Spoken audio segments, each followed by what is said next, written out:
Jimmy. Welcome in. How are you today? How's everyone's day going? I feel like we were just here not that long ago. Wow, didn't this just happen?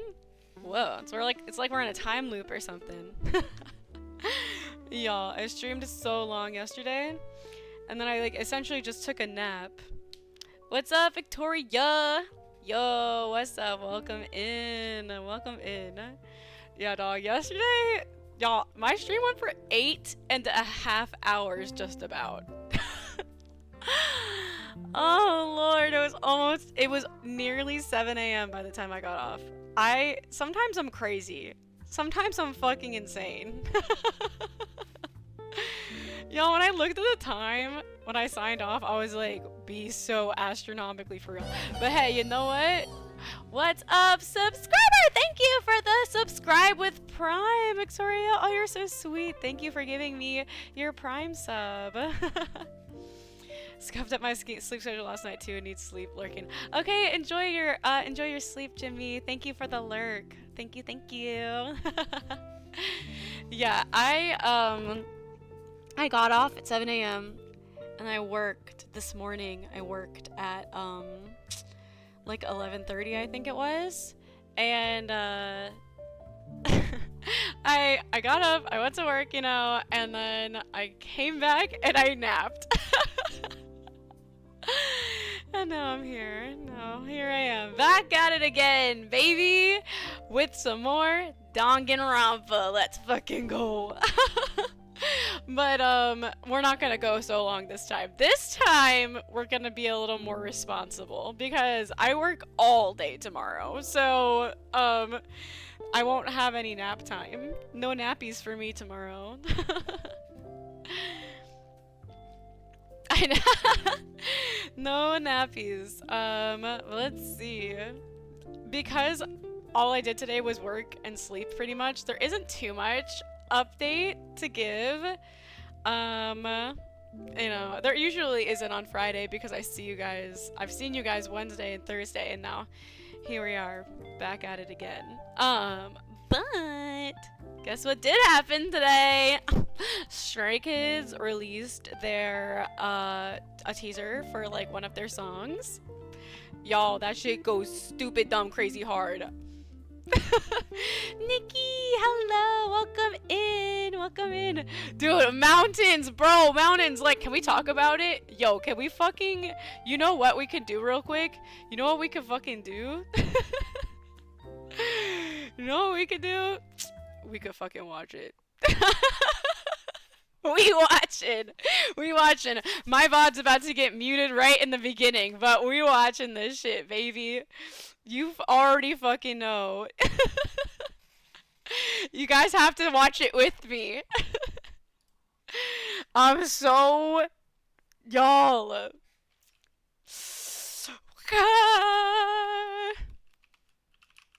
I can't even type, I'm so excited. What do I even type? Trailer? It knows what I want. There we go. It knows what I want! You guys ready for this? Fuck. Wait. Are you guys buckled? Are you guys fucking ready for this masterpiece? Let's make sure this is on, like, fucking the highest quality it could possibly be. Let's make sure this shit is on HD. No, 4K. Let's go! Stray Kids, 4K. What's up, Ayumi? Not the ads, I'm so sorry. I'm just showing off the new Stray Kids trailer video that released today because this was the highlight of my day for sure. The algorithm has you buy the balls. I know you can see like my suggested. Y'all fucking ready for this? It's only 58 seconds, so bear with me for 58 seconds while I experience the symptoms of mental illness.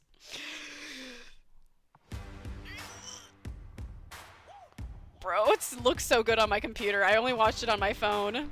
Bro, did you see my man?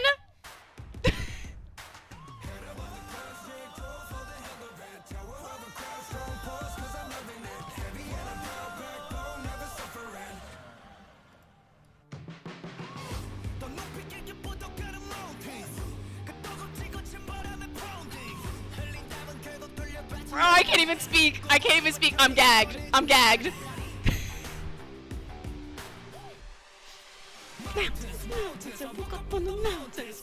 Bro, guys. You guys?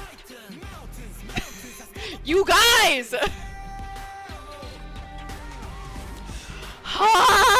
Yo, the best 58 seconds of my life. I can't wait for this to come out.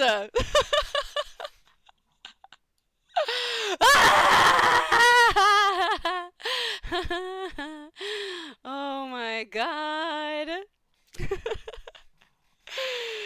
This is after London, I know. Isn't that fucked up? Wait, but okay. But like, can we just, can we talk about, bro, I need, can we talk about this?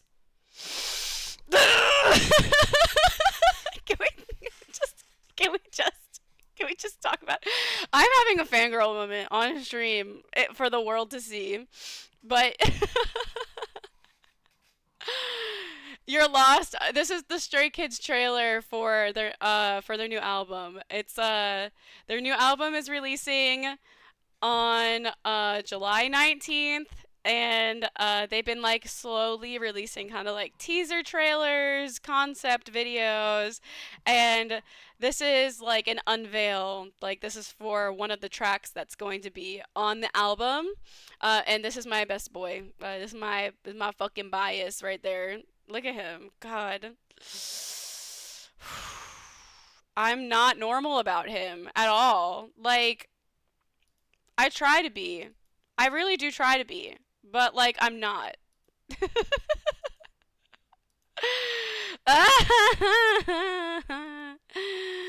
Oh my god. I'm mentally ill, you guys. I'm so sick. Are you kidding me? Look at this man. Like, I've never seen a more perfect specimen of a human being in my entire life. Okay, that's enough of this. That's enough. That's enough. That's enough. That's enough of that.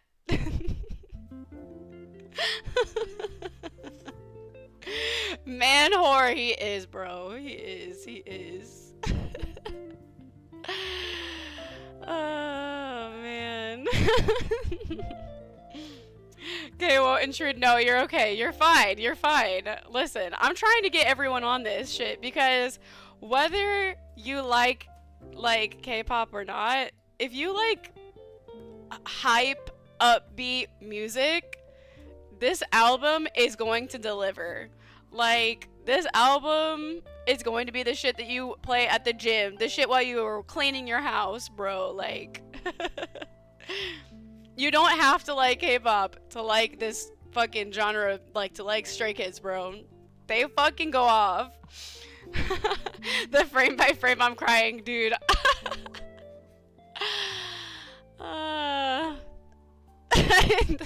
You said AUV plays a jury. He was like, no. Don't hate it, just not interested in it. That's fair. That's fair. I mean, I've like been listening to Korean music for like a long time, but Stray Kids really just did me in with like the whole K-pop thing. Like, I've never been like this before. It's a new experience for me. And I'm loving every second of it. Yeah, J-pop. J-pop definitely has a different vibe. But there's like K-pop out there that has the J-pop vibe. Specifically, I feel like K-pop girl groups have more of a J-pop vibe. Just that like upbeat idly music, you know? Upbeat poppy idly music. I feel like groups like New Jeans do that really well. What other girl groups are there? The girl groups I listen to are a little more edgy. So they have more of that boy group sound. I really like XG. Yeah, Bandmate is good. I do like Bandmate. Shingeki, I've heard of them too. I probably have a couple of their songs in my playlist. I was just about to mention XG. Dude, XG is fucking so cool. Like, those are my fucking girls, bro. I want to see them. They're like touring. They're touring soon. And, man, I want to see them. Like, in the fall, I think it is, right? I want to go see them. Those are my fucking girls. October, yes, yes, yes. Yeah, I was like in the fall. But you know, that makes me a little nervous because I think, I mean, we don't know exactly. Stray Kids is going to be touring for 40 stops. And that's going to take some time.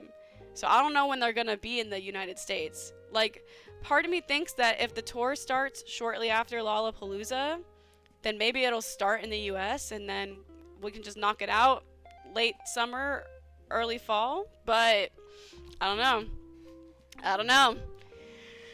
I'm stressed. If I had my heart rate monitor on right now, you guys would see. I'm stressed. We sweating. We don't know where they start, where they end. Nothing. They give us nothing. Literally, yes, girl, give us nothing. 100 plus beats per minute. Dead ass. Dead fucking ass. That was definitely the highlight of my day because other than that, I just worked and slept, so. I literally hate them so much, bro. Like, being a Stray Kids fan is hating Stray Kids. Like, that's how it is. Like, y'all remember the first time I brought up Stray Kids and I was super embarrassed? For anyone who's like been on my channel for a while, the very first time I brought them up, I was like, yeah, you know, there's this like thing I really like and I'm like nervous to talk about it because I don't want you guys to judge me for being a K-pop fan, but y'all remember that? And now here we are watching the trailer together. Wow, how times have changed. Man, well, I really don't have anything else to talk about. You guys have anything to talk about? I'm glad it changed. I'm glad you're glad it changed. I'm glad we're all here sharing the love. I love them so much. I love them so much. Bro, they're just so cool. Like, sometimes that's all I can say. Like, I literally feel like I could fill an entire, like 100 slide PowerPoint on everything I love about Stray Kids, but other times, like right now, I'm just so overwhelmed by excitement that my head is empty as fuck, and I'm just like, bro, Stray Kids are just so cool, you guys. Just trust me on this. They're just so fucking cool. Like, did you see them? Are you listening to? Like, they're just so cool, bro. They're so cool.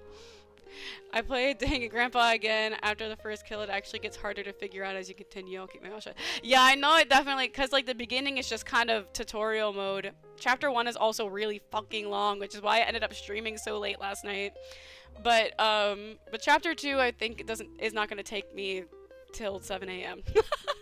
This stream will probably be around a 4-hour stream, which is like a normal human amount of time to stream, but I'm a kitsune, so I don't play by those rules. We'll make a video essay. We'll sit in the hotel room and film a video essay. Fuck yeah. Like, hi, welcome to my TED Talk. This is everything you need to know about Stray Kids. How much did you do last night? I fell asleep pretty early. I finished chapter 1. So, I can give like a quick little... I knew you were gonna do that, Ayumi. I knew it. I was expecting it. Right after I called myself a kitsune, I was like, are you about to come in and call me a Keaton? So that's too bad. It's my identity. But yeah, we did chapter 1, all of chapter 1. So I finished the first class trial and the first punishment part happened. What's up, Cyanide? Welcome in. Hi. You ain't a kitsune yet. Well, you know what? Listen, I don't think I'm going to add another tail to my design because it'll cost more money. So 2 tails it is. Listen, there are kitsune VTubers out here who only have 1 tail. So what about them, huh? What if I have a 3rd tail, but because kitsunes can shapeshift, I just keep that one hidden because 3 tails is a lot to deal with. What about that? You ever think about that? But you didn't think about that. Yeah, okay. Chapter 1, where you left off. I missed a lot, but I'm gonna lurk and I'll catch up later. Okay. Did you want me to give you like a quick like TLDR of what you missed? Or did you just want to like speed watch the VODs later on? Or I could just tell you off stream. If you wanted, I could just like hit you up off stream and be like, this is what happened.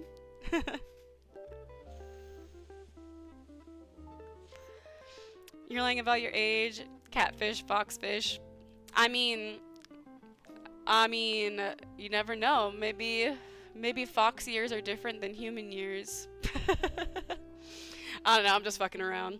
But I'm 228 years old. 228 years old. It's gonna take way too long for me to grow a third tail, so we're just gonna pretend that I have one. I'm 5. Yeah, actually, guys, I'm just 5. I'm just 5 years old. How specific. I know, right? I came up with a random number for you guys. You're welcome. You know, when you get to be this old, you kind of lose track. Like, how am I supposed to remember exactly how old I am? I've seen it all. I've seen it all in the last 200 years, but not before that.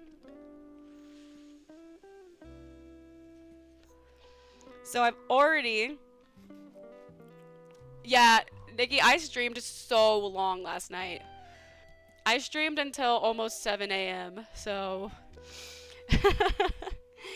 I was out here cooking, bro. I wanted to finish chapter 1, and I didn't realize how long it was going to take. I know! Oh my gosh, Cyanide, thank you so much. Thank you for the 10 gifted. Is that 10? Ooh, we got Hype Train. 10 gifted. Thank you! Thank you, thank you. Dude, I know, I'm crazy. Yeah, it was like about 7:30. Or no, it was about 6:30 or something like that when I got off. It was, or 6:45. Yeah, 6:45, something like that. Thank you for this. Thank you for all of the gifted. I appreciate it. Oh my gosh! Whoa, we're really hyping it up. Thank you, Nikki Smash, for the 5 gifted. What the heck, you guys? You're spoiling me.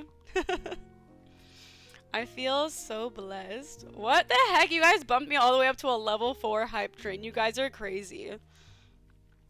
You guys are insane. Thank you all for the gift subs, and thank you for the level 4 hype train. Mwah, I love you guys. Are you guys ready for chapter 2 of Danganronpa? I think that I'll just play only chapter 2 and then we'll... Thank God it's Friday. Yeah, let's go. TGIF. Woo!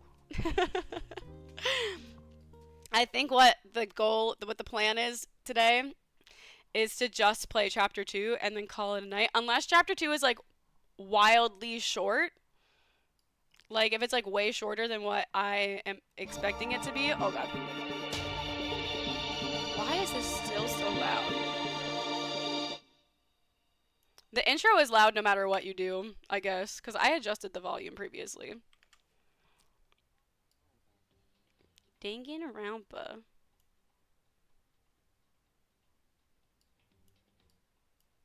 Hold on a second. One moment, please.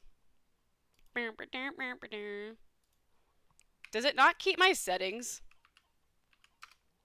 Because that would be rude. Yeah, it didn't keep my settings. Oh my gosh. Thank you for the follow, Carpenter. Oh my gosh, I also have to change the, Okay. Alright. I can't believe it, like, reset my sound settings. That's, like, wildly rude, but okay. We'll do it like that. Dang, does that mean that I'm gonna have to change my sound settings every time I play this game? Welcome in, Carpenter. Thank you for the follow. How are you doing today? How are you doing today? Alright, let me change my category. Danganronpa. Boop. Cope Peak Anatomy, not cope. I'm in lurk mode. See ya. Have fun gaming. Okay, thank you, Nikki. Thank you for the lurk. I will see ya later. Mwah.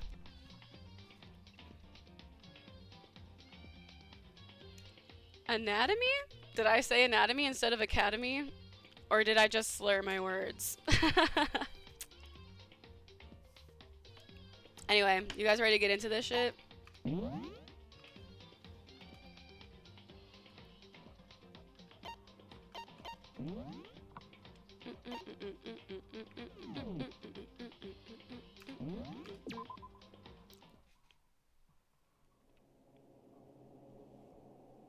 How's the volume? Does it sound alright? Nah, man, I'm pretty sure I said academy, but you know, it's okay. Alright, alright. This is chapter 2 of Danganronpa Trigger Happy Havoc. The first game. If you say so. If you say I said anatomy, then maybe I did. Who knows? My memory is also horrible, so.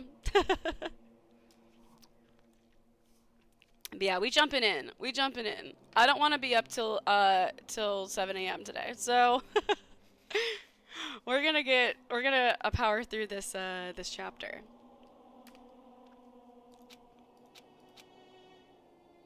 All right, we just finished the class trial. We just watched 3 people die in front of our eyes, you know, typical Danganronpa stuff. And now we're back in our room. I think we're kind of too shocked to do anything. Oh, we can go in the bathroom now. It's gone. She really is gone. It's almost like there was never anything there to begin with. Every last sign of Sayaka's existence had disappeared without a trace. It's just like he said. After the class trial, before we took the elevator back up, Monokuma told us. Oh, I almost forgot. Since the class trial is over, I'll go ahead and dispose of all the corpses. What are you gonna do? It's okay, no need to thank me. Just seeing your delighted smiling faces is thanks enough for me. After all, nobody wants to look at rotting corpses every day. That can't be good for your health. This motherfucker. This motherfucker. I didn't even have time to mourn Sayaka and Junko's deaths. I'm sure that's exactly why he did it. It's a bad joke, a sickening dream, but I have to accept the reality of it all. I headed back to the dining hall to meet up with the others. Sorry I'm late. So, Hey, are you okay, Makoto? Listen to me! You sure took your sweet time. I was just about to go get you and drag you back here. Sorry. So, what happened? Was your room fixed up like he said? I imagine it would be pretty hard to sleep with a rotting corpse in your bathroom. Hey, come on. Jesus, that's fucked up, man. Why would you say something like that? My room was spotless. There wasn't anything left. Like the whole thing never happened. I see. It must be tough staying there, knowing what happened. Why don't you just stay in Sayaka's room? Well, staying there with her scent still hanging in the air, that would hurt just as much. Plus, I've decided I can't turn away from her death. Makoto. Hey, cheer up. Getting depressed isn't gonna help anything, right? If we all work together, I'm sure we'll find a way out of here. you got it! So everyone just try and cheer up and get back on track. Is that honestly supposed to make us feel better? Huh? We were already working together, and yet someone was still murdered. Anyone could betray us at this point. Now that it's happened once, it's a question of when, not if, the next one takes place. Yeah, because Sayaka made the first move. Well... But if we work together against the mastermind, nobody will have a reason to do something like that. Stop talking. Keep telling yourself that. I'll be over here in the real world. Working together, fighting a common enemy. Like it or not, it's not that simple. What do you mean? Are you okay with this? The mastermind seemed to be much more powerful than we ever suspected. They took over Hope's Peak, which was supposed to be well defended, then modified it to fit their desire. They created Monokuma, which seems to be incredibly advanced, and they are providing for our every need. And the cherry on top is the execution we witnessed. Honestly. Everything has been planned down to the last excruciating detail. This is not the work of your everyday psychopath. Defying them may be too great of a risk. So Then, what are we supposed to do? Anyone who truly does want to escape will just have to follow the rules. In which case, the only option is to deceive those around you and win the game. No, What? No what? I can't take it. I don't want to live if it means killing someone else to do it. I don't want to kill anyone else. Huh? Anyone else? What do you mean? It's because Leon died because we all voted for him, right? It's no different from us killing him ourselves. But So, If we hadn't voted for him, then all of us would have died instead, right? That isn't what you wanted, is it? it would seem. She's right. If you heap that kind of blame on yourself, you'll turn into a full-fledged masochist. Hi, Aqua. Welcome in. How are you today? Hi. Chihiro, listen. You're not to blame. Not you, not Leon, and not Sayaka. The mastermind is responsible for everything that's happened. We had no choice but to vote. I can't even imagine what would have happened to us if we'd refused. And in the end, it was Monokuma who ultimately killed Leon. So don't waste your anger on yourself. Instead, direct it at the mastermind.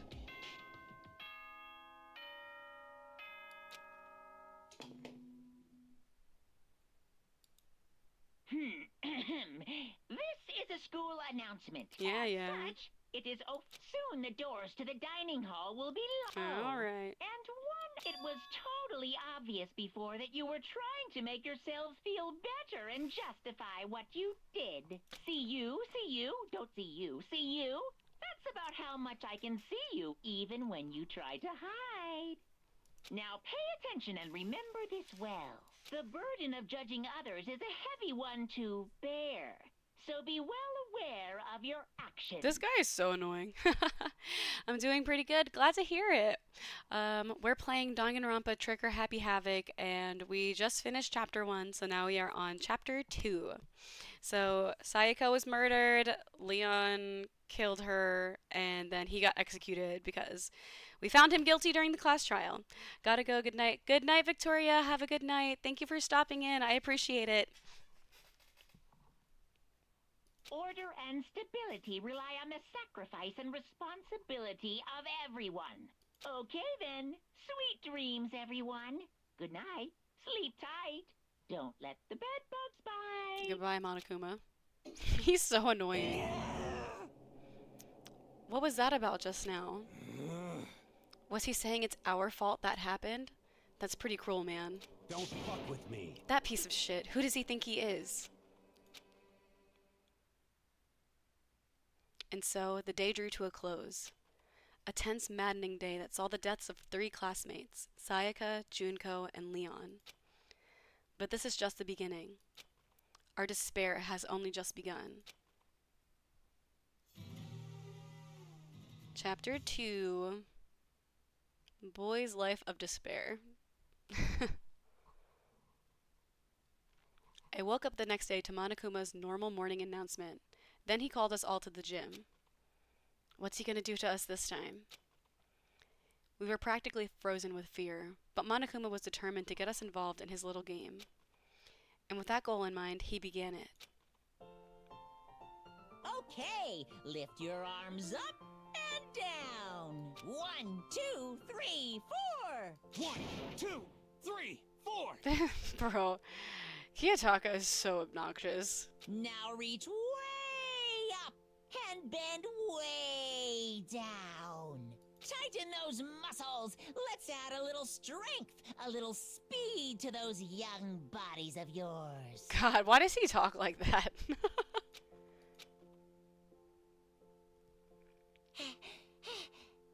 He's such a freak, bro. Monokuma is such a weirdo. Doesn't this feel just great, being stuck inside like this? You gotta make sure to stay healthy. You're the one keeping us stuck inside. Don't sweat the small stuff. That's my motto. Whoa, I sounded pretty cool just now, don't you think? Did you fall in love with me? Am I just to die for? Am I just to die in writhing agony for? So?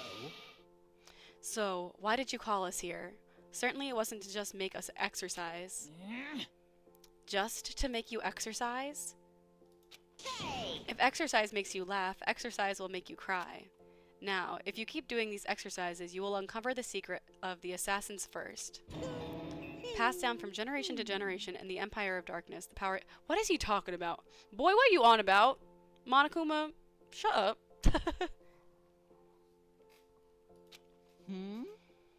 That sounds like the kind of junk a middle schooler would come up with.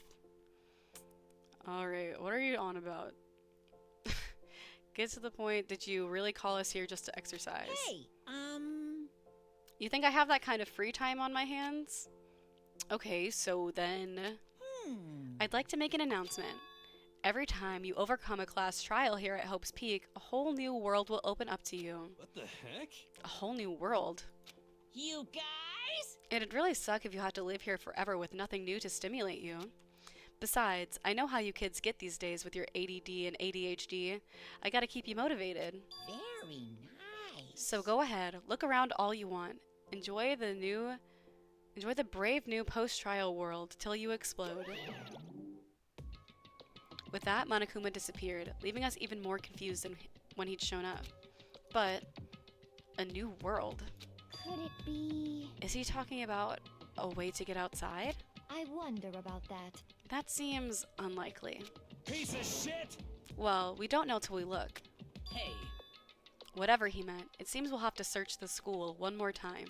you hear me? Okay, then let's split up and start investigating.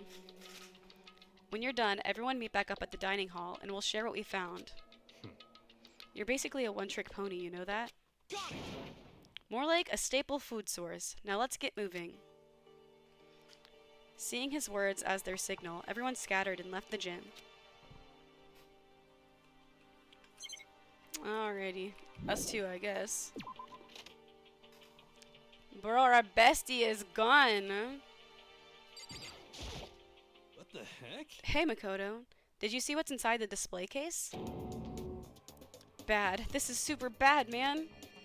What are you talking about? I didn't notice anything all that weird in there. Sure, to the untrained eye, it's nothing. But this is awful. A bad, awful, terrible trap. You're serious? That stuff you see lined up in there? Any god could come by and use it to send a message. I've been struck with knowledge. It's an ill omen of total devastation and ruin. Let me out of here! I have no idea what he's talking about, so maybe I'll just leave him alone. Dog, what are you on about? Yeah, there's nothing important in there. Bruh, yeah, the male cast in this game is just like, oh man, I keep hitting the wrong fucking button when I try to leave the gym. The male cast in the first game is kind of mid.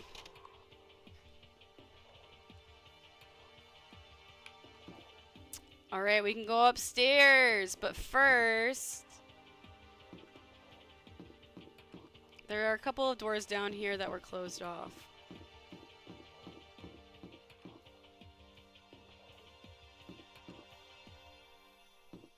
Okay, the nurse's office is still closed. I thought there was another door down here that was closed. Am I tripping? Just the nurse's office? Yeah, I guess so. Okay, well, let's go play the gachapon. Aww. They won't let me. Rude! It's fine, we'll do it on our free time. The gate that was blocking the stairs has been opened. Is this what Monokuma meant by a new world? If so, what's up there? Let's fucking go, second floor. Maybe there's some kind of clue here. I'm sure of it. There's gotta be something here.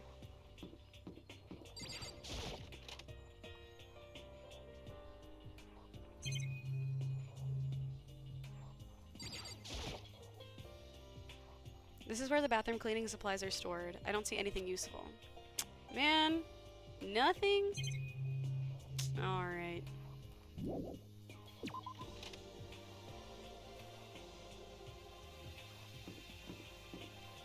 A pool?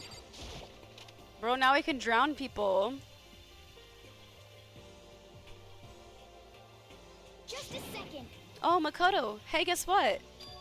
Guess what I found? A pool. There's a pool here. A pool. Pool. You don't have to keep repeating it. I got it. Okay. And there's a ton of exercise equipment in the locker room. Sakura's gonna go nuts when she finds out. Right about that. Hina seems way more excited than usual.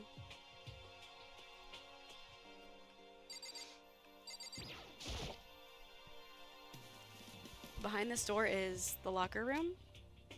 Yeah. Oh, and I guess you need your handbook to get into the locker room. Really? Of course. Really, really? Hmm. If you want to unlock the locker room, you'll have to swipe your personal e-handbook across the card reader to the next door. Uh-huh. However, to ensure maximum security within each locker room, only a boys' handbook could open the boys' locker room, and same goes for the girls. And that's the bottom line. But what if someone opens the door and then someone else sneaks in? Anyone who commits such indecency will be punished without mercy for their scandalous sexual depravity. See, there's a Gatling gun mounted on the ceiling, right? And it'll be like... Just a second. I bet it'd really hurt to get shot by that thing. No. I think it'd be a little worse than that. But what happens if someone loans their handbook to someone else? A boy could borrow a girl's handbook, and that would get them into the girls' locker room, would it not? That never occurred to me. To think someone could be so slow, so cowardly, so devilish. Okay, then how's this sound? I got it. Time for a new rule. As of this moment, loaning your e-handbook to another student is strictly prohibited. There. So now nobody can give their handbook to anyone else, right? You like that? I'm kind of a genius, right? It's because my brain is 100% cotton. Honestly. I do not imagine anyone would have lent their handbook out in the first place. Is that okay? After all, they would likely be held responsible for anything that person might do using the handbook. So, But you seem awfully concerned with all this locker room security stuff. Of course. It's cause all you teenagers are sex-crazed maniacs. You're at that age you try humping a plastic bottle. So, to keep anything unseemly from happening, I have to maintain a rigorous watch. Then in that case, I would ask that you keep the same close eye on our dorms. If some man and some woman decide to share a room, there would be nothing to stop them. All I care about is protecting the holy image of the school itself. Disgusting. I don't want... Oh my god. I don't care what happens in your private dorms. By force or by cunning, do what you want. just the worst. I hate you so much. Bro, me too. He is the worst. See ya later. Okay, the new regulation is now in place. See ya. Man, that stupid bear totally ruined my mood. Maybe I'll go take a dip to cheer myself up. You got it. Celeste, Chihiro, you want to come with me? As for me, There is nothing I hate more than getting water on my face. I'm sorry. Sorry, I'll pass this time. How come? When you're in a funk, there's nothing better than a good swim to pull you out of it. I'm pretty sure that only applies to you.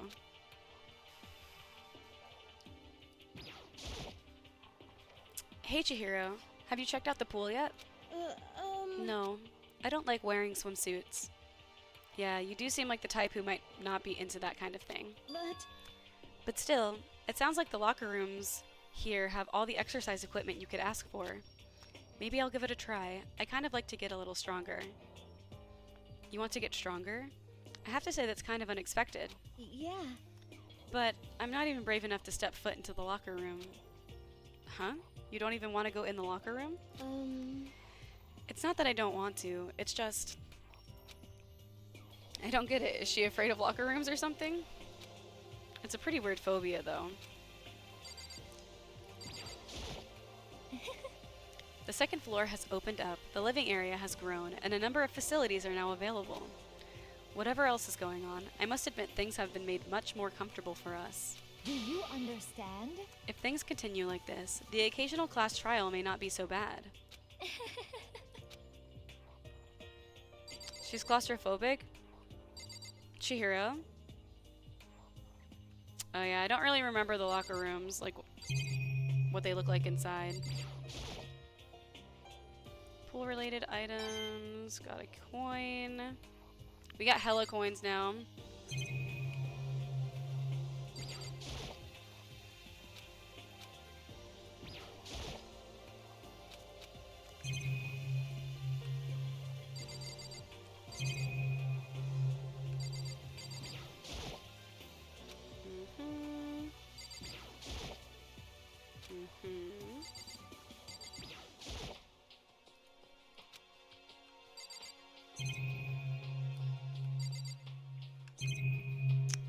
One more thing.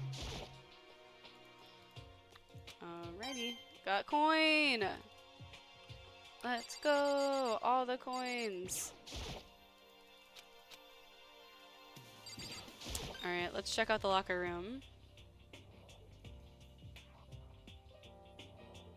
This doesn't look very small to me.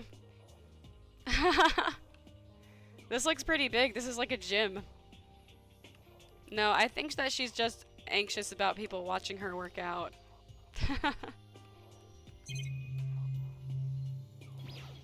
Bruh. Obviously someone put this in the school, but is it really okay to have something like this here?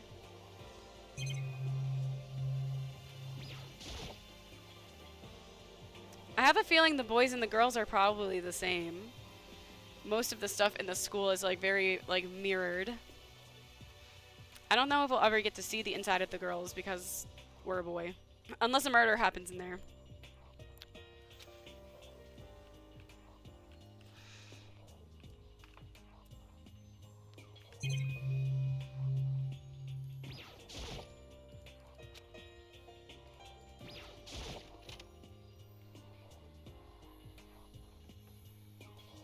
And then the pool.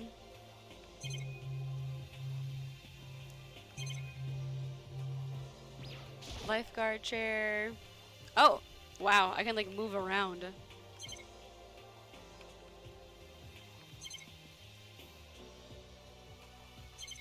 Nothing to see.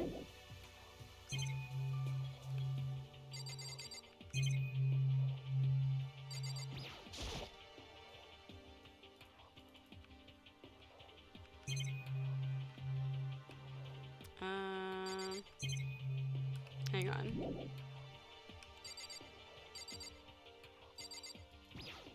Bro, that's not what I'm trying to click on. Rude. I wanted to click on the camera.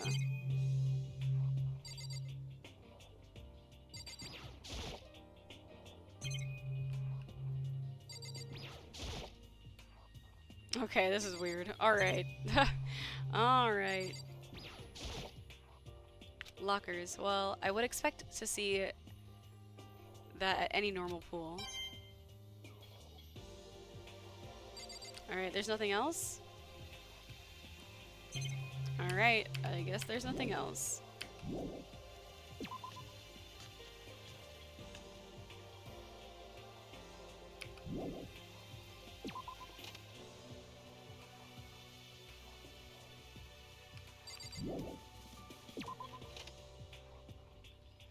Okay, we got the pool.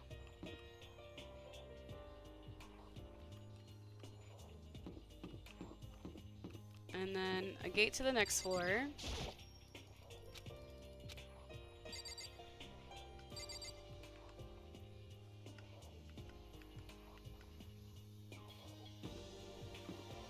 Another classroom.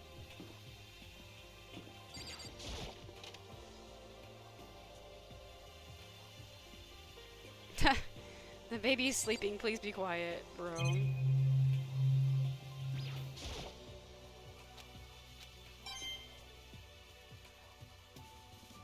Slay.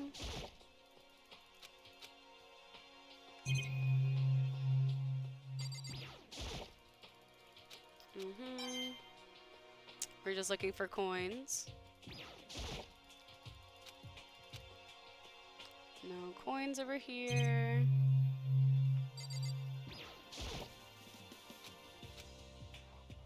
Hi, Sakura. I see. This must be what he meant by a new world. I should probably take a really close look around.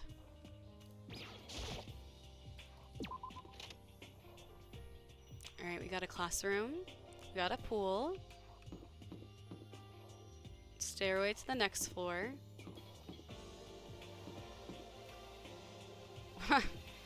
Blocked off windows.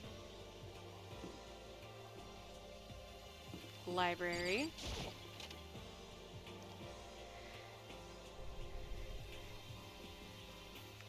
Lots of people in the library. And lots of stuff to look at. So let's look at the stuff first. It looks like a laptop. The laptop looks pretty old and it's all covered in dust. So, It's broken. I tried pressing the power button earlier, but nothing happened. It's broken, huh? Too bad. I was hoping I could use it to go online and see what's going on in the outside world. If it's broken, there's nothing I can really do about it. I mean, Chihiro might be able to fix it. The shelf is covered in dust, but on the shelf is a letter. What's this? Hope's Peak Academy? indeed. It was buried under a thick layer of dust. It must have been sitting there for quite a while. Well, shall we see what's inside? But shouldn't we read other people's mail without their permission? Is that right? What we shouldn't do is leave this here without finding out what's inside. I broke the seal on the dusty envelope and pulled out the single sheet of paper I found inside. I unfolded the paper and read what was written there. From the Hope's Peak Academy Executive Office. Throughout the years, we have been committed to shaping the youth who will one day shape the world. We have a long, proud history as an institution of higher learning with full governmental support. Our graduates enter society ready to take on active leadership roles in every major job field. However, Hope's Peak Academy must not lower the curtain on its glorious history for the time being. Must now. This decision was not an easy one to make, but serious issues beyond our control have made it necessary. But make no mistake, this is not the end for Hope's Peak Academy. We intend to reopen our doors as soon as the issues forcing our closure have been resolved. That being said, this is the end for now. And I would like to personally and sincerely thank everyone for your help and support over the years. For now, we are awaiting official governmental authorization to formally cease operations. What does this mean? The contents of this letter are quite interesting indeed. It would seem Hope's Peak Academy had stopped functioning as a school. And judging by the amount of dust the letter had collected, it doesn't seem to have happened recently. If I had to guess, I'd say this letter could be at least a year old. So, you're saying Hope's Peak closed down at least a year ago? Most likely, the mastermind took over the abandoned school in order to put on this little performance. But that would mean it was closed when I got here just a few days ago. But I didn't get that sense at all. Plus, if the school had shut down, don't you think it would have been all in the newspaper and stuff? I mean, you're saying it could have happened over a year ago, right? But before I got here, I looked stuff up online about the school and never saw anything about this. So, in other words, That must have all been a part of the mastermind's plan. They lured us all in here.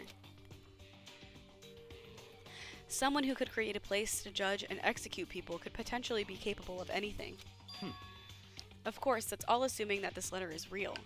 however, If it is real, though, that does solve one mystery surrounding the school.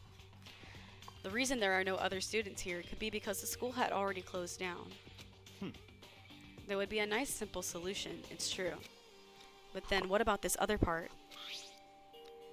This decision was not an easy one to make, but a serious issue beyond our control has made it necessary. Make no mistake, this not the end for Hope's Peak. We intend to reopen our doors as soon as the issue forcing our closure has been resolved. What did they mean by serious issue? That's apparently why the school had to close. Is there any connection between that and what's happening to us now? now, If the two events are in fact connected, uncovering that connection would be a useful clue, on top of figuring out the mastermind's motive. Although I can't really say any more until we find out more details. So in other words, only the mastermind knows the truth right now. The mastermind's motive. If we can figure out why they would want to imprison us all here, will that be enough to get us out? Or... Anyway, now I have a pretty good idea of what's on the second floor, but I didn't see anything that might lead to any kind of exit or anything. All I can do now is hope someone else found something worthwhile. Man, I didn't even get to finish looking around. I better head back to the dining hall as soon as possible.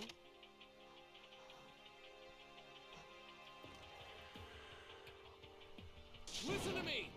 Okay, ladies and gentlemen, how did it go? Did anyone discover anything interesting or new? Yes, indeed. There's a library, Okay. and a pool, and a locker room filled with exercise equipment. Well, There was not, however, anything resembling an escape route. Yeah, she's right. I see! Well, hey, there's no reason to get all sulky. Wait till you hear about my amazing discovery. Quiet down and listen! The warehouse and bathhouse on the first floor dorms are now open. You hear me? And the warehouse is chock full of food, clothes, and whatever you want. There's so much it's insane. So go ahead and stuff yourself to the gills whenever you feel like it. Are you okay with this? Keep in mind, of course, that going out at nighttime is still prohibited. Please do not forget. Yo, Okay. What about a fucking way out of here? You find anything like that? Oh, well, what? there wasn't anything in the warehouse we could use to get our asses out of here? Nothing? Unfortunately, no. Not that I saw. Hey, come on. You fucking people. What? Who gives a shit if we got a goddamn pool now, or a warehouse, or whatever the fuck? Stop fucking around. We're still trapped in this piece of shit school. We need to find a goddamn way out. Now, there's no point in taking your anger out on us. Adaption is the key, yes? For now, we must each find a way to enjoy our current situation. You piece of... Whatever you say, you fucking loon. For now, let's just continue our investigation and let everyone know if you should discover something. So then, So, are we done for today? Yeah. Yeah, I guess so. The air seemed to suddenly grow heavy again. Was this the mastermind's plan? To give us hope, just to turn around and betray that hope?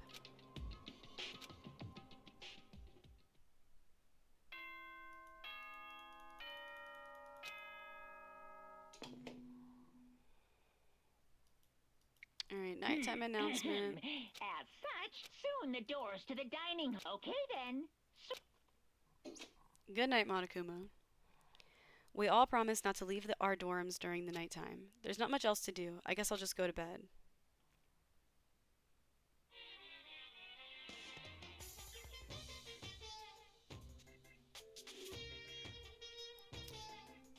Mr. Monokuma, do you have a second? I don't really like myself. I don't have any kind of skill or hobby I can say I'm super good at. And my grades are totally average, too. My reflexes are okay. Not great, not awful. I could get into a decent college where I'd make a few friends, maybe even find a normal girlfriend. Which is exactly why I don't like who I am. I understand that now. My life is just one giant copy-paste. I don't have any imagination. I'm a perfectly average cardboard cutout. you see what I mean, right, Mr. Monokuma? Bro, he making fun of us? He making fun of my boy?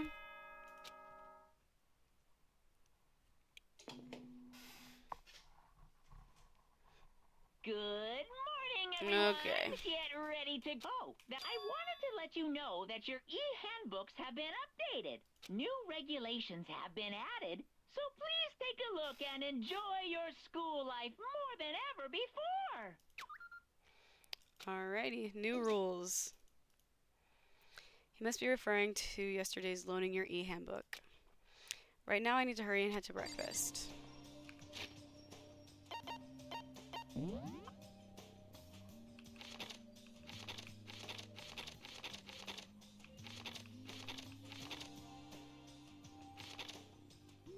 Alright.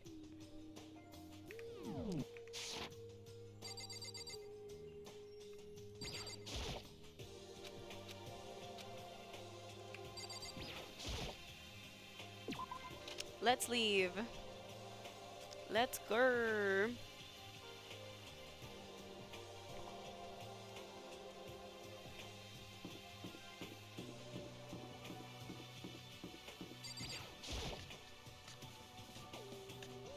Killer sheep. Not killer sheep. Oh, are you talking about the new boys episode? Hey, Makoto. Yes, killer sheep. Morning, Makoto. Good morning. Is everyone here already? Yo, yo, yo! Nope, still waiting on Byakuya and Taka. Byakuya is no surprise, but it's strange Taka's not here yet. Knowing Taka, I imagine he's trying to get the King of Tardiness up and out of bed. I'm sure they'll be here soon enough. Just be patient. Let's see. I don't mind waiting for them, but there is one problem. Which is... I'm thirsty. Hey, come on. How the hell is that a problem? Hifumi, would you make me some tea? Milk tea, if you please. Well, Why me? Let's see. Your roundish figure reminds me of the owner of the coffee shop I used to frequent. That's your reason? This is fine. I can feel my throat drying out. Quickly, please. oh, Okay. Apparently unable to refuse Celeste's order, Hifumi sulked his way into the kitchen. And a few minutes later... Thank you for waiting. Hifumi reappeared with a tray in hand, the gentle aroma growing stronger as he approached. You could have made some for the rest of us, you know. there's no way to think about this I in a common sense Emphatically kind of way. decline. You're not my type at all. Mhm. It's all about the law of casualty. Basic instinct, act and react. Well then, if you don't mind. A small smile played across her lips as she held the teacup delicately in her hand. Oh, Wait. She cocked her head to the side and threw the cup as hard as she could at the wall. What? Hey, what are you doing, my little white rabbit? I hate this kind of tea. I don't understand. yes, indeed. Imagine we are at a coffee shop, just any normal everyday cafe. I sit down and I order some tea. They then ask me, would you like lemon or milk? Now, further imagine that I replied, ah yes, I would like milk tea, please.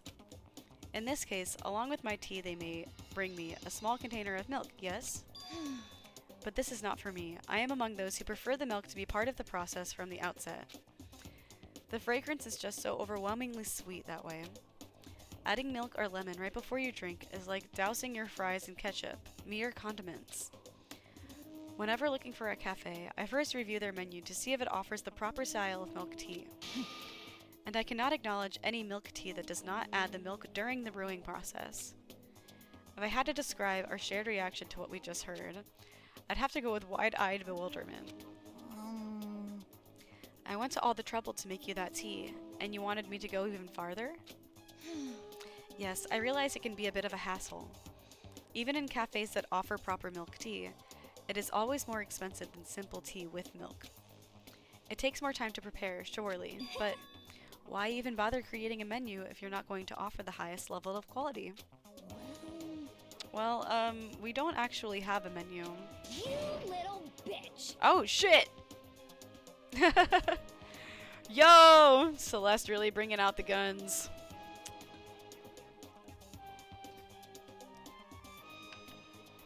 That does not matter. Hurry up and bring me what I want. What I asked for, swine. Say what?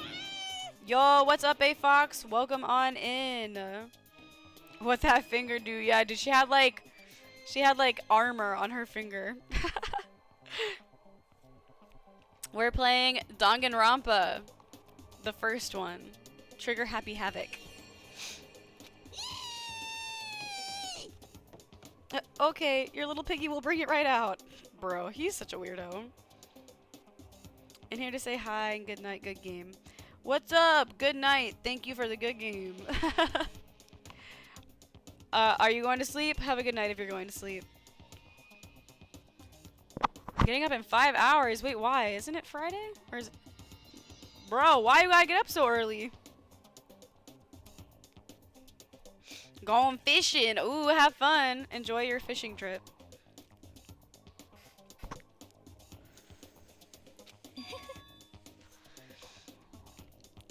I do so love coercion. Huh? You were like a totally different person just now. Yeah, shit, you really went psycho there. I knew there was more to her when I first met her. I'd hate to have her as an enemy. Seriously, man, she's one scary chick. The dining hall doors flew open and one of the late arrivals came storming in. But... bad news, everyone. There's a mystery afoot. Huh? Huh? What happened? It would seem Byakuya refuses to leave his room. I stood there pressing his doorbell over and over, but he never showed himself. Maybe he just wasn't there? I think maybe... I'd like to think so, but I'm worried something might have happened to him. What he meant by that. He didn't have to say anything else. Everyone understood exactly what that might mean. It might be a good idea if we all split up and go look for him. Listen to me!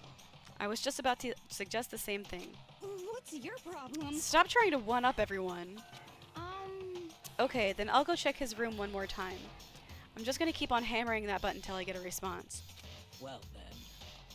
Very well then. The rest of us can go check the rest of the building.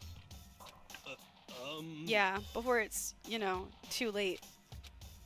Anyway, we have to just do our best to find Byakuya.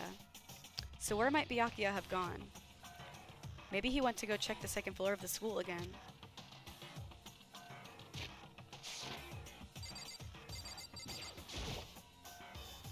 Celeste, aren't you going to help look for Byakuya? I have not had my tea yet. Huh?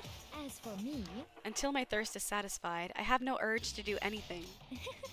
If you're in a hurry, feel free to motivate Hifumi to move faster. But aren't you being kind of selfish? I thought I saw someone else. Is she the only one in here?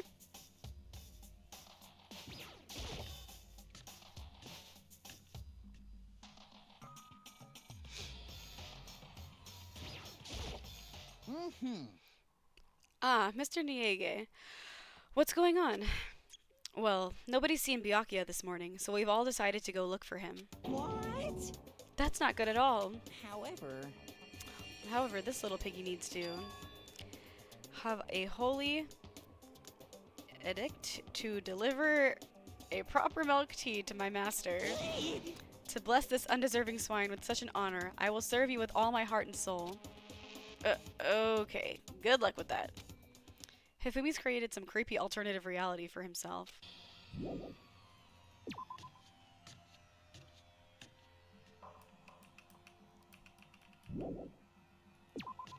Dude, I know, he's so weird. Oh, Hifumi. Hey, the bathhouse is open.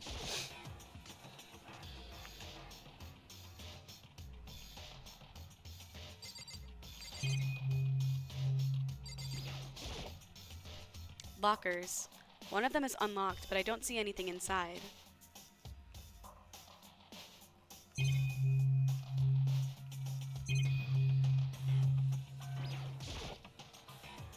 Using this massage chair would make me feel kind of old. But I found a coin!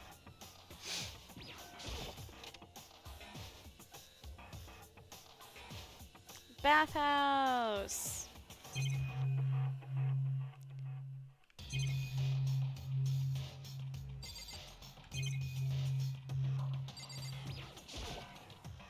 This bathtub is huge.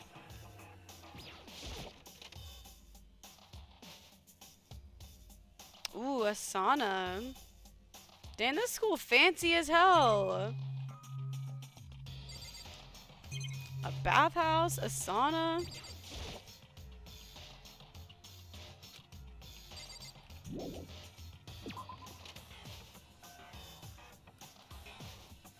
Like, bruh. Imagine having all this shit in your school. Yo. How's it going? You find him? No. Hey, come on. Shit, man. Where the hell did he go? He's got his head stuffed so far up his ass. Who knows what's going on with him? I figured maybe he was taking a bath or something. By the way, So what about you? You a morning bath kind of guy? hell yeah. After spending all night riding your hog with wind in your face, there's nothing better than a morning dip. The hot water loosens you up, and the heat of your soul gets your heart and body pumping. Sure thing. I'll have to take your word for it. All that. What? What? You don't know what I'm talking about? Fucking nerd. Hell yeah. Guys gotta expose themselves to each other, you know? Come with me next time, you'll see. I'll think about it. But I mean, it's not like you've been riding your hog here in the school, right? Alright. Let me out of here. Alright, there's one other place.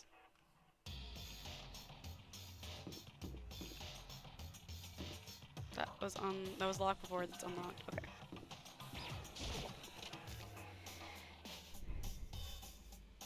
What's the biker boat? I like, out of the male cast, I like him. Mondo. He's pretty cool. He's talking about riding his motorcycle, which he called his hog, at night, and then taking a bath in the morning. And saying that it's the best way to take a bath. Oh, there's a lot of stuff in here. Is this one of the monitors? Yeah. I never read them. Okay. Kinds of stuff piled everywhere.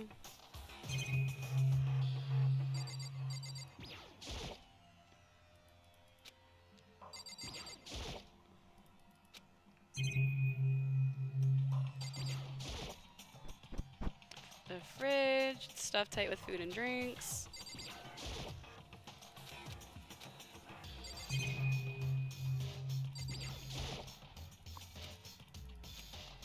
Alrighty.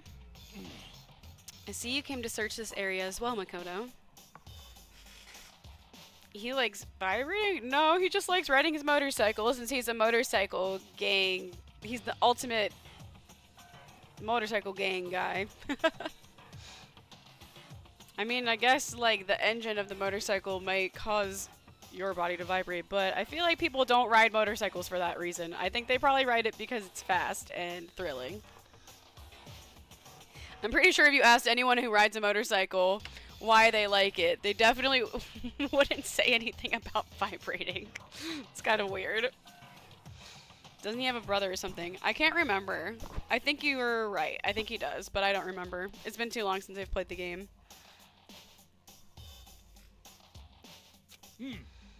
You were one step too late. I've already finished my investigation and there was no trace of Byakuya in here. You hear me? An army marches on its stomach, as they say. In other words, So I thought So I thought maybe he would come here to have his fill. We must all eat until there's nothing left to eat. You understand? Okay, alright.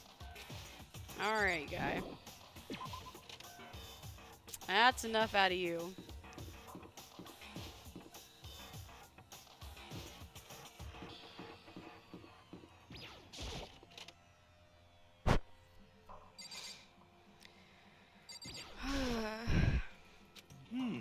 according to... Well? No.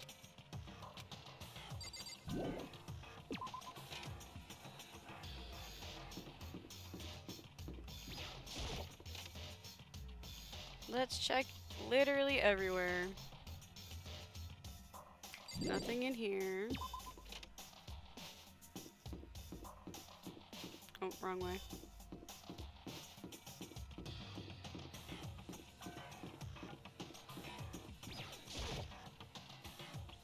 What's your... Being alone isn't safe. As long as I'm with the sports idiot, if something happens, I'm sure she'd jump in without thinking and take the fall. What the heck? Bro, you were the one talking out loud. No use to keep banging on his door and there's nothing. You're gonna bust the door down. She is the ultimate martial artist. Alrighty. Yeah. Alright, he's not here. Let's go check the school. We don't have to look downstairs. Let me in the store. Oh, nice. They're letting me go in the store.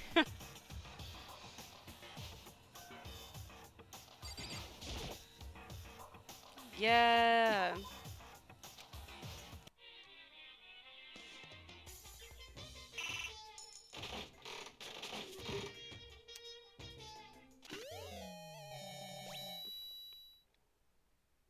We gotta get some more stuff. We don't have enough gifts to give our friends.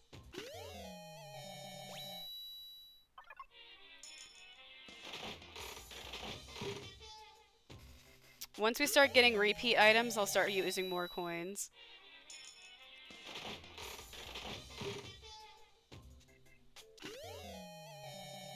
But right now, because we have so few items, we aren't really getting many repeats.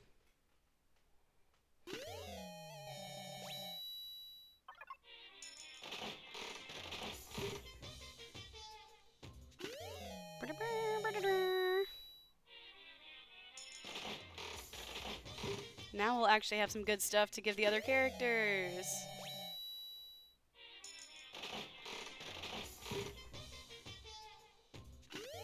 Bro, I love Gachapon.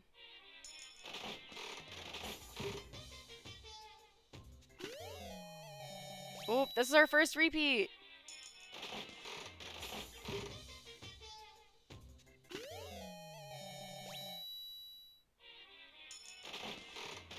I think once we hit like 30%, we'll start being more likely to get some repeats. I just realized you guys can't really see the percent of repeats because it's behind me, but...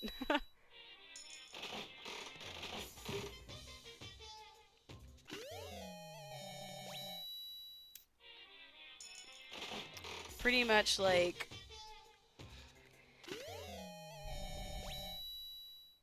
Alright, let's start doing 2 coins.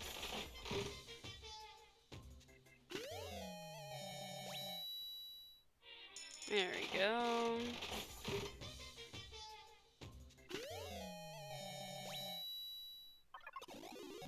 Lucky! Yeah, so when it counts up, that means that I found a new item that I never had before. But if it stays the same, that means I got a repeat.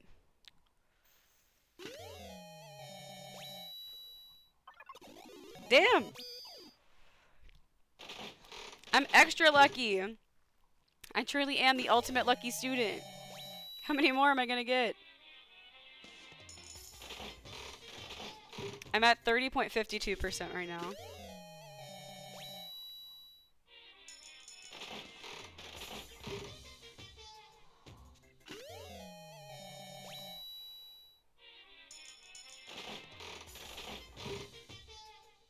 Can you turn it 90 degrees to the left and hang out sideways?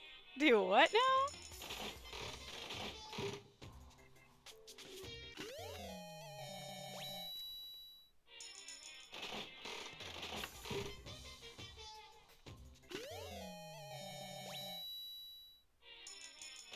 We're at 34.88%.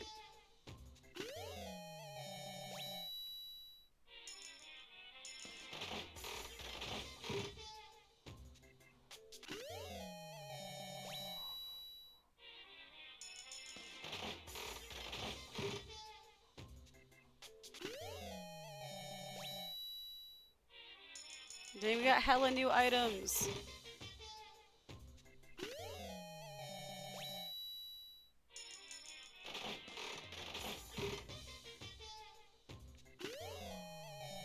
My avatar? Oh yeah, I could put it on the other side. It doesn't really matter too much though. It's gonna block something no matter what. But yeah, if you guys want, I can put my avatar on the other side. Hold on.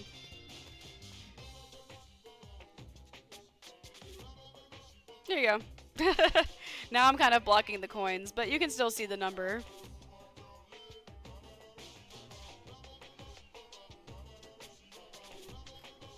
Hang out sideways. Oh, you just mean like rotate. I mean, yeah, I can do that. I just have to figure out how to do it. Let's see. Let's see. I know there's a button for it.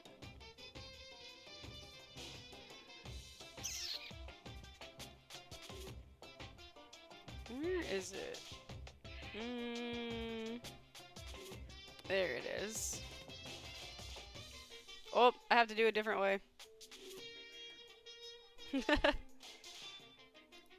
There we go.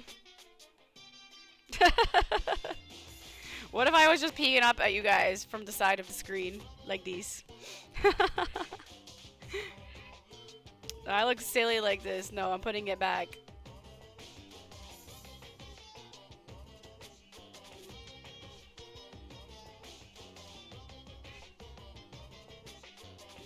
There we go.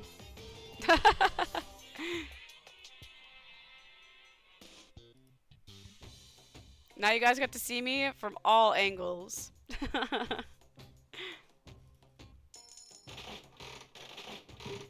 Sad? Why are you sad? You want me to be upside down?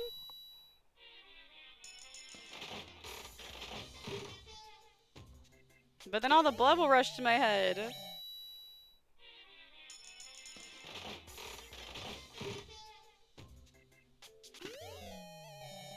Bruh, I'm still getting repeats. I'm using 3 coins now, come on.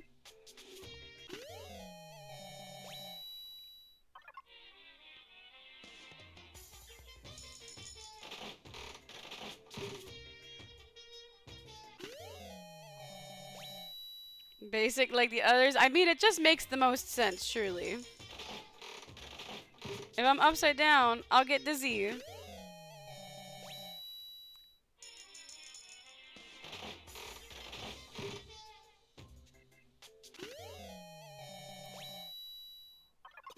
Ooh, lucky! Extra! Did you get something new? This game is really milking my coins. Gotta start using 4 now. What do you mean? It makes more sense. It's just a default. It makes more sense because, like, the bottom, like, side of the the corner of the screen is where, like, the least stuff is going on. So it's, like, less distracting for the game. That's why it's the default, because I don't want to cover up, like, the other stuff going on in the game or be distracting from the game. Because I am here to just chill and play video games, so I don't want to take away from that. Just for one stream? Nah. I'm more comfy down here. I like it down here. I'm vibing.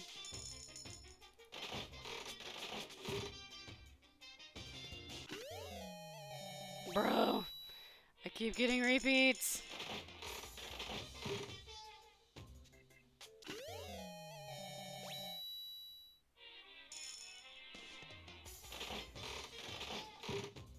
I'm sure it wouldn't, but I don't feel like it. I'm sure it wouldn't hurt, but I'm chilling. It also wouldn't hurt to just stay the same.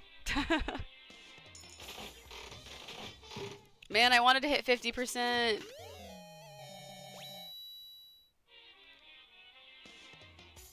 Oh shit, I did it. The game heard me. Alright, that's enough of that.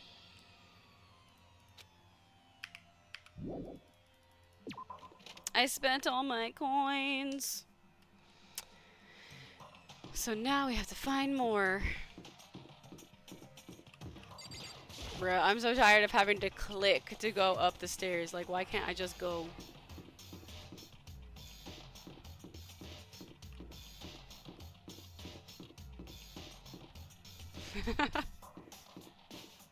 What if I run into every pillar in the hallway?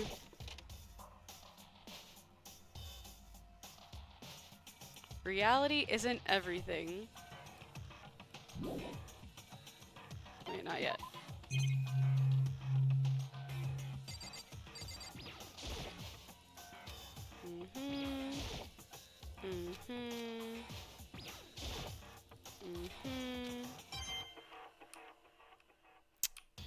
Found a coin.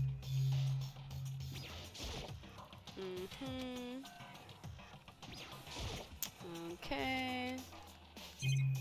And that's everything. Alright, now we've explored the entire second floor because we didn't look down here earlier.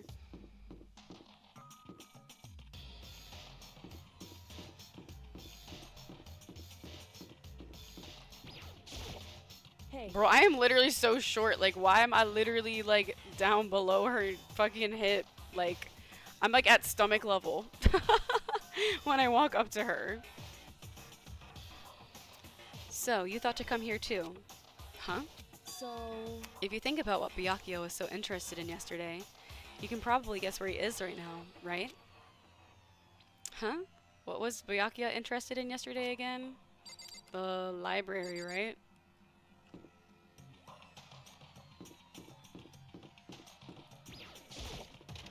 I know, Makoto is literally so short. Uh-oh. When I opened the door to the library and looked inside, I cried out in sudden surprise. Byakuya? Of all the things I imagined, this most definitely wasn't one of them. Hey, what are you doing? I'm fishing. What does it look like I'm doing? Like the little green guy with two tails and purple eyes. That's me, and I am short. I'm trying to read, so if you could be quiet. But I'm not 3 feet tall like Makoto is, apparently. Oh, sorry. Wait, no! What are you doing here? Everyone's super worried. We've all been looking for you.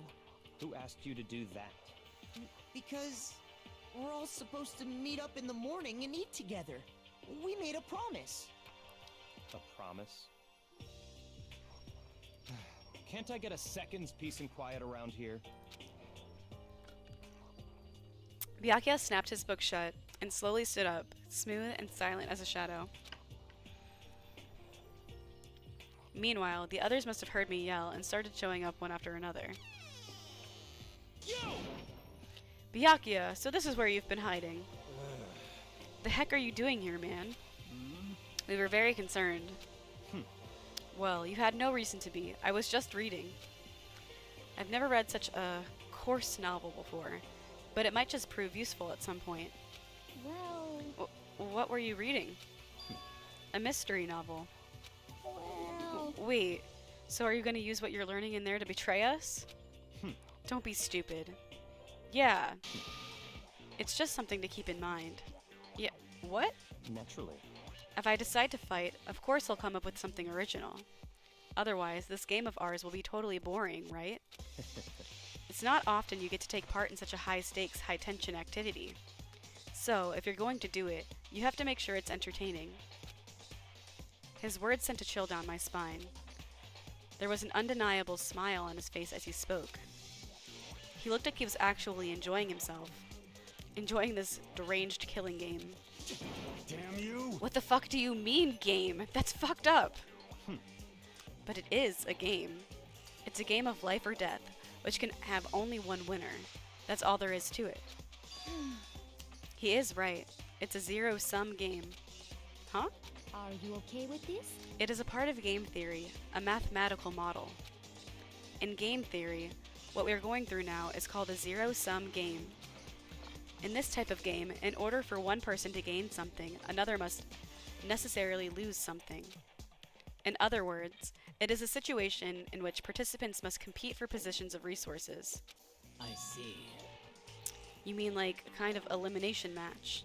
Actually, Entrance exams, sports tournaments, job openings. Most social interactions fall into this category.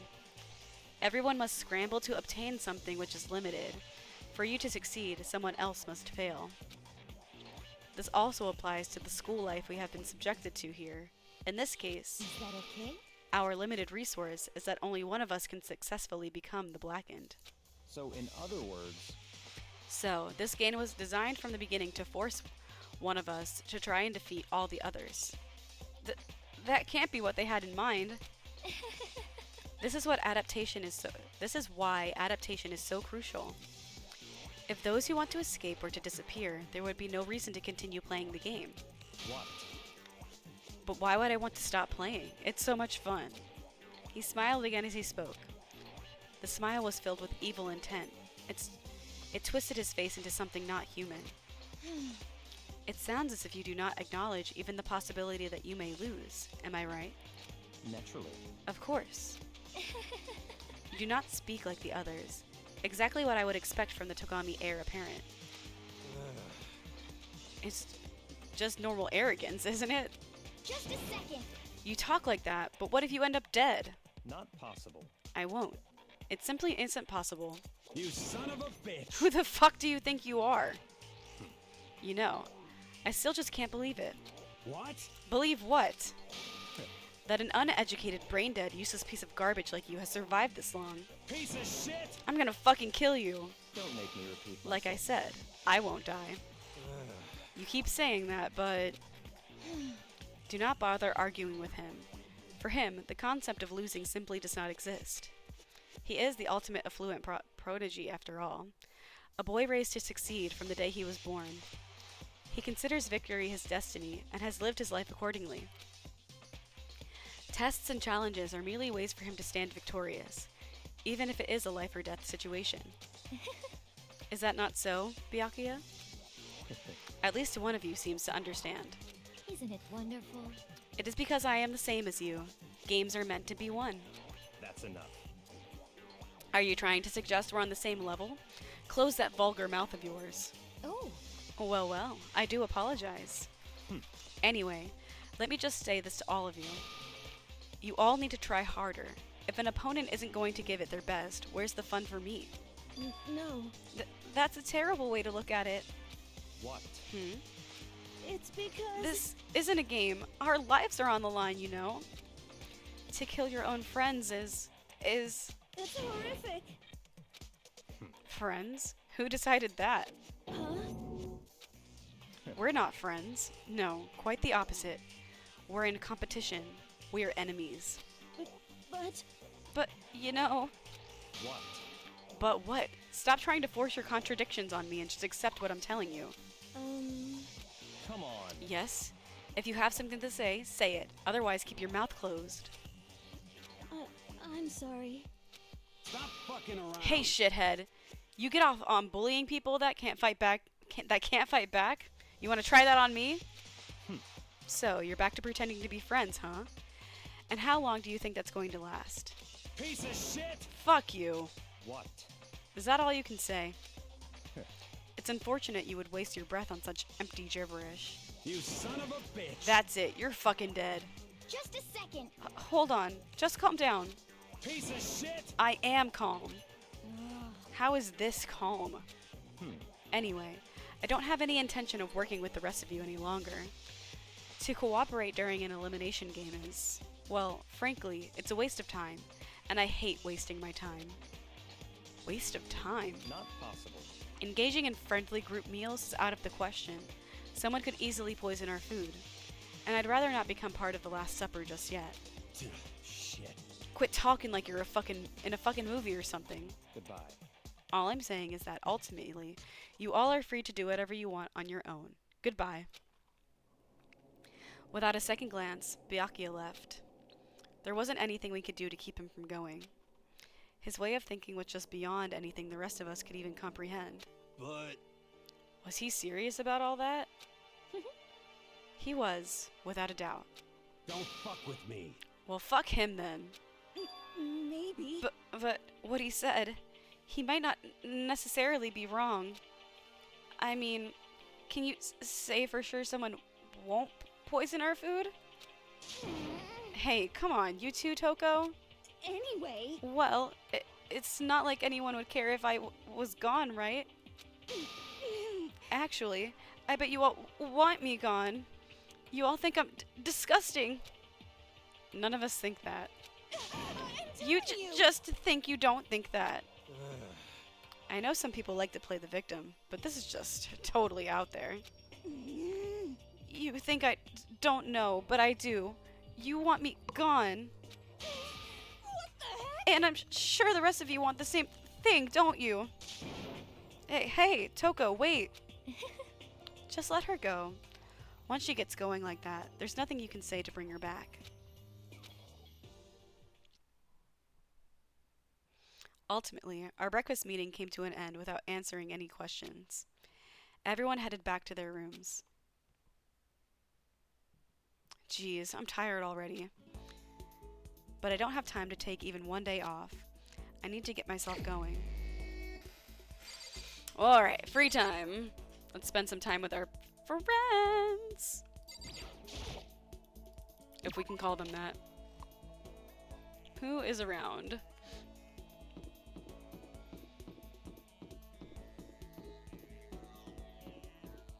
No one in the hallway.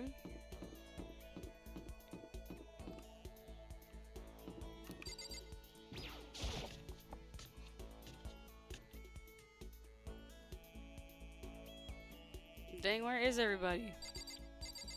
Hello?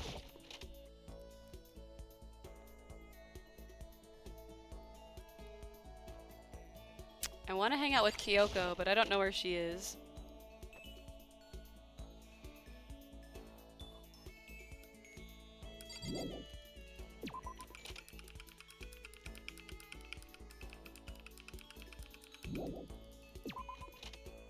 Man, waiting for these transitions is kind of painful.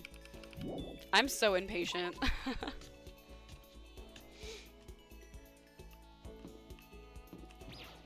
Dang, where is everybody? What the hell? Hello? Why the fucking school empty?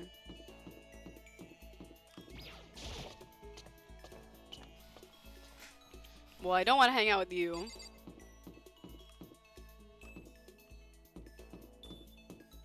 Hello? Bro, there's gotta be somebody around.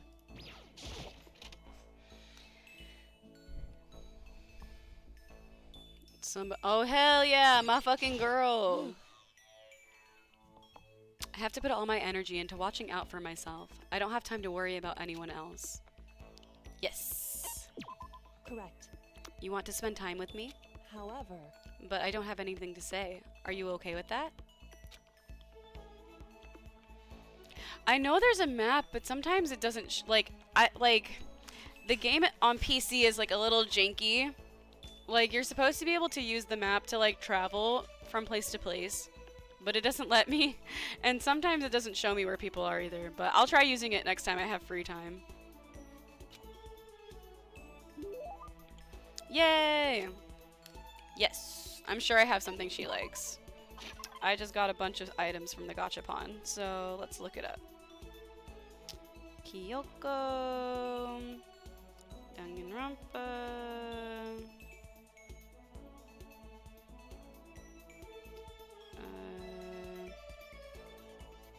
present. Oh, I forgot. She's in more than one game. Danganronpa 1, present.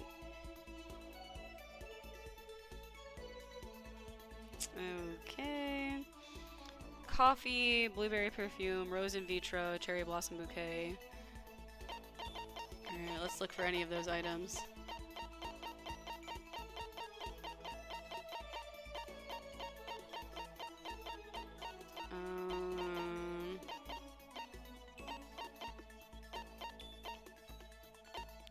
Okay, she likes this. So let's give her the cherry blossom bouquet. thank you. Thank you, this really means a lot to me. Seeing Kyoko so pleased with something I gave her makes me happy. Are you scared, Mikoto? Huh? Hey, Being trapped in a place like this? Who wouldn't be? Of course I'm scared being trapped in this insane school. correct. Ah, that's good. That's good? So, Fear is proof that your imagination is functioning. PC can't comprehend. No, seriously, yeah, the PC gets very confused about some of the functions of this game. For the most part, it's fine, but yeah, every so often a couple of things are a little bit janky. Very unfortunately. Frankly, I feel bad for anyone who can't feel fear. Without imagination, you can never deduce which action to take next. But what about you? You seem totally calm. You don't act afraid at all. wrong. I'm scared too, of course. I simply hide my emotions. There's no advantage to be gained from letting others see how you feel. You hide? Huh? Correct. What I mean is, I'm not as foolishly open as you are. Foolishly open? Listen, Also, the fear I experience is a little different from yours, I imagine. Huh? What do you mean? so, You're afraid of what you might lose, right? correct. But I'm afraid of what I've already lost. I'm sorry, I don't understand. I know. She didn't bother answering any further. She just turned and... Goodbye. I'm the first person that has had issues with the game. Yeah, I don't know what, like, that's the only thing that I've had trouble with is the map function. Okie dokie. If I still have more free time, I'll show you. So, okay, cool, yeah, I still have some free time. So if I'm in a room, like the tab button is the button that pulls up the map, but it's also the button that scans the room. So I can't use it if I'm in a room, unless there's like another button. Here, let me press every button. Ooh. No. I'm like, sometimes there's like more than one button. Okay, okay, wait. Okay, X pulls up the handbook. That was V. Control, shift on the other side, enter. Yeah, no, none of the,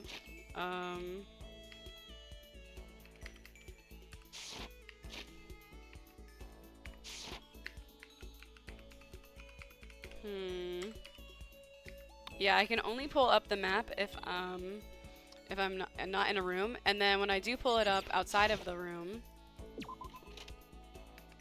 I can't select anything on it because when I move my mouse or I hit any of the buttons, I just walk.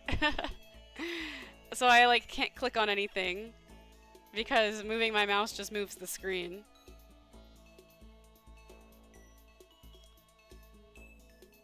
Use the map on the tablet. I can't access the map from the tablet. Or wait, yes I can. Bro, I'm blind. Wait a minute. Oh my god! What the hell? The game didn't tell me this. Thank you. Shout out to Carpenter. Yeah, it says map. I was literally like reading over it so fast that I didn't see it for a second there, but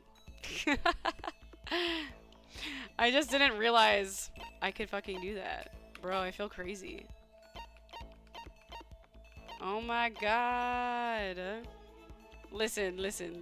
I never claimed to be smart or good at this game, okay? Sweet. Alright, okay, cool. So Kyoko is in her room.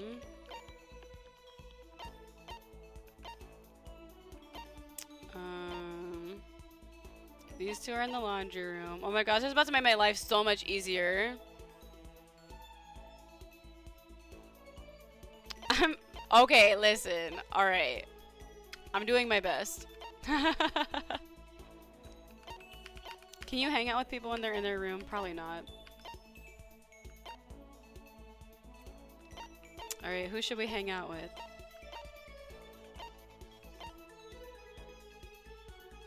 I want to get more skills.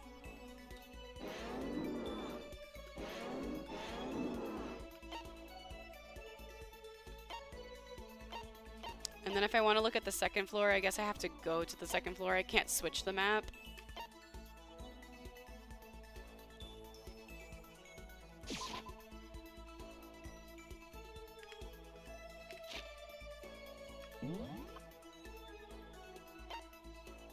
Wait. Is there not a map for the second floor? Only a map for the first floor? Oh wait, I'm still on the first floor. Oh, it just took me to the stairs. Got it. So I can't like swipe through the maps. I have to like, if I want to like look at the map for the academy, I have to go to the academy. And now I can look at this map. Okay. It'd be nice if I could swipe through the different maps, but it's okay.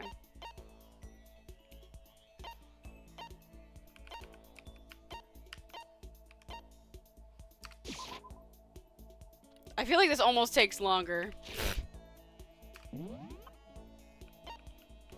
Alright, everyone's in the dorm room. So I came all this way for nothing. Personally, I feel like I go faster doing it this way.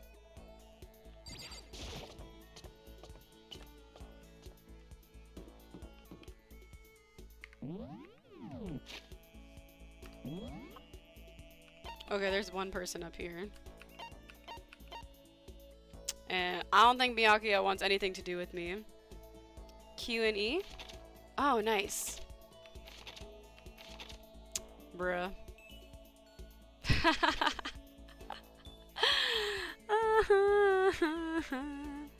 Okay, okay, Carpenter, hear me out. Hear me out. I didn't get much sleep last night. Hear me out. I was up till 7 a.m. and then I worked this morning, okay? And like I was up playing this game last night until 7 a.m. this morning. And then I slept for only a couple of hours and then I went to work and now I'm back on stream. So listen, hear me out. Thank you for the head pats.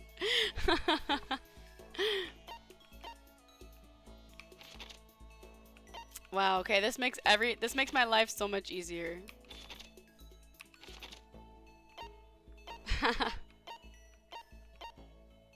Alright, okay.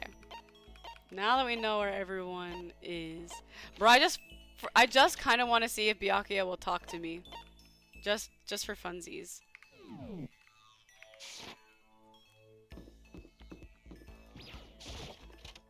I love this game. I love this game series too. Thank you for the hydrate redeem. But yeah, it's been 4 years since I've played this game last. It's been a hot minute.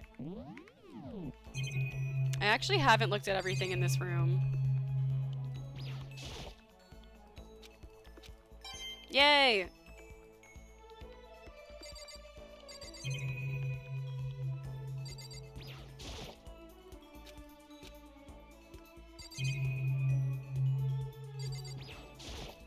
Give me coins. I want the coins. Yay!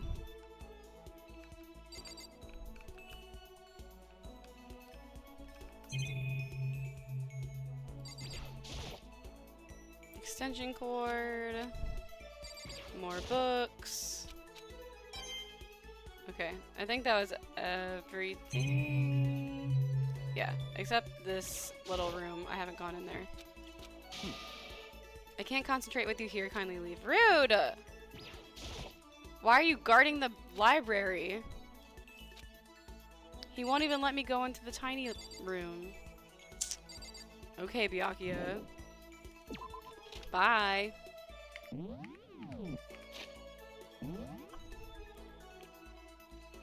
Started your first ever playthrough recently? Oh, really? Yeah, I've played all of this one, but it's been a really long time. And then I've played most of the second one, but I didn't finish the final class trial. And then I've never played the third one at all. So I'm excited to get to the third one because it's going to be like all brand new content for me.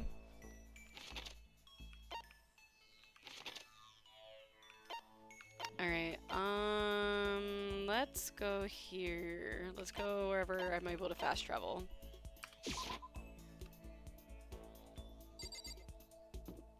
And they're in the laundry room. I'm gonna hang out with my girl. Honestly, it's kind of interesting that they're both in here. It's just like hanging out. You know, I don't think I ever hung out with Mondo during my first playthrough, though. Maybe I should hang out with him. Fuck it. This sucks. I want to get out of this depressing as shit hellhole. Get down to the beach or something. Yeah, let's hang out with Mondo. Hell yeah. He's cool. I like him. He's a very simple character type.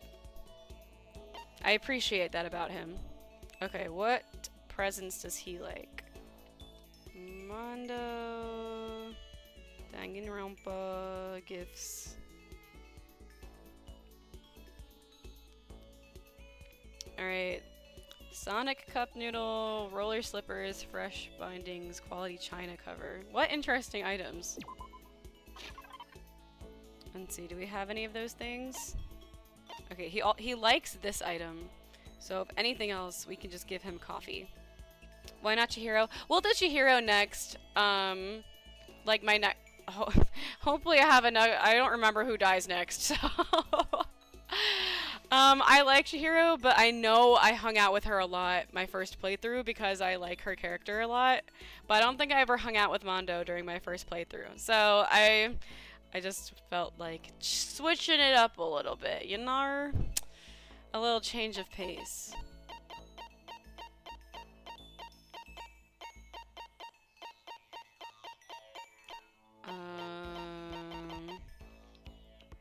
No.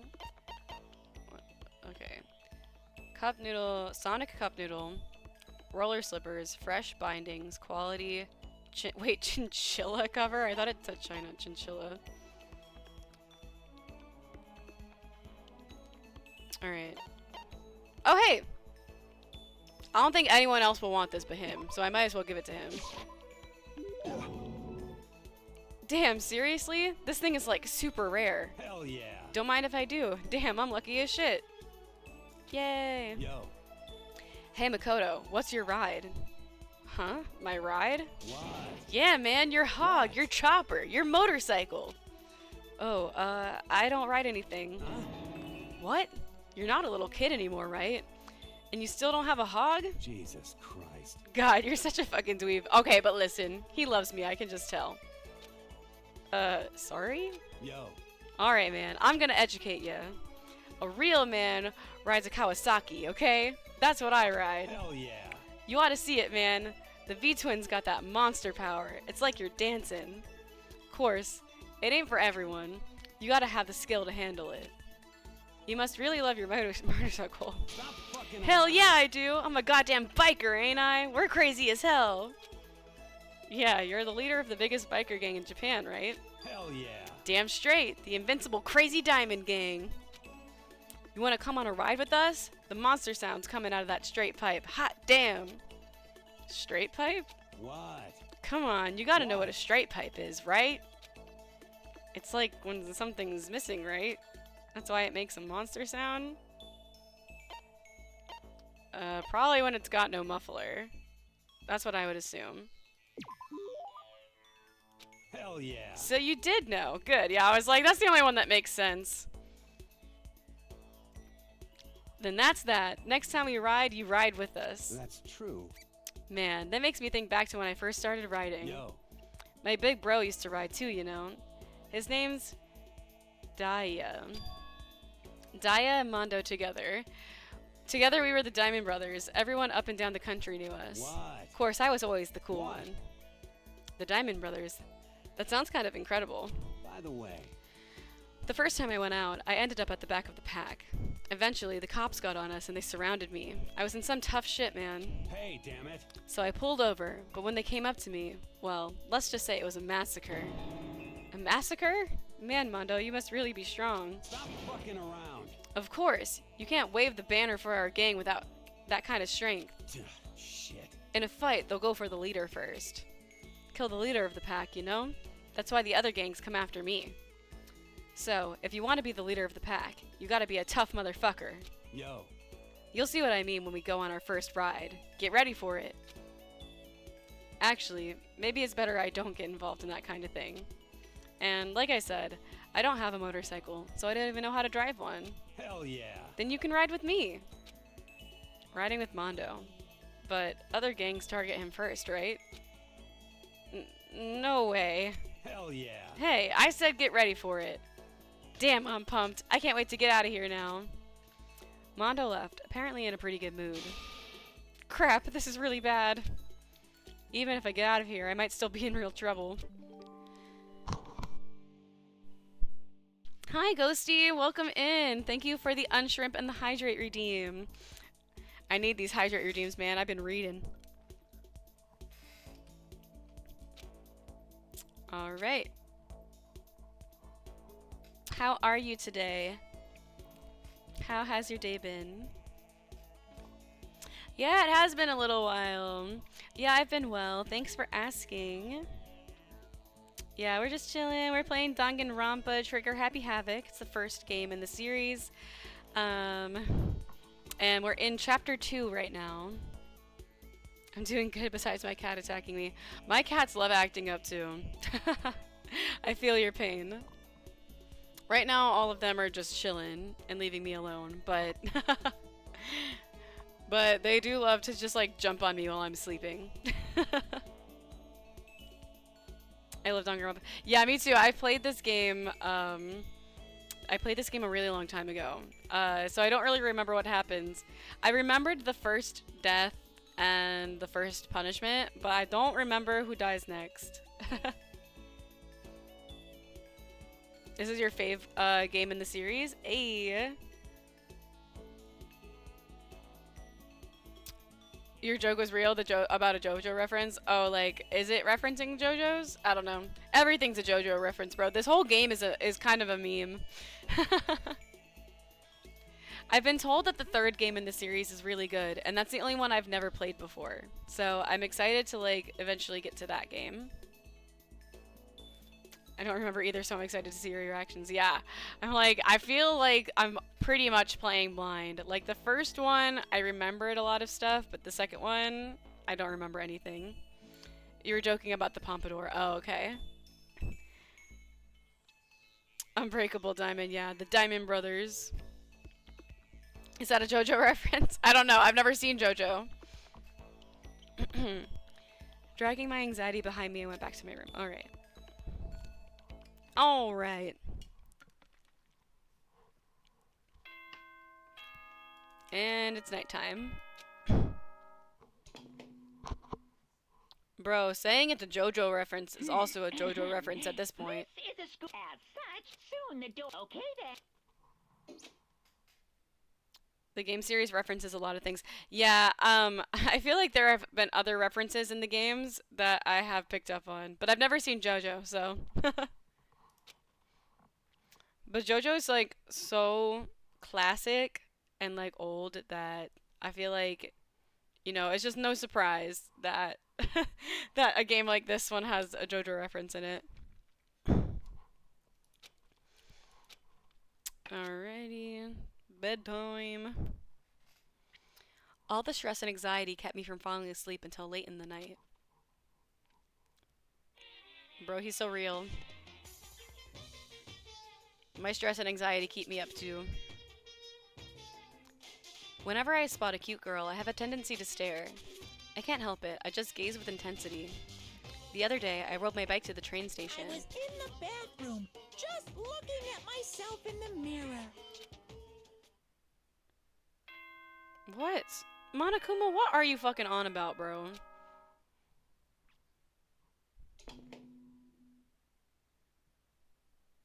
Good morning, everyone. Get ready to... Alright, alright.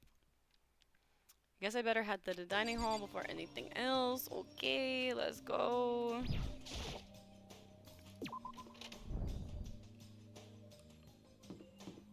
Bro, he always talking some nonsense. Like, Monokuma is such a fucking weirdo. I went to the breakfast meeting, same as always, but... Is this everyone? It feels a little small. Byakuya and Toka had stormed off yesterday, and it wasn't too surprising they hadn't come today. Even the table looked bigger somehow. I assume that is because 3 people are dead and 2 are abstaining. Yeah, with 5 people missing, I guess it would feel kinda empty. Still, I know Byakuya's whatever, but shouldn't we go check on Toko? For serious? I vote no. She's super annoying. How can you be so cold? You are like a piece of rock candy. You hear me? What? No, rock candy isn't cold. It's sweet. Shit. Anyway, Byakuya's the real problem. If we don't keep an eye on him, he might already kill someone. He might really kill someone. You can see it in his eyes. We got no choice. Get some rope. We're gonna have to bound and gag him. What? I think that's going a little overboard. He's right. In this situation, there's nothing scarier than when an ally turns loose cannon. It's just like when we were kids and someone would go crazy at sports day or whatever. Celeste is so cute. She really is. She's very cute. What? What the fuck are you talking about? You gonna use the rope to do tug of war or something? Idiot. It can't be. I'm not an idiot. Yo! You're an idiot. Who are you Damn calling you. stupid? Huh? What's wrong, Chihiro? You don't look so great. Oh. Oh, I'm just going through a little self-loathing. Huh? Self-loathing? Well, after what Byakuya said to me yesterday, I just got so nervous I locked up. I couldn't say anything. Mondo ended up having to help me out, and even he said I was someone who can't fight back. Oh. I hate how weak I am. Ah, I see. So Mondo made you depressed. What? What? How is it What? my fault? Hey, come on. I wasn't trying to be mean. Besides, girls are just naturally weak anyway, right? Are you crying? It's because you were screaming like a lunatic. Hey, come on. Hey, come on, don't cry. It's my fault, okay? I won't yell at you anymore. Really? Not sure I can believe that. Huh? Just shut up. What? I got it. What? I'll make you a promise as a man. Promise as a man? Yeah, that's right. Maybe I mentioned this before, but ever since I was a kid, there was one thing my brother told me over and over again. He said that no matter what, a real man always keeps his promises. That's what he left me. Left you? Oh yeah, my brother's dead. Oh, I see. That's true. Anyway, I don't want to talk about it. Don't want to make all you guys cry. Yo. Anyway, so you can trust me when I make that promise, so you don't gotta cry anymore. Okay. Thank you. Thank you, Mondo. Uh, Sure. Oh, look at him blushing! Wow, he thinks he's tough shit, but he's a sweetie at heart. But I think he's probably my favorite member of the male cast for this game. But I still don't like how I am right now. I have to get stronger. If I'm so weak, anything can make me cry. That's not good. Still, don't stress out too much about having to get stronger. No, I want to get stronger. Maybe I should start working out. In that case, I would be happy to help you out anytime. But then Miss Fujisaki would get smashed into a billion pieces. Just a second. Shut up, you. you know? Oh, finally cracked a smile, huh? I see. Yeah. Thank you. Everyone, thank you. Machi likes Josuke. Hijasakata. I don't know who that is. I'm assuming they're from an anime, but if they're from JoJo's, then as I mentioned, I've never seen that. So yeah, man, if we keep helping each other out like this, we're bound to get out of this crappy place together sooner or later. I mean, someday, I'm sure. Yeah, Sakura is a sweetie. Like, they make her seem all scary when they introduce her, but I'm like, nah, she's so cute.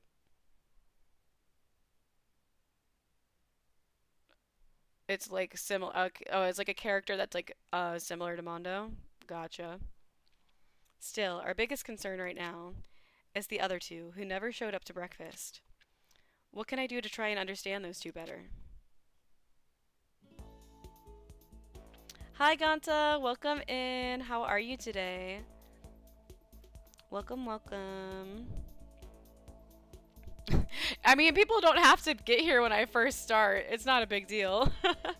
You don't have to call people out for being quote-unquote late. No such thing. You can pop in whenever you feel like. Thank you for the hydrate and the unshrimp. Joking. You should start putting LOL after your messages when you're joking.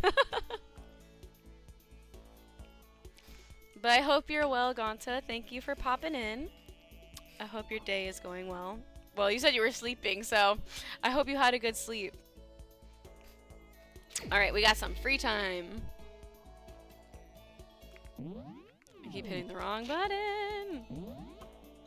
Alright, where is everyone?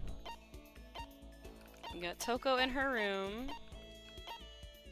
We have Celeste in the dining hall. We have these three. Byakuya still in the library. Kyoko.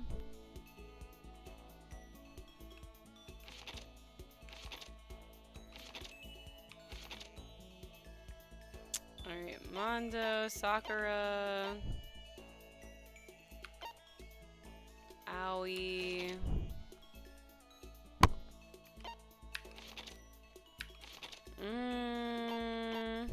I'm trying to get another skill. Do I have to like hang out with somebody more than once to get a skill? I got a skill from Sayaka before she died.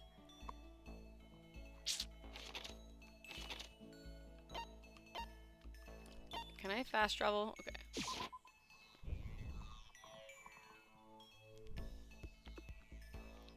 Gotta let the joke marinate and then say LOL. Alright, alright. My lag is getting worse and worse each second. No! Try talking with a hero. Twitch a hero. It auto-corrected to Chihuahua. That's funny.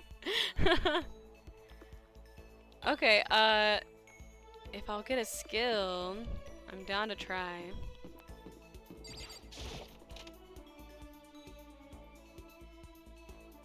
Yeah, I have a hard time with their names a little bit too. Wait, I thought Chihiro was up here. Am I tripping?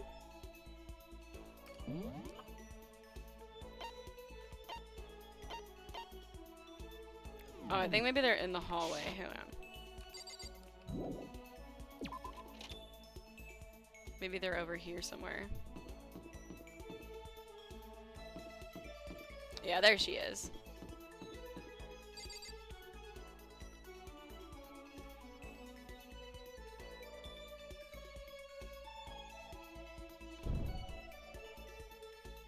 They call me AYU because my comedy can be gold sometimes.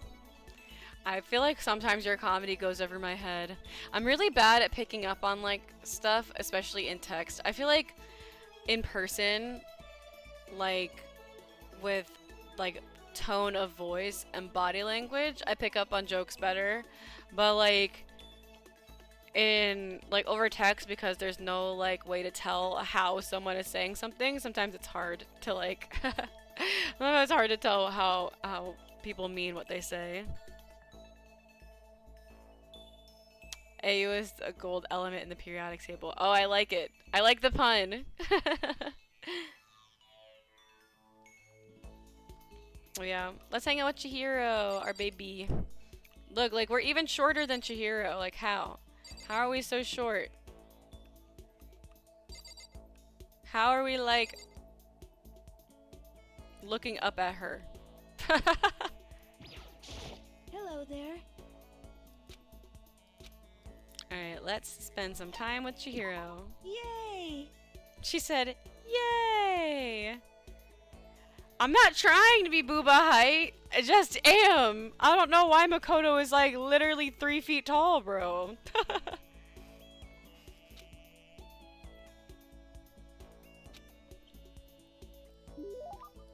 Alright, let's give her a present. What type of stuff does she like?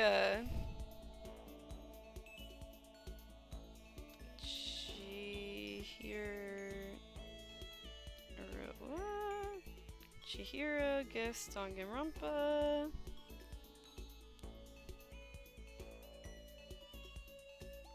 Okay, she loves. Everyone fucking loves this blueberry perfume that I've never gotten before.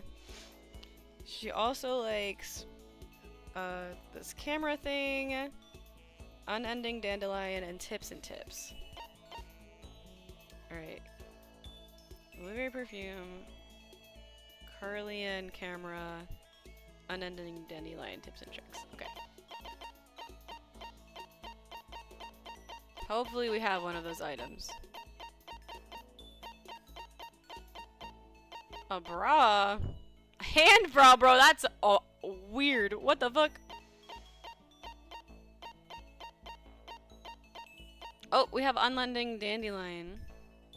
I know some of the other characters like this item too. We only have one. What else we got? We have anything else that would be more like specific to her? I feel like the camera is more specific to her. Oh, Tips and Tips is definitely specific to her. Let's do that. Huh? Huh? A present? Yay, thank you so much. Seeing Chihiro so pleased with something I gave her makes me happy. Oh, What's wrong? That seemed like a pretty heavy sigh. you know? Oh, sorry. It's just everyone else is working so hard to get us out of here, but I'm no help at all. That's not true at all. But It's okay. You don't have to try and make me feel better. I know it's the truth. I'm completely useless without a computer in front of me. At least if I were a little stronger or something, then I'd be able to help somehow. Listen, you'll get your chance, I'm sure, and there'll be a time where your skills will come in handy. So you don't have to worry so much, okay? huh? My skills might come in handy. Oh my gosh, hello! Welcome in. Thank you for the follow, Byakuya. Like, wait, let me read your whole name. Byakuya Togami the Rich Bitch. Yo, your name is funny. Hi, welcome in. Welcome, welcome. We are playing Danganronpa Trigger Happy Havoc. We're playing the first one, and we're on chapter 2. We're spending some free time with Chihiro. Byakuya doesn't want to hang out with us, otherwise I would have hung out with him.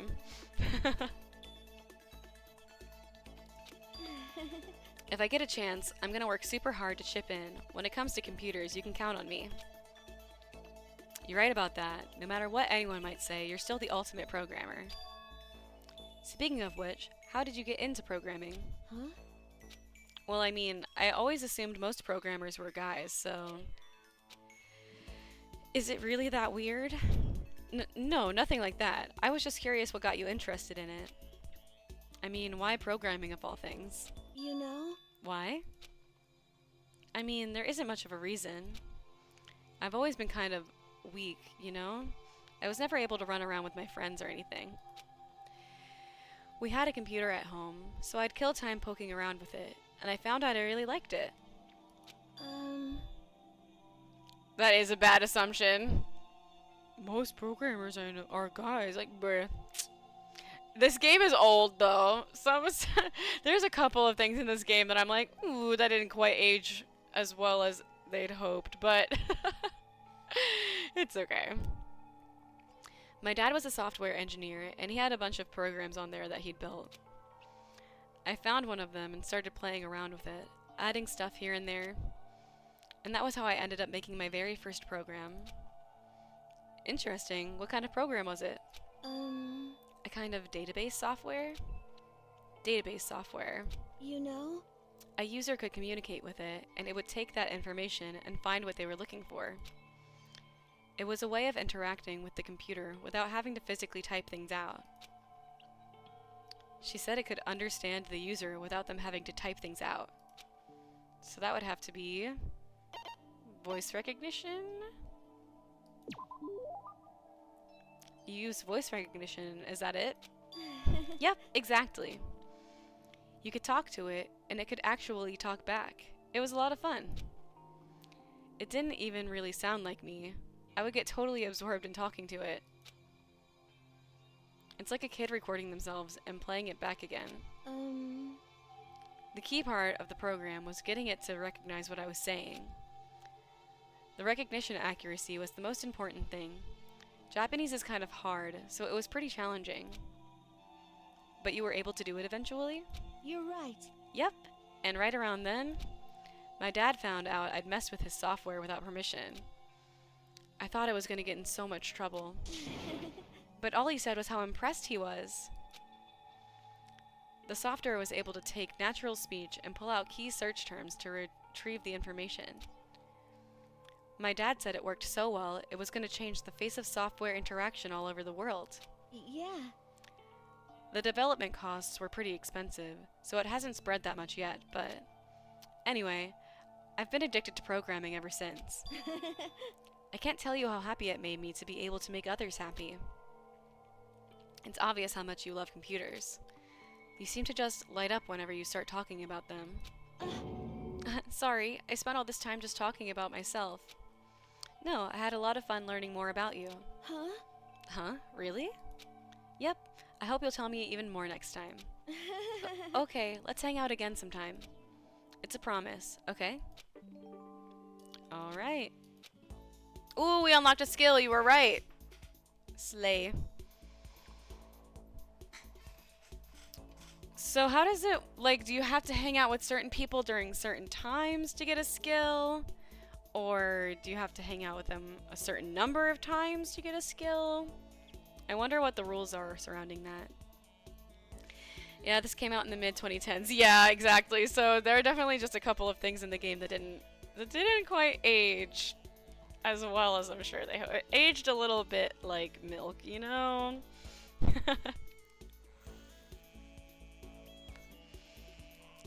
Thank you for the hydrate redeem, Ganta. Keeping me in check. Hydration is important unless you choke on water. Yeah, I do choke on water sometimes, but usually if I'm using a straw, we're safe. And my cup at my desk has a straw with it. Mid-2010s, wow, that seems like forever ago. It does seem like forever ago. I mean, it was I mean, we're in 2024 now. So, it has been a hot minute. Alright, I'm assuming we might have another block of free time. Perfect. Okay. Let's see who else is around. Kyoko is in her room, so she's not available in the evening, she's only available during the day. Celeste is available. I'm actually curious, if I go knock on Kyoko's door, do you think she'll hang out with me? Like, maybe?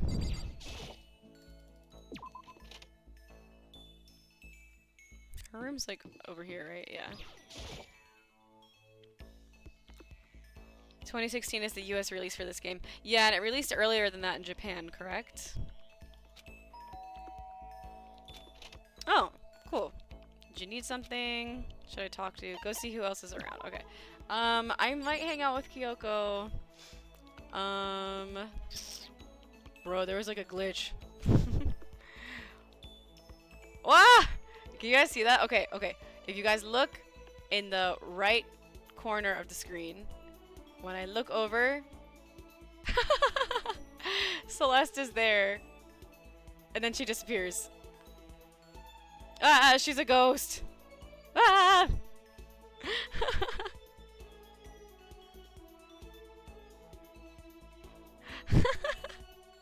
See, she's there. She's there. And then she disappears. I love it. Alright. Man, I wish I remembered who dies next. I would hang out with them. But don't tell me. I'll have to figure it out for myself. Trigger Happy Havoc released for the first time November 25th, 2010. Wow. That's crazy. That's forever ago. It was a PSP game. Wow. So that's what did I say about no clipping through walls? That's what I'm saying. Now we're close enough that she doesn't do. Whoa! I think it just must be my distance recognition. But it's funny that at the angle, at this angle, she's there. But then if I center my screen, she disappears.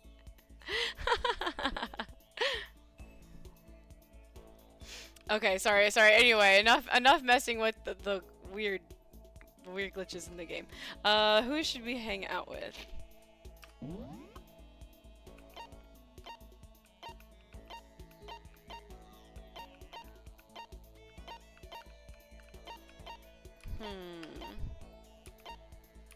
Like, Kyoko is kind of my best girl, so I'd be wanting to hang out with her, but I feel like I should hang out with another one.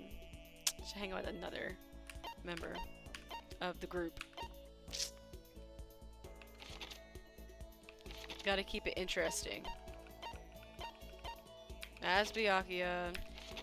Bro, does bro just live in the, like, library now? Like, he's always up there. Goodbye Despair was 2012 and Killing Harmony was 2017. Wow. So only 2 years between the first two, but then they jumped an entire 5 years between the second and the third game. Well, the third game I do think has a lot more, hang out with Mondo. I just hung out with Mondo. I hung out with him, like, previously already, but I can hang out with him again if you all want me to. He's, like, around, I think he's in the laundry room. Ah. Between 2 and 3 there are spin-offs. Okay, cool. Yeah, he's here in the laundry room. We could hang out with him, but I hung out with him yesterday.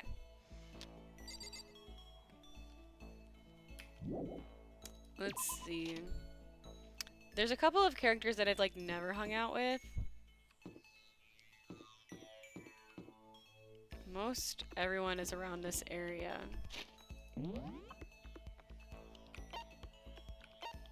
But then there are some characters I, like, don't want to hang out with. Like, this guy, Hiro, I think his name is. He's kind of boring. I like both Aoi and Sakura.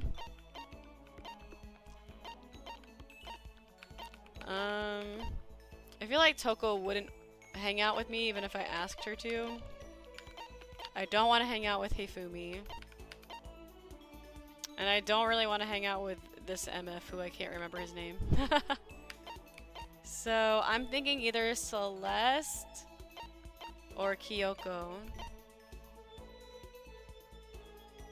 Yashihiro, yeah. And then it goes, it's like Hiro for short. Why not Hiro? I don't know. He just annoys me. I don't like him. He's interesting. Kiyotaka, okay. I'm just being biased. I mean, all of the characters are alright, except for Hifumi. Hifumi just sucks all around. Okay, let's hang out then with... We'll hang out with Hiro since you guys said he's interesting. Oh wait, where is he? Wait, I'm tripping. I thought he was in here. Where's my man? Oh, he's... Oh, he's in the pantry. Okay.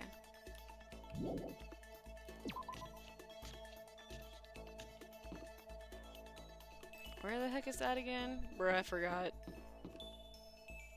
Over here.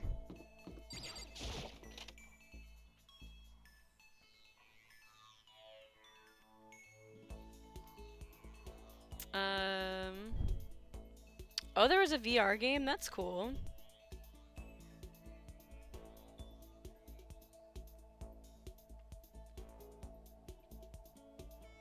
Oh, wait, no, he's not ugly. Come on, guys. I mean, wait, I thought he was in here. Bro, what the heck? Sorry, I was reading chat. I wasn't even looking at the game. But yeah, we'll hang out with Hiro, wherever the heck he is. I thought he was in here. Now I feel extra crazy. Oh, he's in the kitchen. Oh, okay. I had it mixed up. Okay. I thought that was the pantry.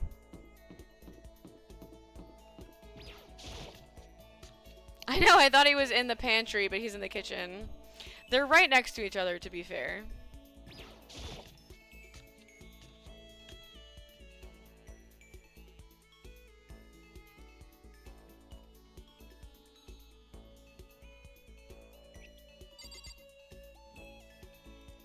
Alright, let's hang out with Hiro. Oh, hey, Makoto. Oh, hey! Yeah, let's hang out with Hiro. Alright. Well? Maybe hanging out with him will make me like him more. It's not that I don't like him, I just find him kind of boring. But you guys are saying he's interesting, so... let's do it. You wanna go grab a bite to eat in the dining hall? I'll teach you where all the best power spots are. Like, he just be making me roll my eyes. Silly Hiro, the weed man, yeah. Tell me all about the best power spots, ... Yes. Alright, what type of stuff does he like?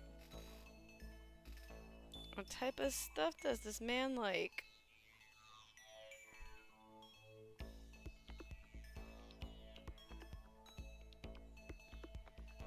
Everyone will make you roll your eyes in this game series. Okay, sure. Like, everyone does have their moments where you're like, bruh. But I feel like he makes it more.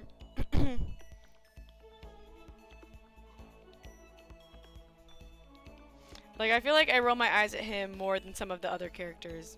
Him and Hifumi. I'm like, like, literally, my eyes are gonna get stuck in the back of my head every time I talk to Hifumi. Every time he opens his mouth.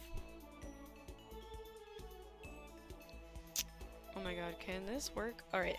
Crystal Skull, Golden Airplane, Prince Shitoku's Globe, Sacred Tree Sprig, Meteorite Arrowhead.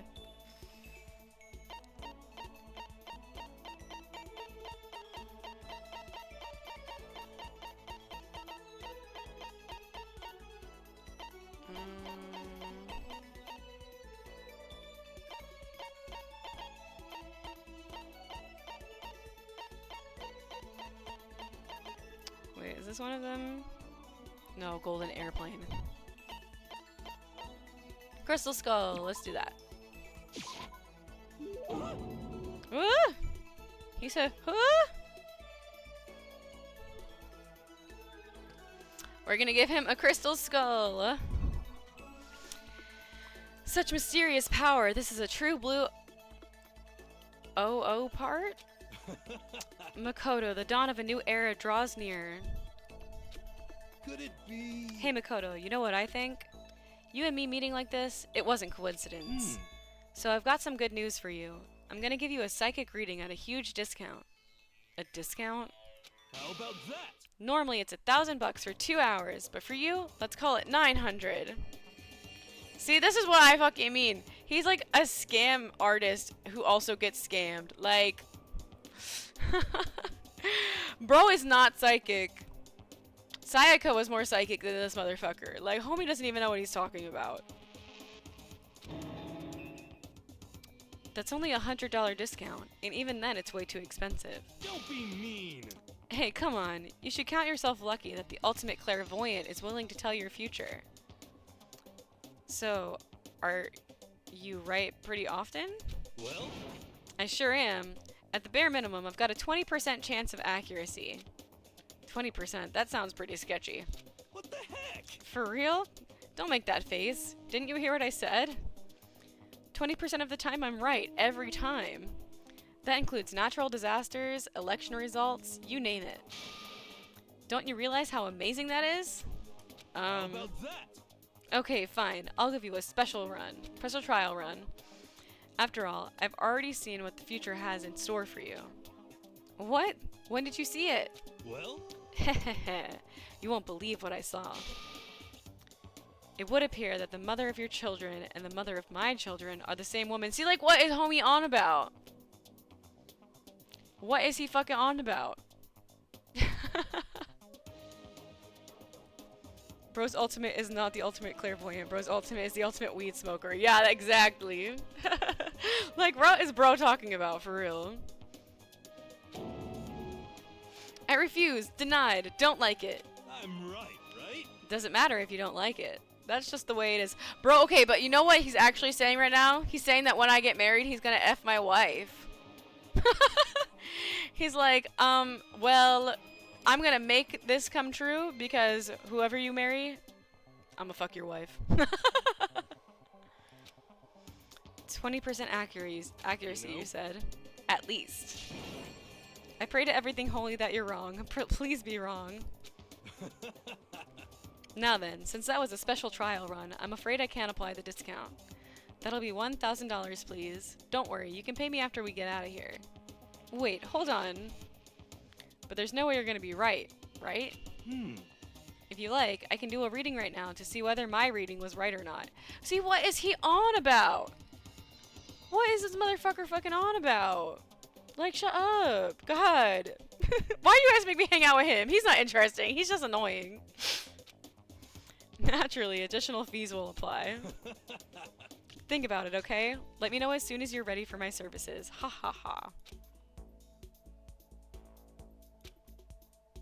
It's just for the skill. Oh, do I get a skill? I can see how people can fall into that kind of cycle. That was close. Don't let that be right. Alright. Sweet. Thanks, guys. You put interesting. Oh, that's what you meant. I would get a skill. Oh, okay, okay. Thanks for helping me out.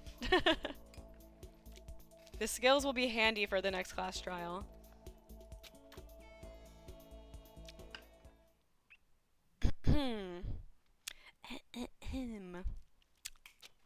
I guess I'm feeling a little hungry.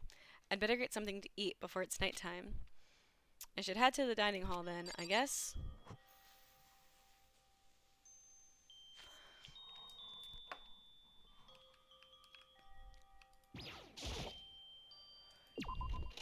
Yeah, who else? Well, on my next free time. I don't know when the next murder is gonna happen. But on my next free time, who should it be? Talk with Kiyotaka. I actually don't dislike him. He's just intense. I just wanted to get something to eat, and now I'm about to get roped into something like this. Actually, no. I guess I'm already roped in. Listen to me! Hey, Makoto. Perfect timing. Huh? What's going on? Hey, damn it. I have a favor to ask. A favor? I have a bad feeling about this. Oh dear. What do you want? Hey, damn it. Come on, Makoto. You gotta be our witness. Bro, what are you on about? Witness to what? What? This guy's been talking shit about me since day one, calling me a coward and shit like that. You're corrupt! You are a coward. That's why you turn to violence to solve your problems. You! That's why you can't do what society asks of you. Why you walk around dressed like that. Huh? The fuck you say? You don't know shit. You hear me? You've already lost yourself, but you're such a coward you don't even realize it. Damn you. So what you're saying... So what? You're saying you're not a coward? You think you're tougher than me? Count on it! I know I am. You wanna fight? Okay, then let's throw down. Prove you got what I don't got. You hear me? I accept your challenge. What? So, what's happening? Okay, so what's happening, Makoto? You gotta be our witness. You're gonna throw down? You're not gonna, like, start punching each other, are you? Hey. There's a bathhouse on the first floor of the dorm, right? With a sauna inside. I see! I see. A simple endurance contest, is it? Got it! We're going to see who can stay in the sauna the longest, am I right? Piece of shit! Goddamn straight! Oh my god, these two boneheads! Oh my gosh. Fools, both of them. Are you guys really gonna go through with this? Stop fucking around. Shit, yeah! You! He'll be done in a matter of minutes anyway. People like him are, without exception, all talk. You wanna throw down? Bring it on! Hell, let's make things interesting. Wouldn't want to win without a challenge, right? Interesting? You son of a bitch. We're gonna battle with all our clothes on! Ridiculous! That's idiotic! Suicidal! You wanna fight? What? You afraid? You're gonna regret this! Stop fucking around. Shut up and let's do this! Bro, they're both gonna pass out. Dumbasses. Oh my god. Hey, Mondo. What? Kiyotaka took his clothes off. He's breaking the rules. He broke the rules of the bet. Homie's out already. Already out. Bro, oh my god. Mondo got fucking towel on his hair. I'm crying, bro. These two are idiots. The reason he's so tense is because of his hard childhood. Oh, yeah. Yeah, I remember something about his past being like that. A lot of his character type, he's definitely like very tropey. And his character type, like a lot of times that's the case. What, asshole? You can take off your uniform, you know? Go ahead. I won't judge. And you can shut the fuck up and mind your own business. I mean, look at you. Your face is all red. What are you, one of those goddamn hot spring monkeys? It just so happens I was born with a red face. You don't have to act all big, man. Act, you say? I'm still plenty good to go. I'm so good, I could eat a steaming hot bowl of soup right now. Oh my god. Are they okay? No, they're not okay. They're literally melting their brain cells that they have remaining, if they had any to begin with, as we speak.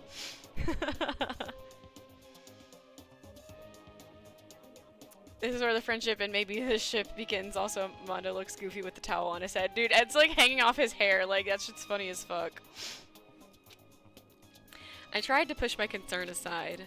A few minutes passed, and then a few dozen minutes, and then an hour. Oh my god. Don't you think it's about time you gave up? Bro, Kiyotaka not wearing any clothes. Like, he's literally already, in my opinion, as a referee, he's already out, bro. He lost. They said part of the bet, part of the challenge was that they have to be fully clothed. Homie's fucking naked. He's lost. That's it. What skills do I have right now? I have the one from Chihiro and the one from Hiro, and I have the one from Sayaka, and that's it. I don't remember what they're called, so we can look at the menu after this cutscene is finished. What about you? You can't even hardly talk. Dumbass. Say whatever you want. I'm still totally good to go. In fact, I'm starting to feel kind of cold. That's probably not good. That probably is not good. Hey, guys, I know you both want to prove how big of badasses you are, but don't you think you've done enough? Shut up! Ugh, I just can't win. Oh my god. It's nighttime? As such, soon the doors to the dining. Okay then. Sweet. Hey, did you hear that? It's nighttime. How about we all call it a tie? In a true competition, there's no such thing as a tie. Mondo x Kiyotaka is real. Hey, I'm here for it. I love letting the shippers be free and do whatever they'd like. I'm very much like pro whatever you want, bro. The first time I played this game, I didn't really like play it with like a shipping lens, so I didn't think about it. But honestly, yeah, this is pretty solid. You win or you lose. That's the only thing that matters. Listen to you, you son of a bitch. Then bring it on. I'll push you right up to the gates of hell. Oh my god. The gates of hell? That's not a good place to push someone. This isn't good, guys. Yeah, you hear him? Better crawl on back to your room. I'll let you know how it went in the morning. Then you can start spreading my legend. Come tomorrow morning. You'll fall down in front of me. Down on your knees. I'll show you where to do it. Big talk from someone whose face is about to explode. Right back at ya. Okay, well, good night then. No, the bromance is real between these two.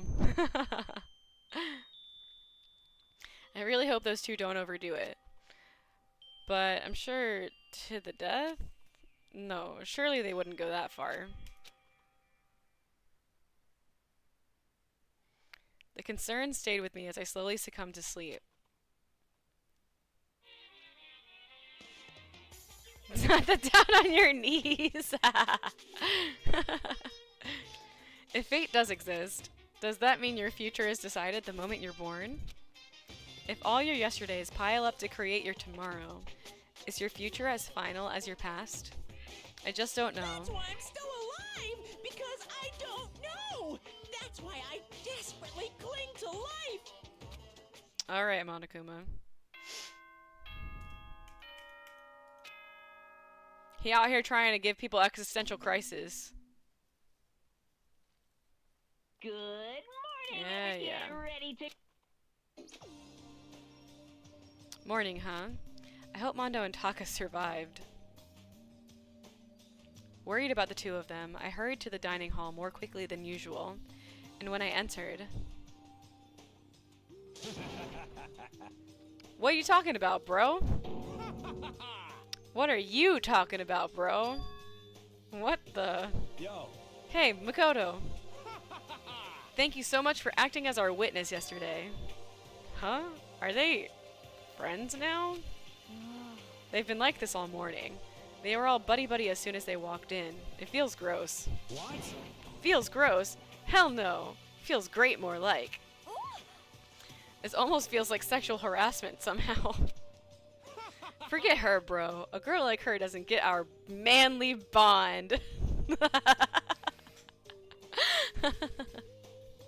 You hear me? Friendship between men is stronger than blood. A woman could never understand. Ain't that right? What you just said? Bro, that was cool as shit. I should get a tattoo of it. Without a doubt. No, bro, you mustn't. Your body is a temple given to you by your loving parents. So, who won the contest? Piece of shit! Who gives a shit? Got it! Yeah, don't ask stupid questions. What matters is that we both took part in it together. That's completely different from what you were saying last night. I see. Friendship between men seems very simplistic. Nothing like what I'm used to with girls. Yeah, for real. You hate this part? Bro, I think it's funny. They must have had a great time together. Stop, bro. I bet there's so much fanfiction out there of that particular scene. Bruh. Like, I bet the Danganronpa, like fanfic tag is full of that particular scene. You'll see why I hate this part very soon. Oh, okay, okay. At least the bromance is getting stronger. Oh, no! Okay, I'm prepared. I'm stealing myself. I'm prepared. All throughout breakfast that morning, the room was dominated by Mondo and Taka's overpowering brotherhood. All in all, it was a pretty unfortunate experience.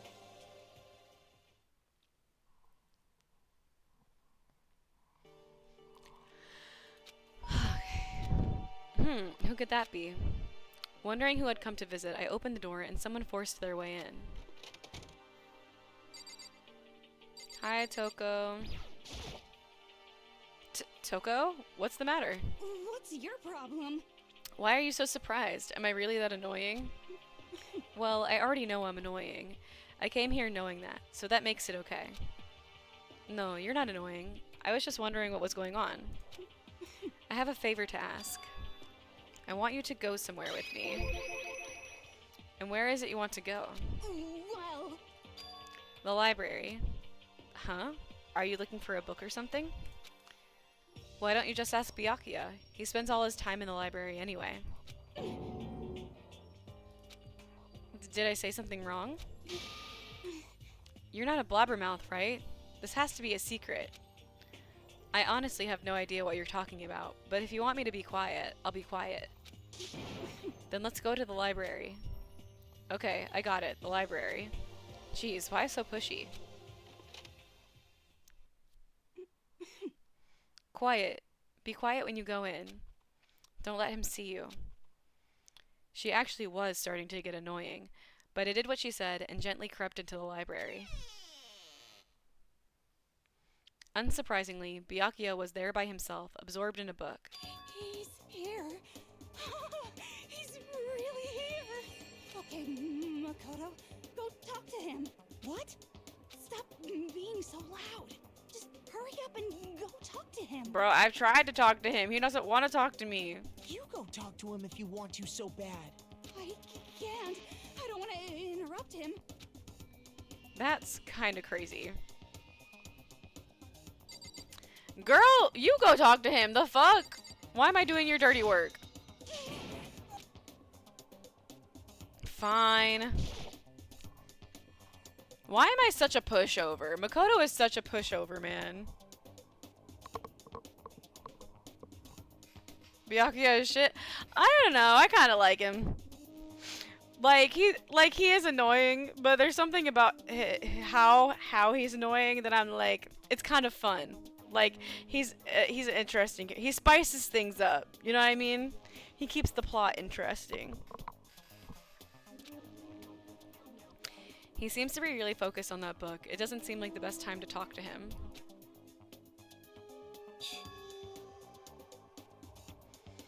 A short pushover. I know. Makoto's literally just a short pushover. It's all he is.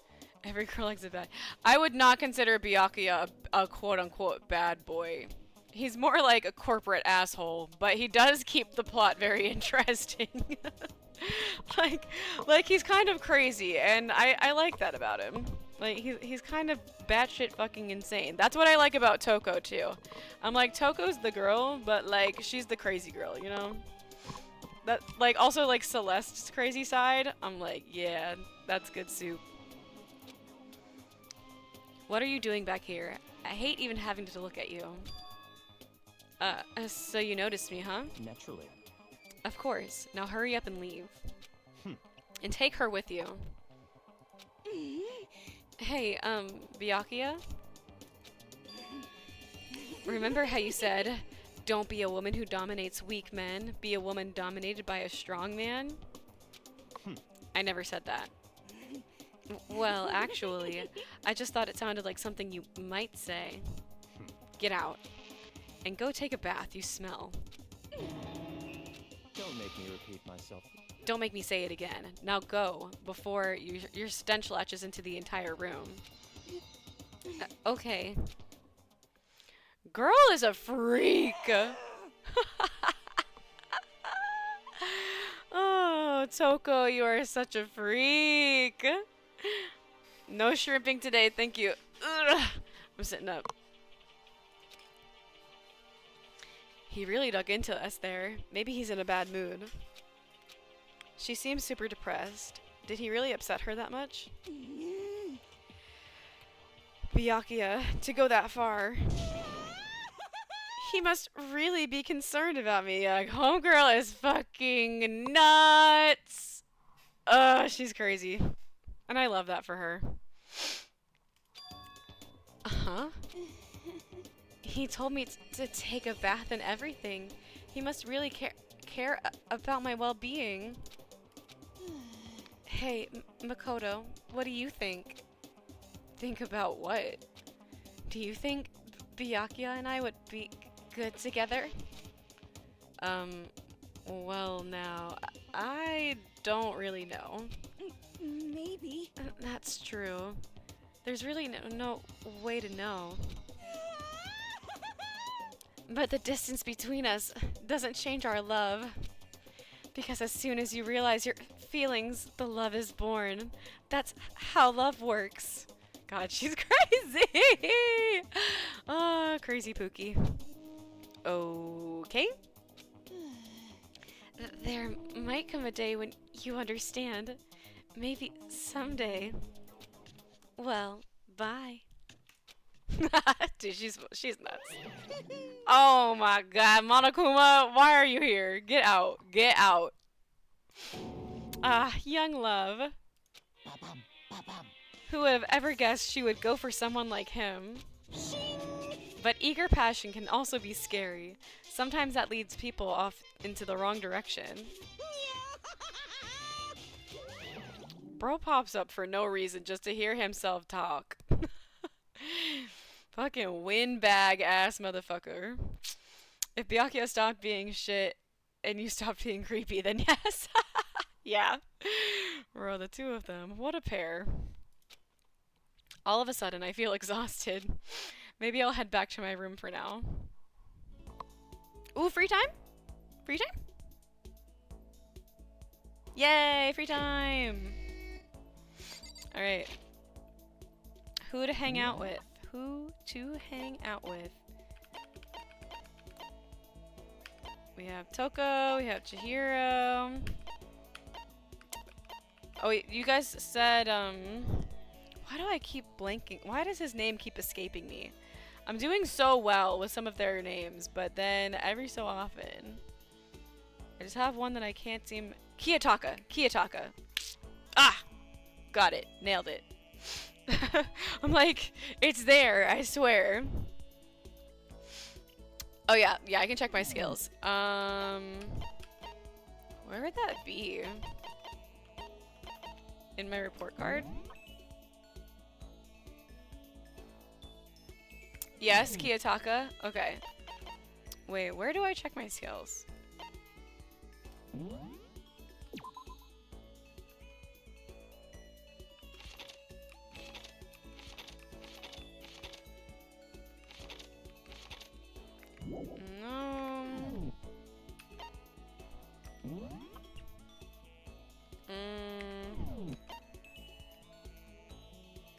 I don't know where to look. I think I can only see... Wait, that's kind of weird. Can I really only see them, like, right before a class trial? Well, that's just silly. Alright, well, whatever. We'll hang out with Kiyotaka. Where is he?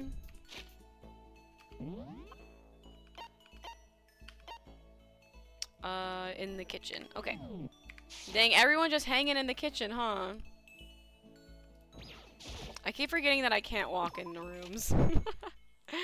Like, I keep going to, like, move.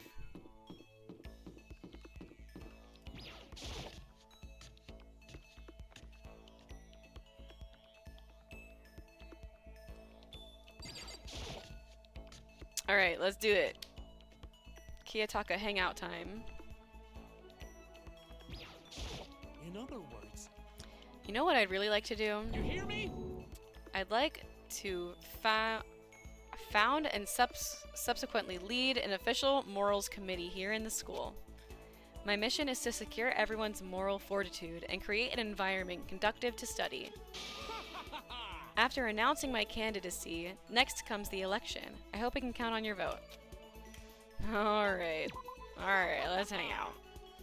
Well, I suppose we should take a break once in a while. Let's partake in some of my delicious tea. We went to the dining hall and Taka made us some of his delicious tea. Taka and I grew a little closer today. Yes. What sorts of stuff does he like? Taka, presents, Danganronpa.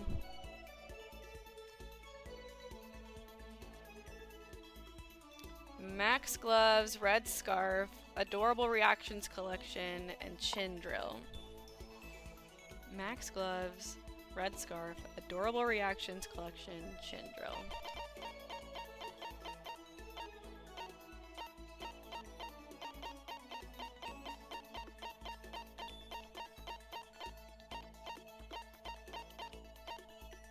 Oh, adorable reactions collection. What a weird item. You can't be. Are you sure I can have such a splendid gift? Thank you very much, Makoto. Alright. Hey, Makoto, as long as we're talking, let's really talk. What do you say? Huh? Oh, sure, that's fine. Excellent. You hear me? Then let's get down to brass tacks and find out where we stand on all the big issues. So, what should we discuss? Politics? The economy? International affairs? Wait, hold on. Instead of a big serious discussion, can't we just have a normal conversation? That's the best way to learn about people, I think. What do you mean by a normal conversation? Well, for example, what do you like to do in your spare time? Listen to me. Study, of course. I'm a student, aren't I? A student must be a studying professional. And of course, my duties as chairperson of the Morals Committee keep me quite busy as well. You understand? It's my duty to foster an environment in which we can all focus on our studies. Okay, but what else? Like, when you're at home, or you just have some time to kill. If I have time to kill, I study. I see. This is fun. Okay, my turn. Makoto, what do you like to do in your spare time? You know, just normal stuff. Watch TV, play video games. Huh, and this helps you study how? No, it's not about studying. It's just for fun, you know? That's wrong. But doing things just for fun serves no purpose. There must be more to it. You wouldn't spend your valuable time doing something useless, would you? He can insist all he wants, but in the end... But maybe there is a good reason, like getting into something and talking to people about it. Relating to your friends. It is studying seriously just for fun. Relating to your friends. You know how it's useful? It helps give you something to talk about with other people. Something to talk about? Like when you see something awesome on TV or some awesome game and you want to share it with someone. He's never had a normal conversation. No, he has not. You find other people who feel the same way, and that's how you make friends. See? You kidding me? Blah. This is ridiculous! I once was blind, but now I see. What the heck? How unfortunate. That kind of thing has plagued me for years. I've tried making friends, but whenever I would make conversation, it would die after a few minutes. And now, I finally found the answer. I see. I need to study more games, more TV shows.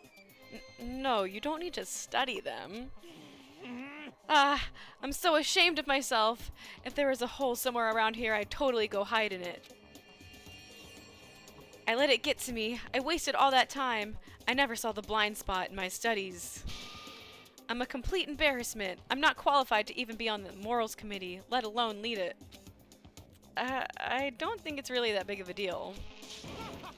Thank you, Professor Makoto. Professor? You've taught me a most valuable lesson. You've earned my respect and the title of professor. That's gonna make things super awkward. There's no need to be modest, Professor. I can't wait for your next lesson, and until then, I will strive to learn as much as I can on my own. Well then, Professor, by your leave. Without waiting for a reply, Taka ran off. Although, thinking about it, I didn't totally hate it. Professor Makoto. Alright. Attentive influence. Cool.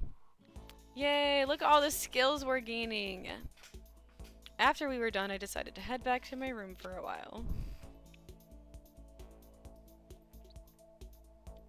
He's never actually played or watched any. Yeah. I don't like, bro. A real life person couldn't live like that, I don't think. Ahem.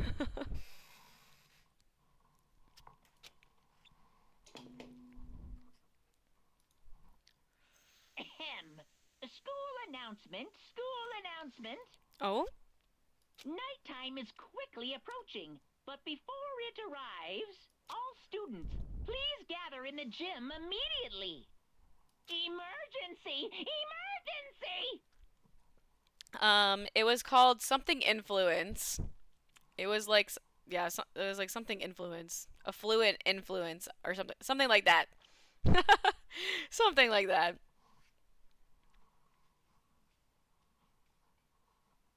I don't want to hang out with them. Yeah. He's intense, but you know, he's nice.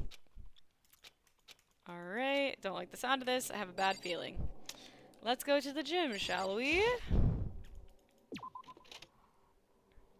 It's for the skills. Yeah. I know.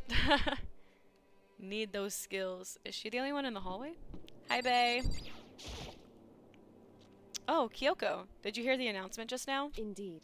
Yes. I don't want to go, but we don't have any other choice, right? Right.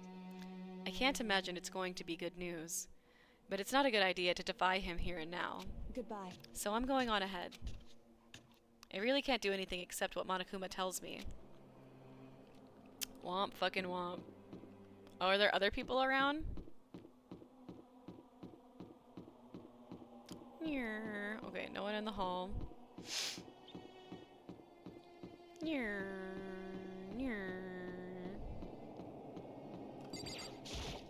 Yo.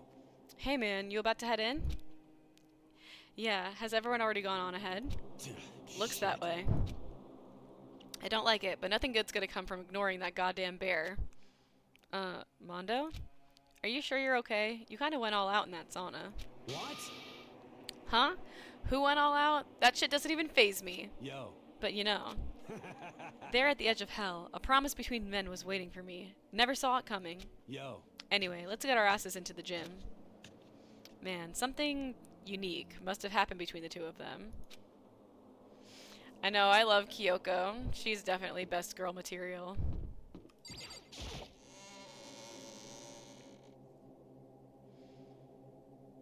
It will save me some trouble sometime soon.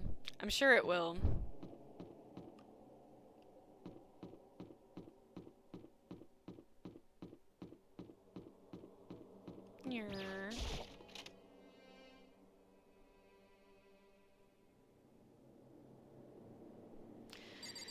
Why are you standing out here?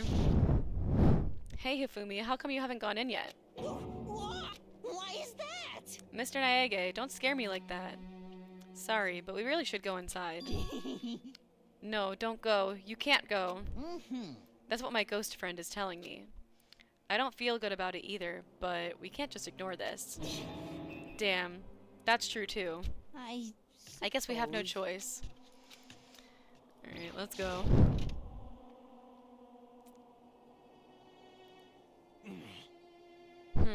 Asking us to gather together all of a sudden like this. What could he possibly want? Well, Indeed, what might await us this time? He keeps things interesting, that's for certain. How is that funny? Can't you smile like a normal person once in a while? Like how the housewife on a classic TV show smiles at the end of an episode? What the heck? There's something totally messed up with you if you can laugh at a time like this. Which of us is actually messed up, Huh? What's that supposed to mean? Nothing in particular, just admiring, that's all. I don't want to kill anyone, but I also don't want to stay here, living in blind denial day after day. I was just admiring how you could live like that and still keep your sanity. What is this? I'm not in denial. That reminds me, remember how you kept talking about the police or whoever would come help us? How'd that turn out? It seems to me there's no sign whatsoever of a possible rescue. well, That's just... Huh? I wonder what actually happened. certainly. It's strange, that's true. There's no way the police wouldn't know about it. We're right in the middle of a major urban area. What? The police suck.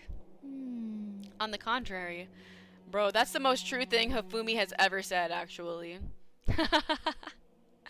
On the contrary, the mastermind may be just that powerful to take control of even of the police. Could it be? Oh, this might not be related, but... Then don't say it. Nope, gonna say it. It's not like some occult mystery. It's about last night. I was near the main hall, just staring off into space, when all of a sudden, I heard it. Huh? You heard what? A sound that... I don't really know what it was. What kind of sound? Well, like I said, I don't really know. But if I had to describe it, Could it be? it was like a construction site, I guess? A construction site? For serious? I mean, I could just be making that up. I only just barely heard anything. Then you definitely made it up. Must have been the sound of the ocean that in that head of yours. Say what? What you talking about, Toko? Here we fucking go. Yap Master 5000.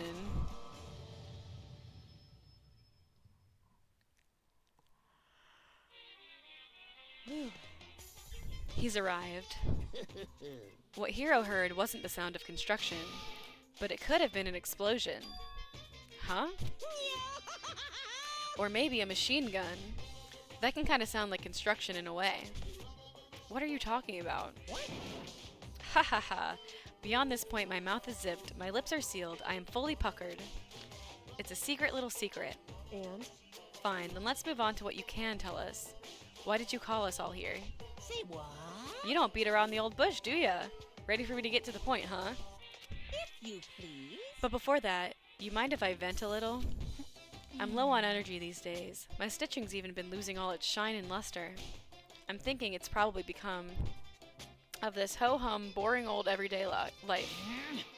I'm looking for something with a little more stimulation, something rife with danger and intrigue. Yep. Listen, can I just be frank? Today. The next Blackened hasn't shown up yet, and I'm getting bored. Hey, So I've decided to come up with a new way to motivate you. Motivate? Is it another set of videos or something?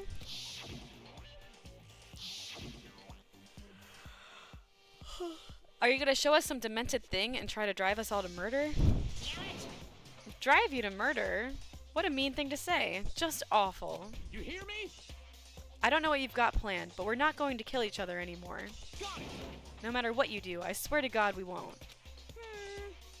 That's very big talk. Do your very best to back it up, okay? Now then, with your permission, let me begin. So this time it's embarrassing memories and secrets. As long as you're alive, it's a given that there's things you don't want other people to know about you. So I did a little investigating of my own, and I dug up some of your darkest secrets. And those embarrassing memories and secrets are all contained in the envelopes I have right here. OMG, it's Yap Master, seriously. I'm going to hand them out now, so take a second to take a peek. As Monokuma spoke, he tossed the envelopes at our feet. I quickly snatched the envelope with my name written on it. Nervously, I pulled out what was written inside. My entire body suddenly went rigid. Makoto wet the bed until he was in 5th grade. What? How? How did you find out about this? Everyone started talking at once. You have 24 hours. If someone doesn't become blackened by then, Extreme! all your deepest, darkest, most embarrassing secrets will be exposed to the world. Maybe I'll roll by a crowded intersection in a van strapped with loudspeakers and filled with beans. Wouldn't that be so embarrassing? So, that's what you meant by motive? Yep, you got it. They're all pretty unpleasant, trust me. None of you want me to reveal that stuff, right? It's definitely something I'd rather people not know, but we'd never kill over something like that, right? What? Yeah, maybe Makoto wouldn't. Because it's just like, his isn't that serious, but some of these other characters, I bet their shit's kind of fucked. What did you say? Count on it! He's right. Your plan is doomed to fail. No one's gonna murder something for this kind of thing. This is kind of depressing. Is it because, for better or worse, your memory is still a way to connect to the outside world? I have stuff I wouldn't want anyone to know, no matter what, so I assumed you'd all be the same. Which is why I put so much effort into preparing this next motive. Man, you're saying you really won't kill each other over this stuff? That just sucks. Well, what can you do? Okay then, in 24 hours I'll expose all your secrets just to make myself feel a little better. Okay. So sad, so depressed. Fare not well. With an almost convincing look of depressed dejection on his face, Monokuma receded into the gym's depths. So, I didn't know what to expect at first, but maybe we dodged a bullet on this one. I mean, yeah, having those secrets revealed is going to be totally embarrassing. But that's seriously not enough to give someone reason to kill, right? Listen to me! Good news, everyone. I have a brilliant idea. You hear me? Why don't we all just confess the secrets in those envelopes right here and now? Without a doubt. If we do that, any and all motive for murder will vanish. That's pretty smart, right? Quiet down and listen! Okay, so my embarrassing thing is... I don't want to hear your stupid story. What? Besides, I don't want to talk about it. I don't care what anyone else says. I don't want to talk about mine. as for me, Neither do I. Not because it's unpleasant, but because it is impossible. Oh?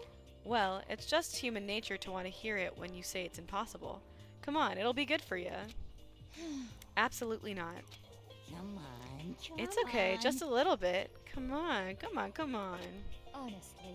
As I said... Here we go. Oh my god. Hey! Bro, he just wanted her to go crazy again. He fucking loves that shit. It's that Gat Moe. I said I don't want to talk about it, you human bag of lard. Say what? I agree with them. There's no need to discuss it. What do you think, Chihiro? I'm sorry, Sorry, I don't really want to talk about it right now. but But I also don't want to leave things the way they are. So maybe I can talk about it later. After I try my best to become strong, then I can tell everyone. so, If you don't want to talk, you don't have to. I'm not super excited to talk about it either. That's true. If everyone's that much against it, even if my bro's the one that suggested it, I gotta say no. Well, that's okay then. Either way, if it's just a few secrets, I'm sure nobody's about to kill anybody over it. I hope you're right. A secret so bad you'd kill someone to keep it. Nobody's got something like that, right? Okay, I'll stop with all the secret talk, but... You hear me? Each of us has 24 hours to get ready. Having our secrets exposed isn't going to be fun, but it's not like we're going to die because of it. So, you know, don't do anything hasty. The way you keep repeating it kind of makes me worry even more. Okay, sorry. I know it's going to be tough, but... I also am very curious about what's in the others' envelopes, because if I remember, they don't tell us. Like, we never get to find out, because a murder does happen, so... Womp, womp, womp. When we go to the box, shut up. Yeah, no, for real, he's the worst. The only thing he's ever said that I agree with is that the police suck. This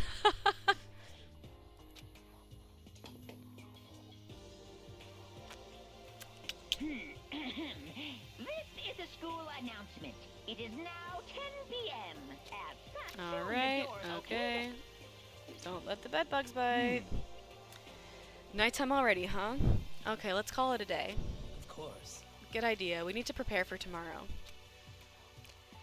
I was left with an anxiety I just couldn't shake, but we left things as they were and left things as they lay. One by one, we headed back to our dorms. Secrets or memories you don't want anyone to know about. A way to connect to the outside world. Honestly, all that crap Monokuma was spouting didn't have any effect on me. There's no way anyone would kill over stuff like that. At least that's what I thought.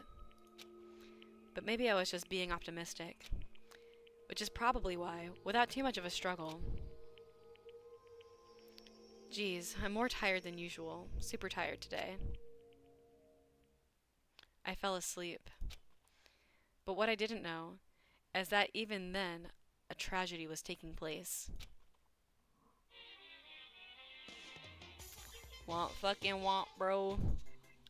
A body has been discovered! He's the worst out of the game's weirdos. Yeah, he really is. Hifumi is the worst. Hey, do you have a second? I want to confide in you. It's about the prevailing world attitude right now. The difference between passive and active. I mean, for example, it's the difference between like, oops, I killed him, and yeah, that's right, I killed him. Amazingly, there are tons of people who don't understand the difference. Can you believe it? But there's a huge difference between oops and that's right. You know what I'm saying, right? Anyone can kill someone in the heat of the moment, but surprisingly, few can do it with a calculated intent. To make that choice, then put it into action. It's way harder than just letting your emotions lead you. It's all about preparation, resolve. So maybe you're wondering, what's the point I'm trying to make? Well, I'm not totally sure myself. Maybe you should try reading between the lines. Oh, Monokuma, shut up, bruh. Shut up, you stupid bear. Prepare. I know someone's going to die. I just forgot who it is. Morning. Good morning? Good morning! A body has been discovered. Nice reaction. I'm glad to see you didn't disappoint. What are you doing in here? Yep. I wanted to spice things up, so instead of a school announcement, I decided to wake you up in person. What the hell for? Because it's fun. And as long as I'm here, I figured I'd let you hear it right from the bear's mouth. Hear what? Are you sure you should be acting this laid back? I mean, even though something happened to one of your buddy classmates? What? Say what? What? Your face is all blue, like someone on the verge of death. What happened? What are you talking about? That's for me to know, and you to find out. Good luck! Something happened to someone. Was it? No, it can't be. There's no way someone would. But, what if? No, what ifs are pointless, especially now, when... The dining hall. I need to get to the dining hall.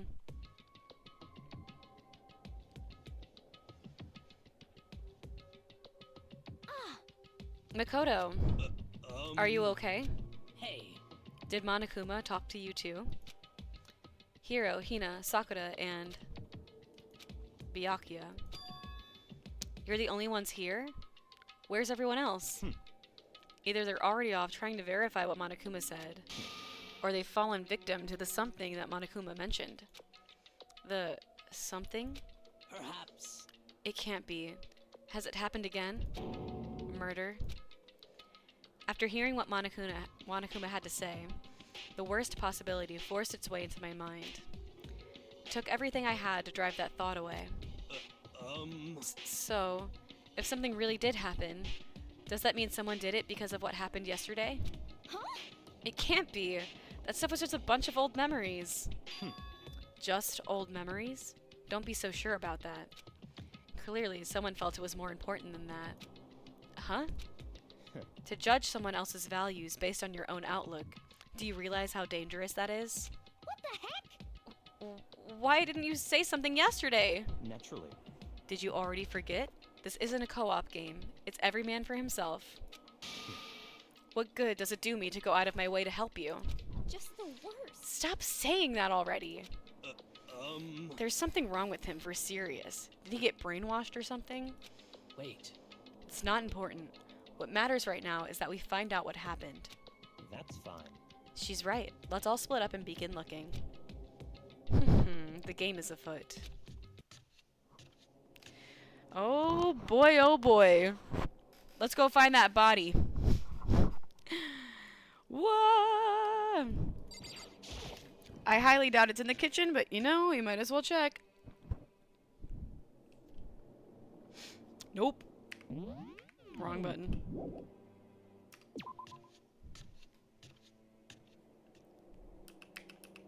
Let's go discover that body. Alright. Where, oh where?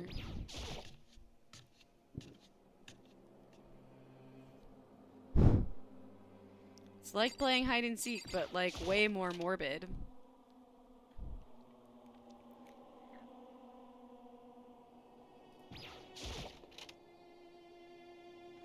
Nobody. Why do I keep hitting escape instead of R?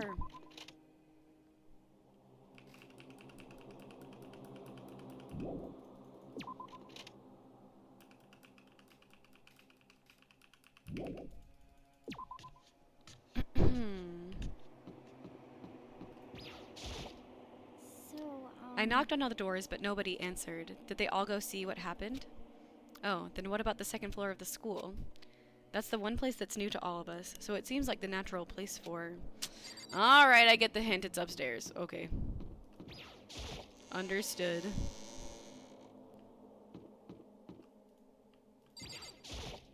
Yo, Hey, Makoto, honestly, what do you think? Huh? About what? for serious. About Byakuya. Do you think he's being brainwashed or what? I don't know. You know more about that kind of thing than me, right? Huh? What? What's that supposed to mean? Well, I mean, you're some kind of psychic, right? Hey. Listen, Makoto, I think you've completely misunderstood what it is I do. Okay? Listen, fortune telling is like... Well? It's totally different from brainwashing or hypnosis, or any of that pseudoscientific bullcrap. I need you to understand that. So you expect me to think that fortune telling isn't pseudoscience? Sorry, but I don't want to get yelled at. Yeah, buddy.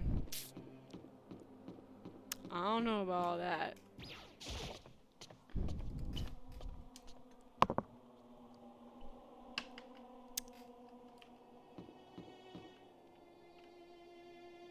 Alright, I guess let's just check everywhere upstairs.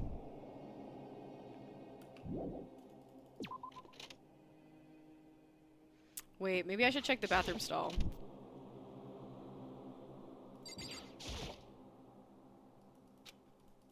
Okay. Just in case there was a body hidden in there, you know? Might as well dot my I's, cross my T's, all that shit. Library, Byakuya's in here as per usual. There's nothing here of interest, don't you agree? You should go look somewhere else. What about here, where I'm not allowed to go? Why can't I look in there? Byakuya, you're acting mad suspicious, bro. Mad sus, my guy. Wait, wasn't there a classroom?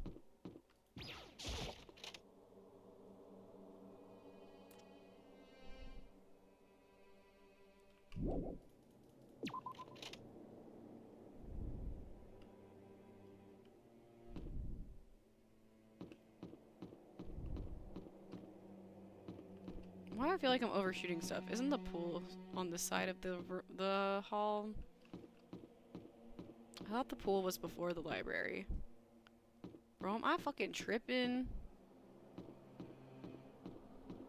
Yeah, it's right here.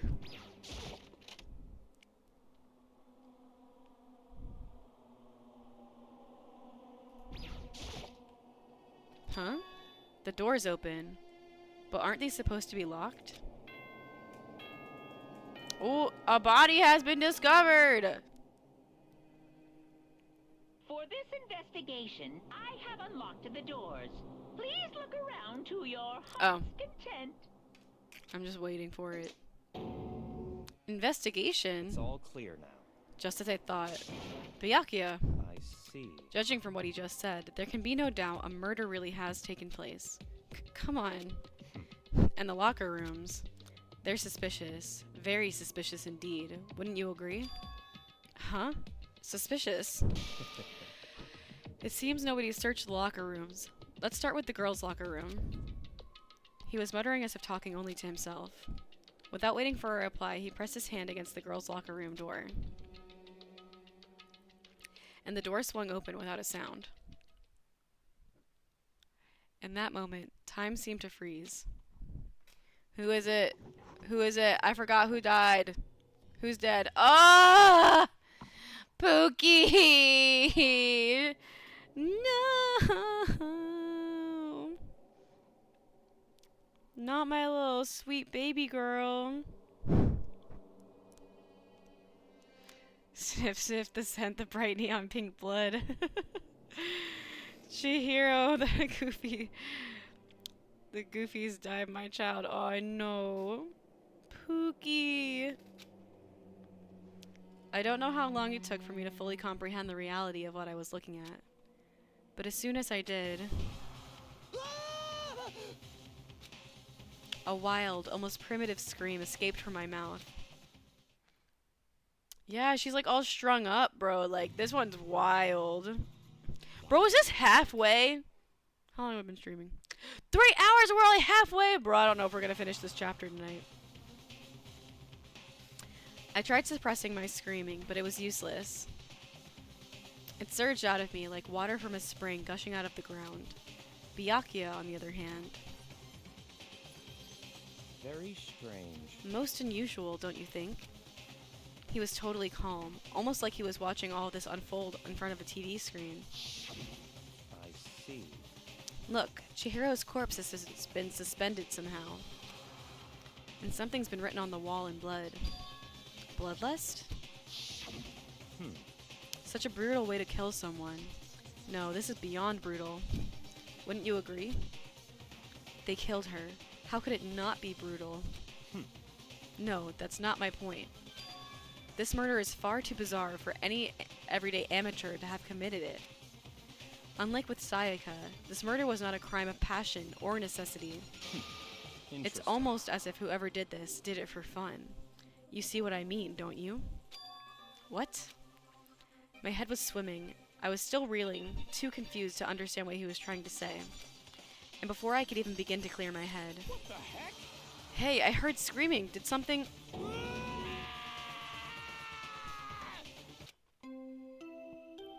A body has been discovered. I think I finally got it. A body has been discovered. Nailed it. I know I got it wrong the first 2 times, but this time, nailed it. after a certain amount of time, which you may use however you like, the class trial will begin. What the hell was that? What? Ah, that's right. You were unconscious during Sayaka's, so you don't know about it. What you just heard was the body discovery announcement. Apparently, when 3 or more people discover a body, an announcement plays to let everyone know. I imagine it's so that the search for the culprit can proceed fairly for everyone involved. Proceed fairly? The body discovery announcement? Then Chihiro really is... Naturally. dead, yes. Before you start screaming your head off, go round everyone up. It seems another game has begun. Another life or death game to uncover a killer. Taka bolted out of the locker room. As everyone made their way to the scene, it felt as if no time at all had passed. It was like my sense of time had just taken wing and flown away. When I finally came back to myself, I saw everyone had the same look of confusion, fear, and anger. We all just stood there, gathered around Chihiro's body. Damn. I couldn't keep her safe. So there's another victim. Which means we are now in the same position once again. Fuck, man. What the fuck is this? It's a dream. This is a dream. It's all just a dream. In fact, I haven't even been born yet. I don't have any memory of ever being alive. Shut up. Okie dokie. No, there are more important things to worry about than oh, okay. I guess I'm not investigating the crime scene yet.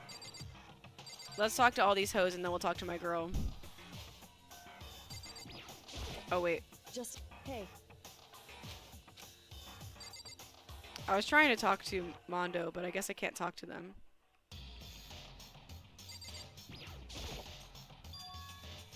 The word bloodlust is written in the wall in blood. So... I don't think it's any kind of dying message. It's just too strange. But you know, that thing about writing bloodlust in blood, doesn't it sound kind of familiar?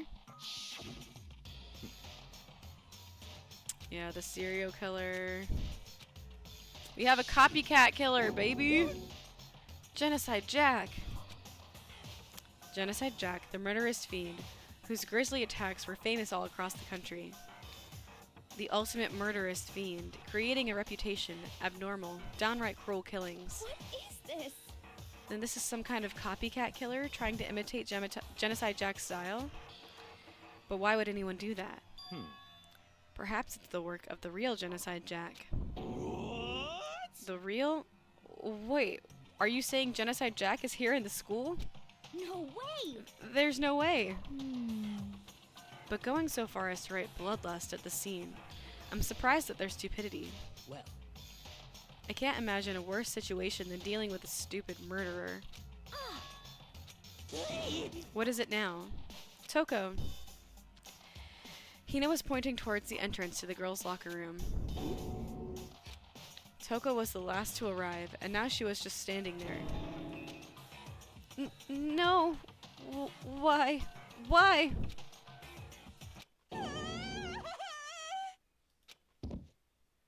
Damn. She fainted. That did not sound good. Toko! Hina rushed over to the collapsed Toko and started trying to shake her awake. Toko, are you okay? Come on, wake up. Oh, that's right. I just remembered what she said about how she faints anytime she sees blood. Oh. So, she is hemophobic? I imagine she does not watch too many horror films then. This isn't a violation of the rules, right? I mean, technically she passed out somewhere besides her room. No, I think it should be okay. The regulations prohibit sleeping, like on purpose. Also, Makoto has passed out not in his room twice since this game has begun. So, if it was against the rules, I'd be dead by now. So since she didn't faint on purpose, it doesn't count? Gotcha. Just a second. Alright, wake up. Toko suddenly shot awake, as in she literally jumped up from where she was laying. It was such a strange reaction, I was at a total loss for words.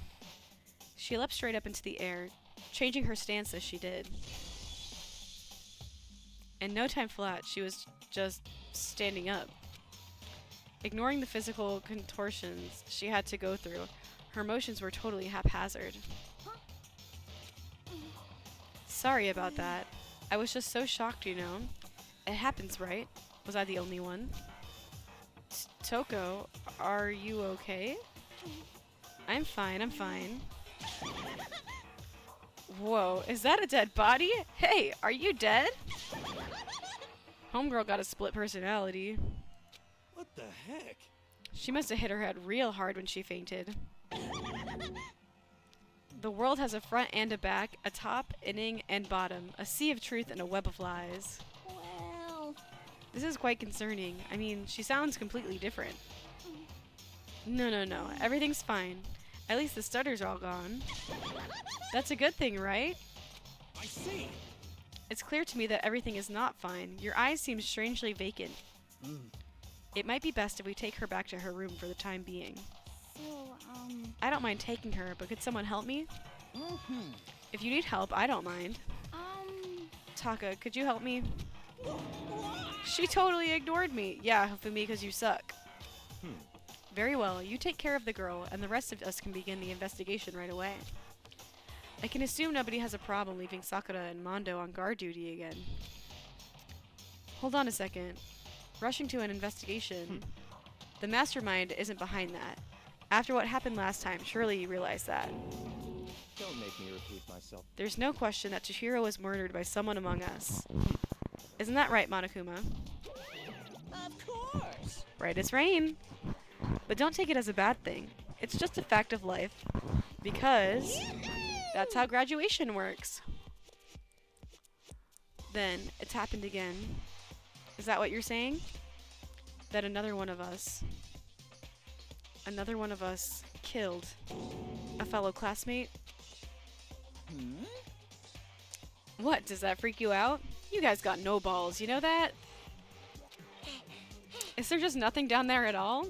Well, I'll let you pray to mine if you want. Actually, I don't have any either. Sorry. He's so annoying. Stop talking. Stop monologuing and give us what you came here to give us. You did bring it, right? I sure did. Chum. It's the Monokuma file. Yippee. I know how much you all must be looking forward to it. See ya later. So please do your very tippy-top best on this investigation. no way! Do we really gotta do another investigation? Examining the corpse of one of our friends. Having to suspect all other friends. Why? I hate this. I can't take it anymore. I hate it too. Bro, Hero, calm down. I've had enough. I'm getting out of here. Hey. Where do you plan on going? There's nowhere to run. Such ignorance. Just accept it already. After all, blood is just a liquid. A dead body is a simple object. You are very enthusiastic about all of this, are you not? Naturally. How can I not be? If we don't unmask the culprit, we all die. What is my rating of the first execution? Sorry, I was very distracted by the investigation. Bro, I do think it's like one of the most brutal ones in the first game. Like, I also just know it's the only one I actually remember from my first playthrough. So I feel like it just really stuck with me a lot. The only other execution... Yeah, I was invested. The only other execution that I remember a bit of is from the second game, which I don't want to talk about that too much because I don't know how many people in here have watched the second or have played the second game, or watched someone play it.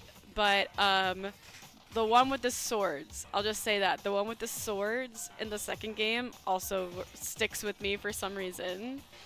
I think it's because of the nature of the relationship between the characters that made it stick with me. But yeah, the first execution in this game with Leon and the execution with the swords in the second game, like, get me. Alright, back to the investigation. What? What, do you want to die? Such ignorance. Fine, then go off and die somewhere. Right now, go ahead. You're a waste of space. Damn you!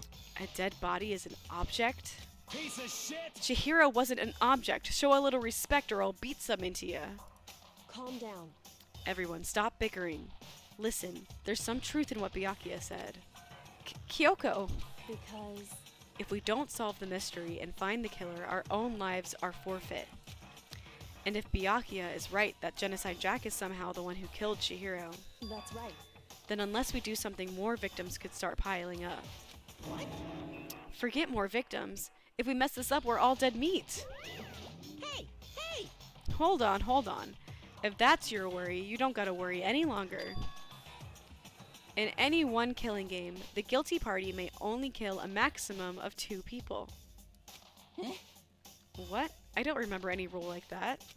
Actually... I just came up with it. I mean, if one person went around and killed everyone, your lovely student life would be all over, right? Alright, new rule. So then. In that case, why not limit it to 1 person? Hey! Well, in a good mystery, you don't want to miss out on at least the potential of a serial killer angle. Just one would totally murder that possibility. Punishment is waiting for you. Farewell for now. I'll catch you guys at the class trial. I can't say I understand his thinking, but if we can kill up to 2 people, then one more person's life could still be in danger. Interesting. Which is definitely not good. We need to uncover the culprit before something else happens. You son of a bitch! You need to shut the fuck up. So, Well, for now, Taka and me are gonna drop Toko off at her room. Nice. I'm gonna get dropped off. there is nothing to be done.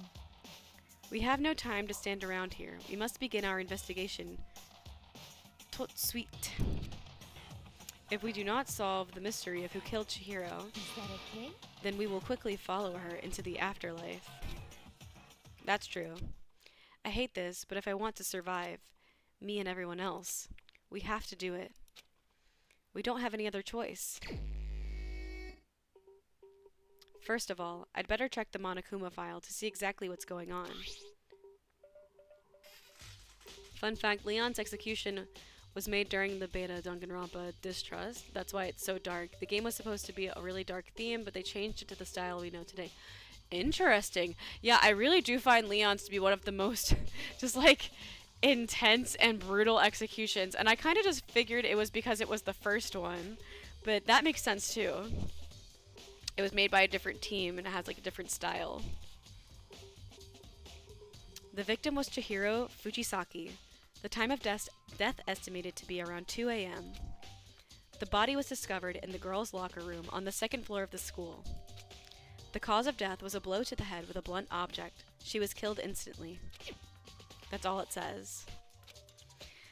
Well, it's not like there's any point in complaining about it. No matter what, I gotta do what I gotta do. Alright. Hey, Makoto, do you have a second? Huh? Did you need something from me? Naturally. Of course. Life without purpose is quite dull, you know? So, what did you need? I'm going to let you cooperate with me during my investigation. Huh? What? I'm purchasing your talent. The same talent which allowed you to solve Sayaka's case. Solve? No, I just... Stop talking. You seem to have some limited use, which is why I've chosen you. You have the honor of contributing to my investigation. So you're inviting me to come with you? You're doing it in the most arrogant way possible, though. Let's go. Now then, shall we get started? But... We need to get moving. There's no time to be standing around. I don't really know what just happened, but it looks like I'll be working with Byakuya for this one. Okay, let's investigate the crime scene. It was really realistic and then said, "Eh, let's just be more cartoonish." Interesting. I wonder how that would have looked in like a 2010 style, you know, because like the game is so old. This style like kind of fits the time, but if they had made it more realistic, I wonder like how it would have looked in a 2010 style. Depending on how you play the game, Leon could have become the victim in distrust. That's why there's an unused execution for Sayaka. Interesting. I did not know any of that. There's a dumbbell on the floor, and this is a blood stain. There's a blood stain on the dumbbell. The Monokuma file said a blow to the head with a blunt object is what killed her. Does that mean this dumbbell was actually the murder weapon? That's right. I don't imagine it could have been anything else.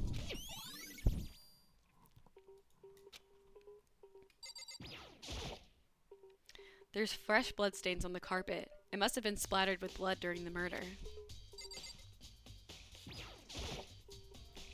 The poster's got some blood on it. It must have happened during the murder.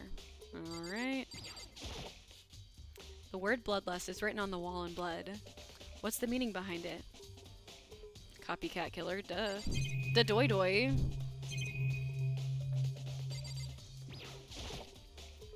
I could feel the life draining out of my own body. It's a dead body. Chihiro's dead body. Very strange. But the more I look, the more strange it all seems. This must be Genocide Jack's handiwork. Well, but... What? But we're still not sure he did it. Is that what you want to say? I wonder about that. Is that it? That's all I get from looking at her body? Bro, help me out, Kyoko. She took her time examining Chihiro's corpse. She poked and prodded, going over every inch of the lifeless body. You're a very strange woman, you know, being able to touch a dead body with absolutely no trouble. She seems to be concentrating pretty hard. It's like she can't even hear us. Bro, am I missing something? I guess let's talk to everyone else. I use this locker room all the time. Now it's become a site of Chihiro's death. But why was she killed in the locker room? Actually, if you think about it, she could have been killed somewhere else, then carried here. She was very light, that is true. It wouldn't be hard for someone to carry her, but still. Well, I still think she came here on her own, by choice. What makes you say that? She'd been talking a lot lately about how she wanted to get stronger. So you're saying she came here to exercise? But according to the Monokuma file, apparently she was killed around 2 in the morning. Would she really have been exercising that late? perhaps. Hina or myself are usually in the locker room during the day, so she was probably avoiding it then. Avoiding it? Although we invited her to join us more than once, she never showed up. So I could only assume she was trying to avoid us, and instead came to exercise in the middle of the night. However, Perhaps. But it's difficult for me to imagine she would have come alone. She did want to start exercising, but she specifically mentioned that she couldn't do it by herself. She needed support from the others. So, you're saying she could have come here in the middle of the night to train in secret, but that she also would have come with someone else. It's a possibility, I think.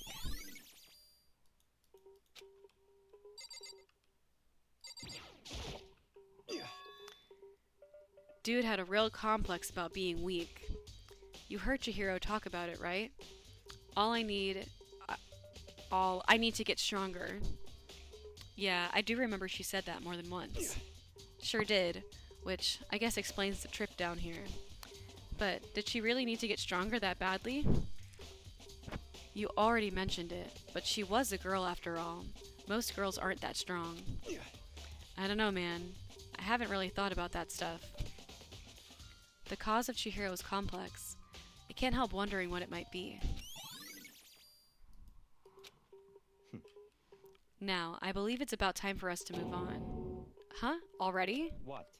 New clues won't magically appear by standing around here. We need to check every aspect of this case. That's true, but Let's go. if you're satisfied, let's hurry up and proceed. He's so pushy. I got caught up with the wrong person this time.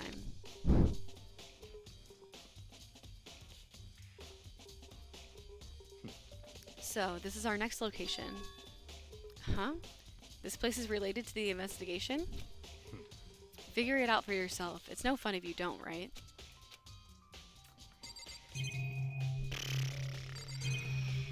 Okay. There are a bunch of different pool-related items on the shelf which have nothing to do with the case. Okay. If I remember right, this card reader is meant to work with our handbooks, right? What? Do you have an issue with it? If so, you should take it up with Monokuma. He said that, then quickly and sharply clapped his hands together. Did you call for me? Has he been domesticated? That's right. It seems that Makoto has a question for you. You need something? Well, it's just about this card reader. Yep. Yes, the card readers all have been designed to interface with each of your e-handbooks. You can only enter the locker room corresponding to the gender listed on your individual handbook. And it's impossible for two people in a row to go through while the door is unlocked, correct? Unbelievable. If there were some sort of erotic terrorist on the prowl, the ceiling-mounted Gatling gun would initiate a Swiss cheese slaughter. And the school's regulations prohibit anyone from lending someone else their handbook, correct? Of course. Correctly correct. So then, that means only girls can go in and out of the girls' locker room, and only boys can go in the boys' locker room. In other words, Chihiro's body being found in the girls' locker room means... Hey, Makoto, I can see right through you. See right through me?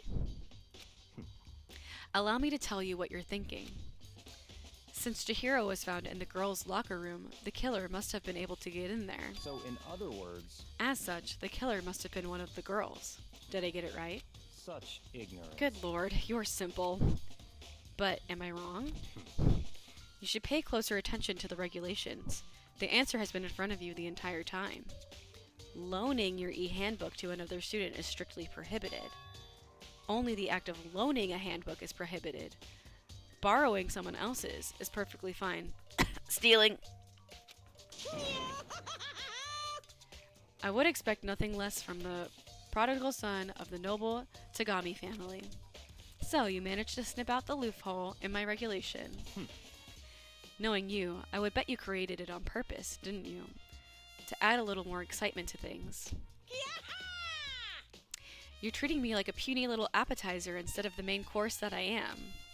Now then, since the dead can't actually talk, there's not people anymore, they're things. Yep. Get it? Got it? Good. Wait, hold on.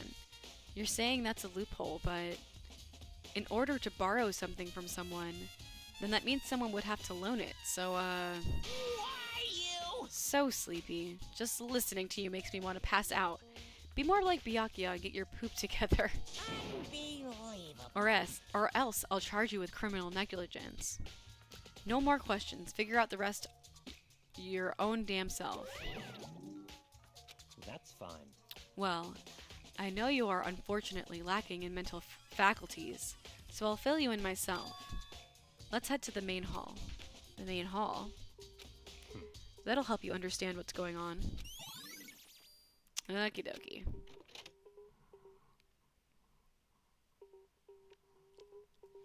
We came to the main hall. So what are we looking for here? Does that mean I have to figure it out for myself? The only thing in here is this. There's a mailbox here. Could there be something inside? It's an e-handbook? No, wait, there's 3 of them. What are they doing here? So, you finally found them. Huh? Did you know these were here, Byakuya? I happened to find them by chance myself the other day. It seems there's a system in place where the handbooks of dead students get delivered to this mailbox. So then, these 3 handbooks belong to Junko, Leon, and Sayaka. You can go ahead and confirm it yourself. I immediately turned on one of the handbooks, and when I did,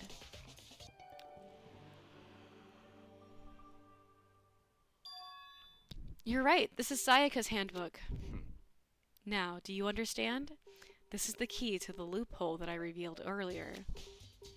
Yeah, I feel like I'm starting to get it.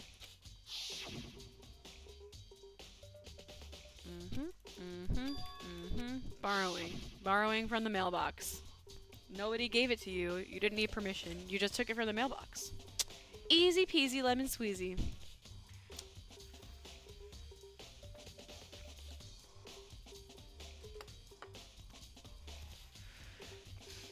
I see. Yeah, now I understand. What? Hold on a second. What's wrong? Very strange. That's strange. One of the handbooks won't turn on. Is it broken? Whose is it? The other handbook shows Junko's name when I started it up. Then the one that won't turn on must be Leon's, right? I see. It would make sense, yes. After all, he did get pummeled with dozens and dozens of baseballs. Pummeled with baseballs. Yeah, man, fucking brutal. We don't have to relive this. You're right.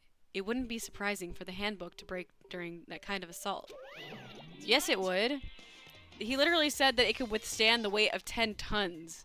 So these things are like practically indestructible, right? What? That e-handbook is essential to student life here. Crucial, integral, instrumental, a super big deal. There's no way it would break that easily.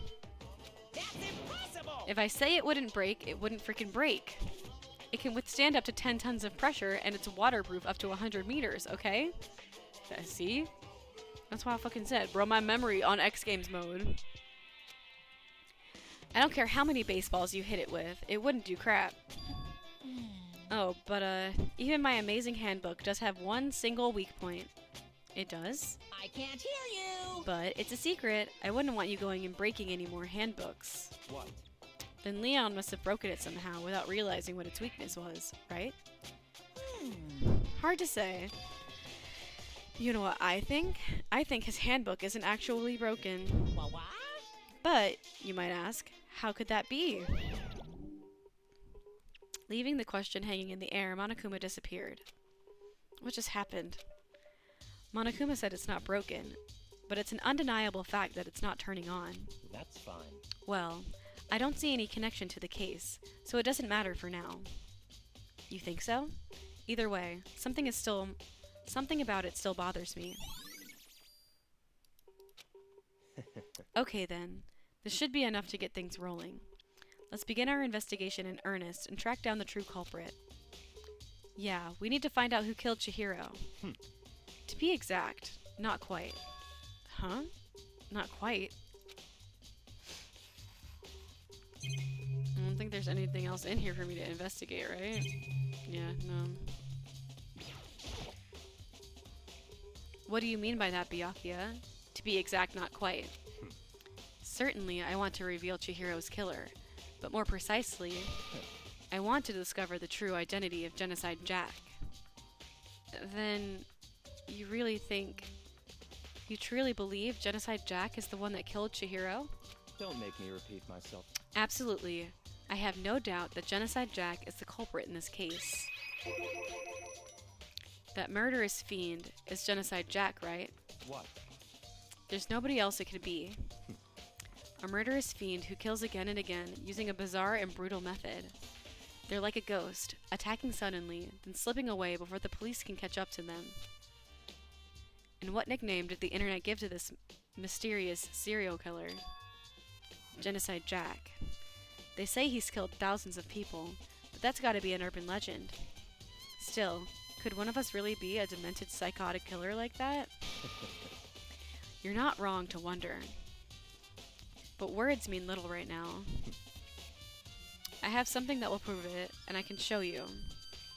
Okay?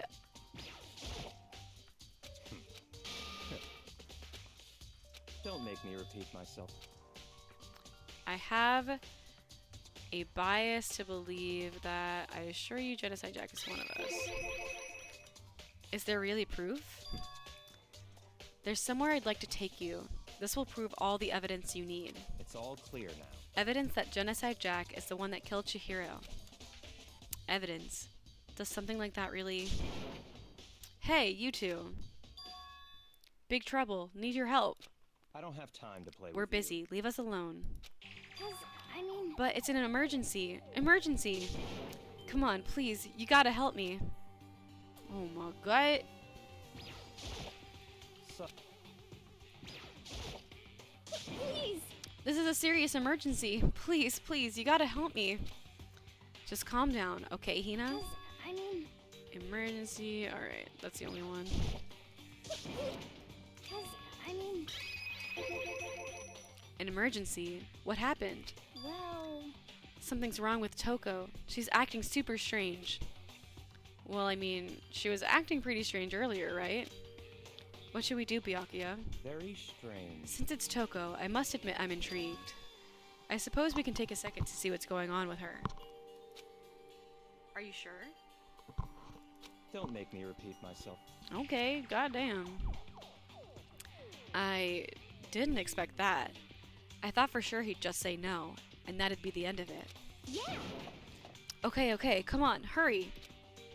Wait for us, Hina. Let's go. It looks like she headed to the dorms, to Toko's room most likely. You're right.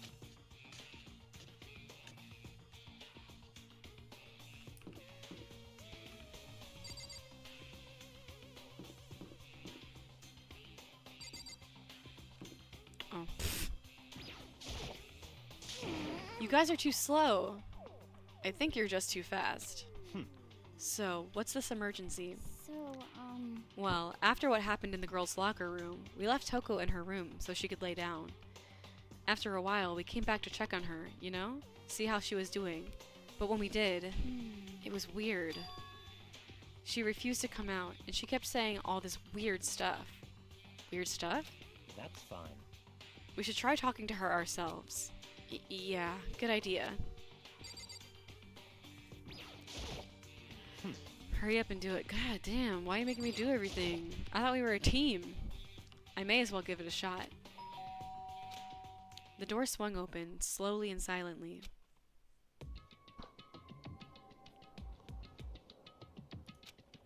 Holy crap! An aura of negative flowed out from behind the door, forcing a gasp out of me. What? Oh, nothing. It's just that, Hina was really worried about you, holding yourself up in your room. leave me alone. Yeah, sure thing. But, could you open up, just for a second? Won't allow it. Huh? Won't let Genocide Jack have control. Girl, what? And just like that, she slammed the door in my face. What was that? She's been acting like that the whole time. When I rang a little while ago...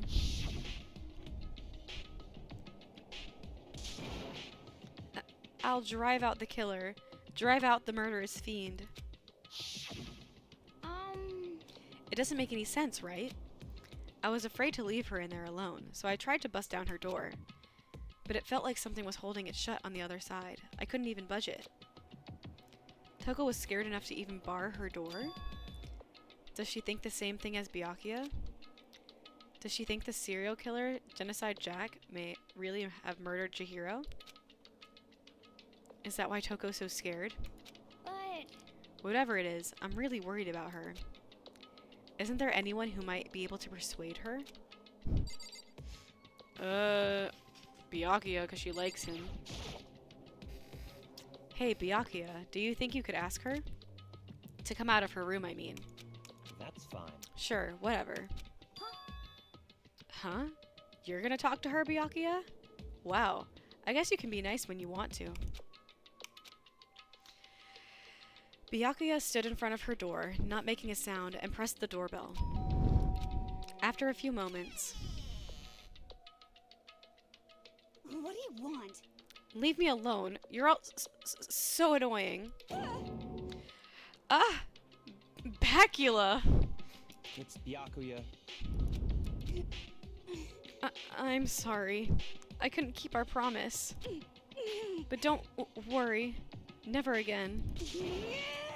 I won't let Genocide Jack have control ever again. And with that, the door slammed shut. Even Byakuya couldn't pull it off. There's nothing else we can do. Let's get back to the investigation. Hold on. Hey, Byakuya. What was Toko talking about just now? Something about a promise? What? Oh, I have no idea. Another one of her delusions, I'm sure. But... Stop talking. If I say I don't know what that means, I don't know. Just let Hina take care of her. Oh, yeah, okay. I'll stay here and keep an eye on her. Let's go. Well then, let's go for it. Without waiting for a reply, Byakuya sped away. I hurried to catch up. Oh, I got your purse for you, Ganta.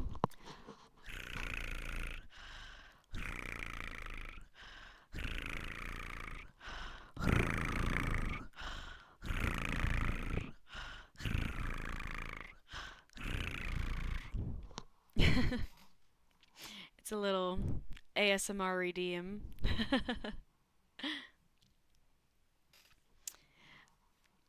I hope you enjoyed them.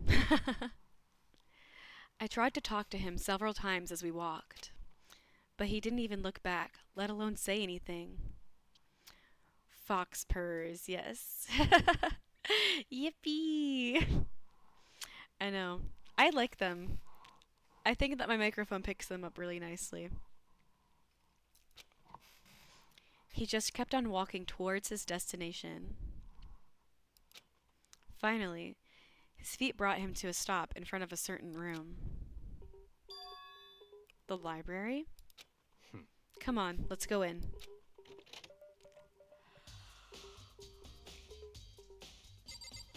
Oh, isn't the cord been moved? Didn't it used to be plugged in over there? No, it got moved. It was definitely plugged in over there before.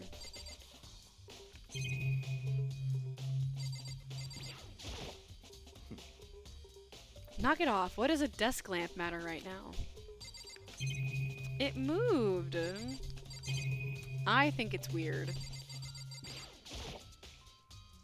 If I remember, on the other side of this door, it's the archive, right? Hurry up and go inside. Oh, here? Let's go. It'll all make sense once you're inside. Thank you for the hydrate and the snack check, Ayumi.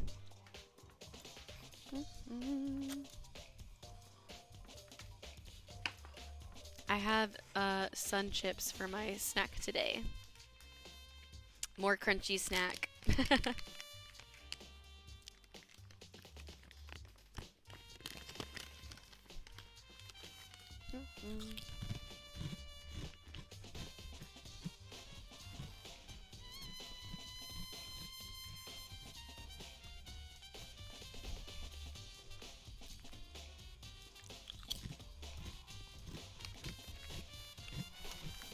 I gotta hide them from PC Cat because he likes to eat them. PC Cat loves trying to eat my chips. He's a menace. Whoa, there's so many books and files. And so much dust, too. So, in other words... I would say there's enough value in this place to endure the dust.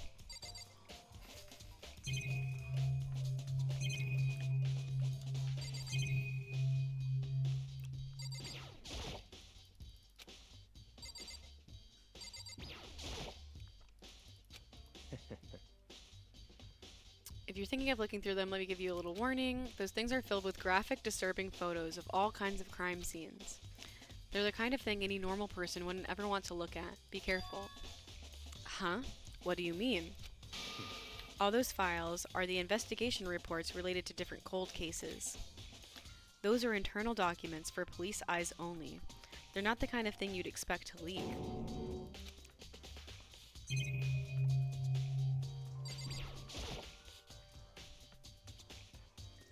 Files. Those documents are dangerous. Dangerous? They detail all the people who control the world from behind the scenes. Dangerous truth for a commoner. You mean like members of the Diet or something? No, I mean the ones with real power. The secret council controlling everything from the shadows. Bro, he's talking about the Illuminati! If you're ready to be disappeared for it, take a look. There are some very interesting people in there. You're just kidding, right? Am I? I'll just let it go. That's not what I wanted to click on.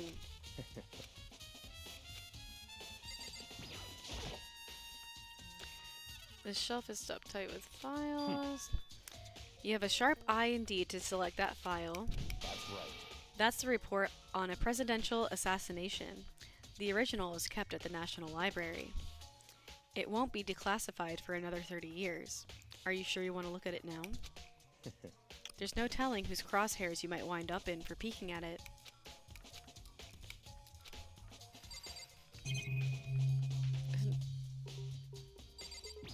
There we go.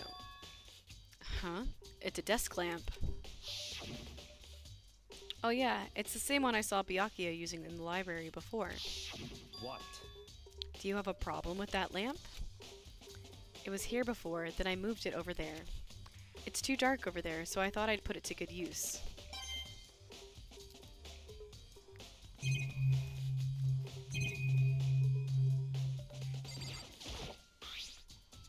There's a wooden box. It's empty.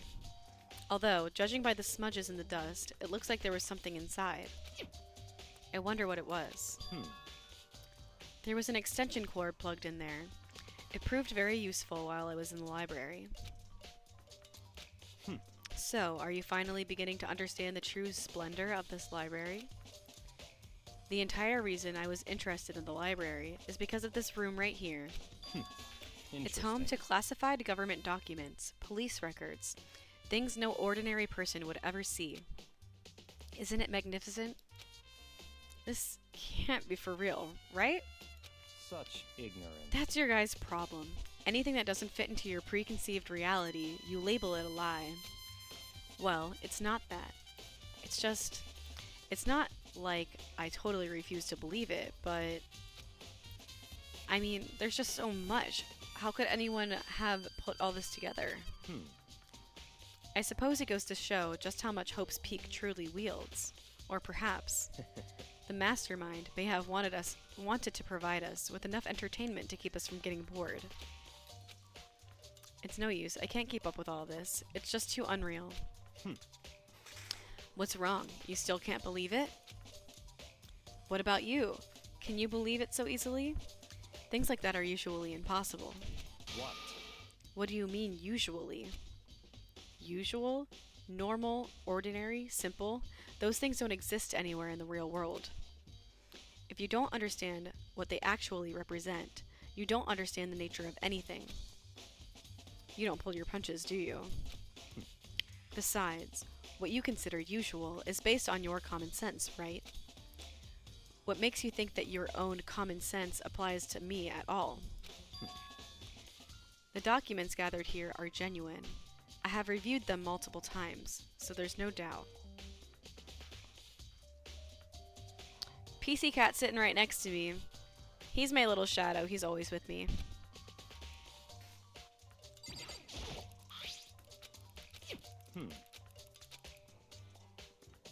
Oh shoot, I didn't hit the react button. Fuck!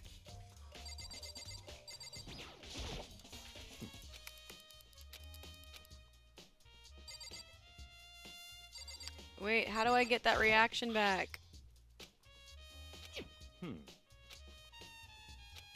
Boo! Fuck, that was a mistake.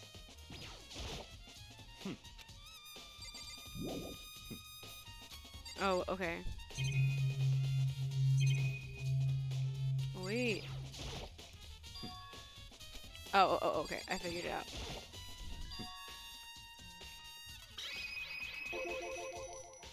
Hold on a second. You're saying you've read all these documents and more than once? But all this has to be like top secret confidential stuff, right? So why? My family has a reading room just like this at our home. Ours is bigger, of course, and not as dusty.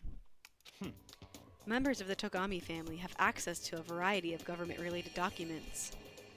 That includes foreign powers, as well as domestic. How is that even possible?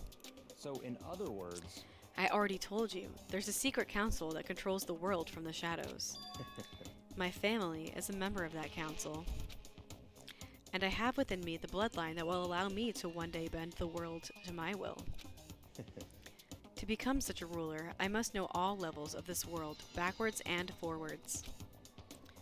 So whenever I have the time, I like to review whatever documents and materials that interest me. Which is why I can proclaim, without a doubt, that the materials gathered here are the real thing. This is beyond believing or not believing. Byakuya is actually starting to scare me more than the actual mastermind. And what always interested me the most were the cold case police investigation reports. Reading through those reports has always been a hobby of mine ever since I was little. It's excellent mental exercise. I have solved more than a few of those cases just by reviewing the reports. And among all those reports, one of my recent favorites is the Genocide Jack case. As he talked, Byakuya grabbed a specific file from the shelf. that's right. This is the complete case file. Every single report surrounding the Genocide Jack cases have been compiled in here. Because there are so many, allow me to quickly summarize the main points. To begin, there are two notable characteristics in every Genocide Jack murder. First, the first characteristic is that every crime scene has the word bloodlust written in the victim's own blood. And the second is that when the victims are murdered, their bodies are suspended in a certain way. Bloodlust is written in blood, and the victim's body is suspended. It's exactly the same as what happened to Chihiro. Save your surprise, the best part is yet to come. For the second characteristic, where the victims are suspended, the only ones who knew about that particular fact were members of the police and other higher-ups. By all accounts, nobody in the media ever found out. In other words, no one on the news, no one online, nobody knew about that aspect of each crime. Only key officials and the killer himself knew about the act of mounting the victim. Now, if you recall Chihiro's corpse, her body was most certainly mounted in this fashion. So, how could the killer have known about suspending the victim? That's right. That's the key question. But in fact, the answer is quite simple. So, in other words, The culprit isn't a copycat killer. It's the real Genocide Jack. in other words, That right there is the evidence that Genocide Jack has hidden himself among the rest of us. Such a brutal, fiendish killer is really walking around among us? interesting. I never imagined a killer with such a reputation would ever become a part of our little game. Now, don't you think it would be good of you to take a look at what I've already seen? You might just manage to ferret out a clue or two. Such ignorance. If you get down on your knees and beg, I might even show you myself. You are so annoying, sir.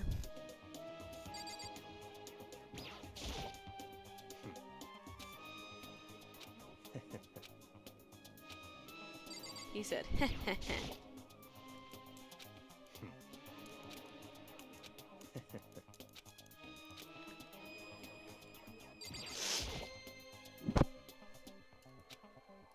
That's fine. Alright. Murder cases of Genocide Jack. Top secret. Byakuya handed me the file, and I flipped through it with tense, nervous fingers. Suddenly, my hand stopped. I had reached the page where photos from the scene of each crime had all been collected. The names of Genocide Jack's victims ran on several pages. Ken Harada, 32. Alright. Names, names, names. Ages, ages, ages. There was no end to it. But one thing became perfectly clear as I read. All of the killer's countless victims were killed and suspended exactly the same way. At the scene of every murder, the word bloodlust was left in the victim's own blood. Now, take a look at the next page, and you'll find another interesting tidbit.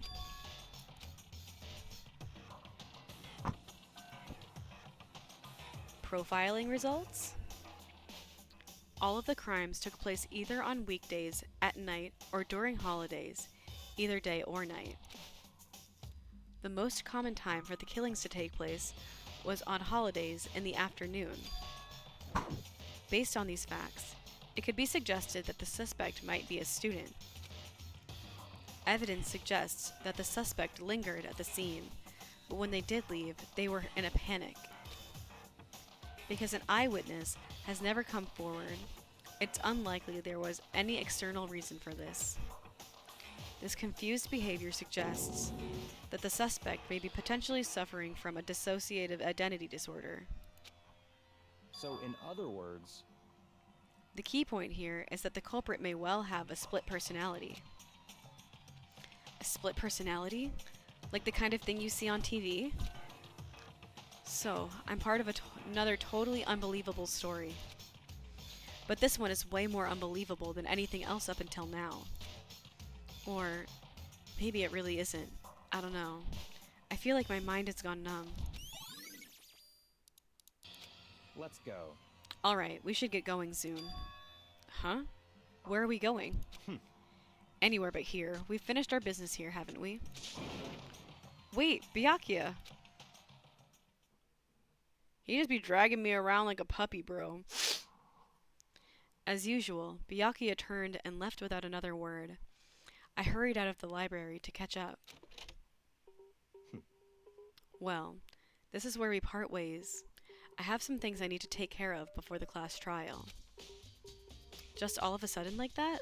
I don't have time to play. Come on, enough of your annoying misapprehensions. Did you really think we'd be together the whole time? Take responsibility for yourself and do something useful. Move the investigation forward on your own. Goodbye. And just like that, he was gone. Just as quickly as he'd asked me to join him, he'd cut me off. In the end, I felt like I was just some plaything being tossed around. At the same time, I'd uncovered some really important clues thanks to him.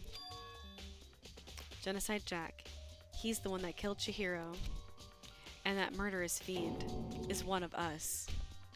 But who is it? I have to find that out, no matter what it takes. And to do that, there's somewhere I have to go. Investigate one more time. I have to go back to the crime scene, the girls' locker room. I should check the boys' locker room, too. And the others might have come up with some info that might be useful while I'm at it. I need to find out everything I can. Okay, we're partway through the investigation, but I'm gonna take a quick bathroom break. And I will be right back. BRB, y'all.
I'm back.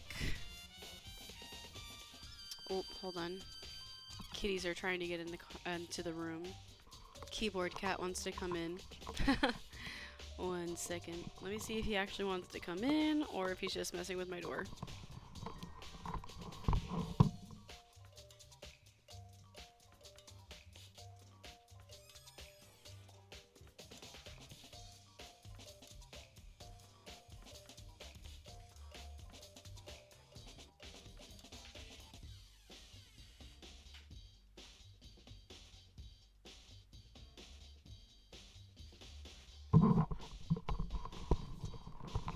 Just kiss him instead. Well, he did come in, so. Hi, keyboard cat. Come here. He's on the floor. Come here, sweetie. He's like under my desk. Hi. There is a request for kisses for you.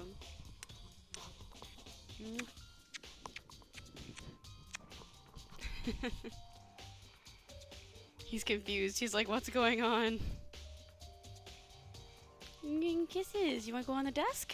Or you want to sit in my lap? Where you want to go? Oh. Where are you going? You want to sit? You can't stand. Right, come here, sweetie. If you want to sit on my lap, then let me get comfortable. Here you go. Nope, okay. What are you doing?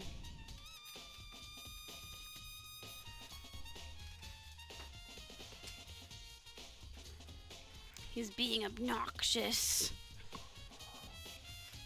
You want food? Here. I can give you some more food.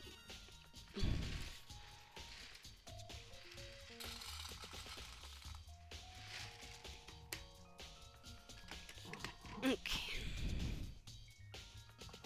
Alright, he's been appeased. He is happy.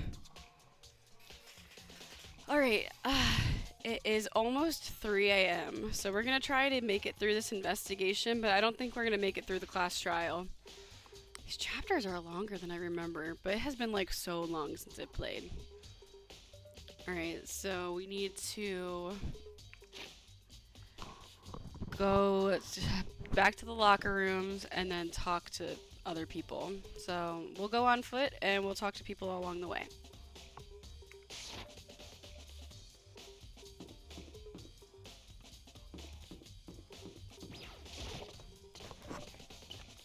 Oh wait. No, the locker rooms are on the top floor. Whoops.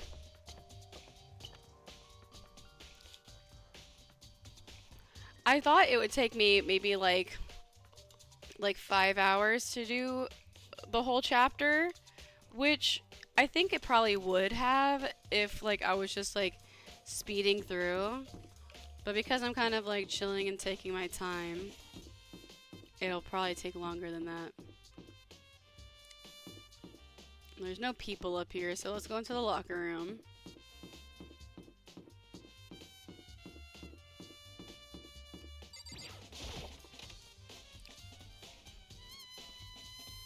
Like, I think if I, like, really sped through and, like, didn't, like, read every little thing, like, I feel like I could make it go by faster, but what's the fun in that? Ifumi has discovered evidence revealing the identity of the culprit. I feel as if... Another stat increase for me.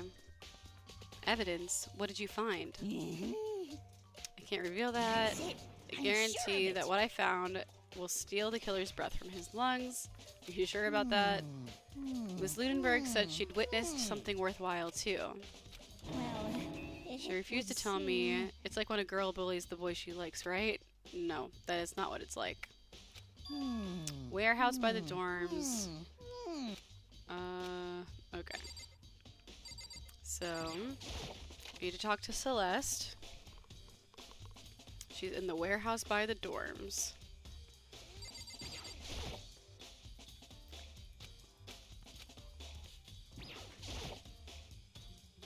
Indeed. However, Okay. well. So then, You should examine Shihira's body or yeah, okay, that's what I wanted to do. Her handbook is missing, you might want to determine the Goodbye. whereabouts. Okay, bye, Kyoko.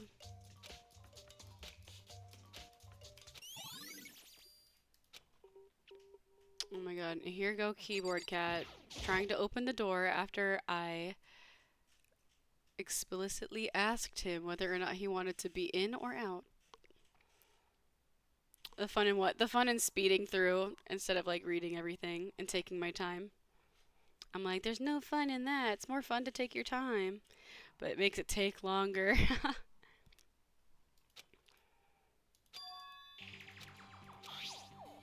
Chihira's hands are bound with what looks like some kind of rope. It's the extension cord, you dumbass. Yeah, it's the extension cord. Chihira's fatal injury was a blow to the head, which means someone struck her in the head in order to kill her. At first I didn't see any reason to think too much about either of them. But seeing them again after looking through the Genocide Jack file, something's not quite right. Yeah, everyone in the Genocide Jack file looks like they were stabbed. The one thing most likely to tie all these mysteries together is the true nature of the rope that was used to suspend Chihiro, and to figure that out, there's a certain place I need to revisit. The library. May help to look at the Genocide Jack case file one more time. Okay. We have to talk to Celeste at the warehouse, and we need to check the library again.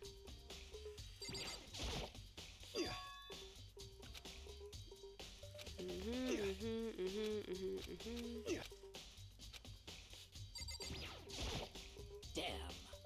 No forget. Oh wait, was this different?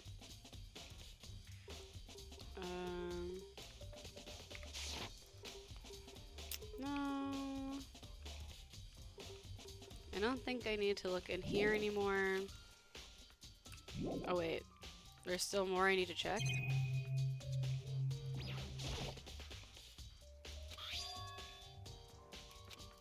The girls' locker room doesn't seem like the kind of place you'd find something like this. Okay.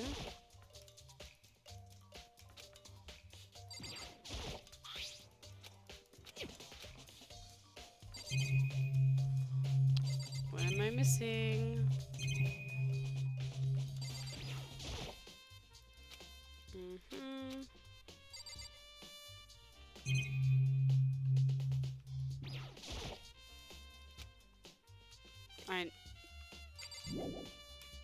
Okay, I'm like, let me leave.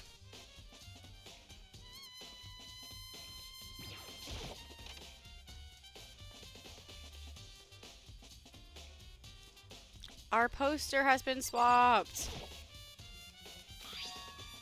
It's a popular boy band called Tornado. Somehow doesn't quite seem to fit the boys' locker room. The poster in the locker room is different.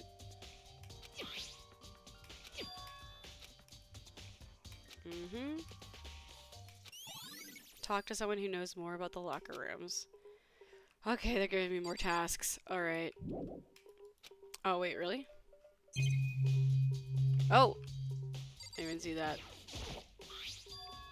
Strange stain on the carpet.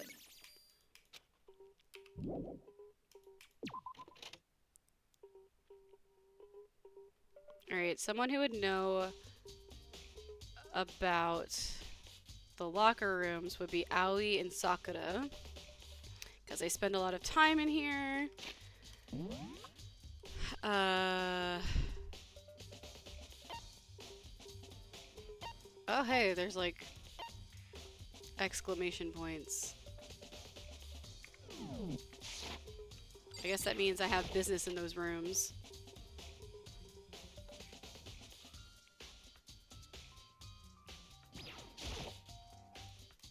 You spend a lot of time exercising the girls' locker room. Of course. I use it every day.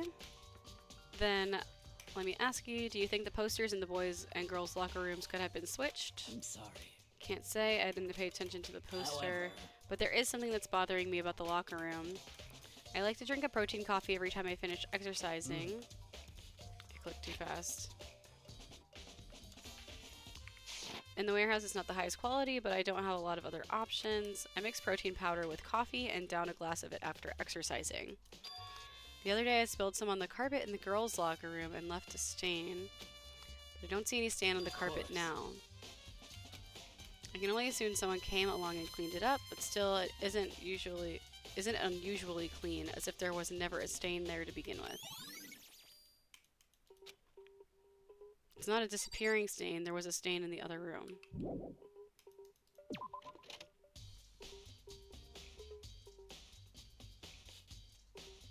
Okay, there is like a couple of things. I feel like I'm forgetting some stuff.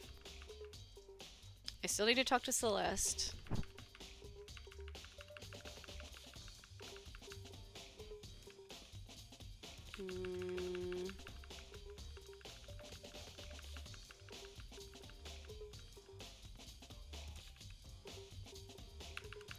Okay. Posters.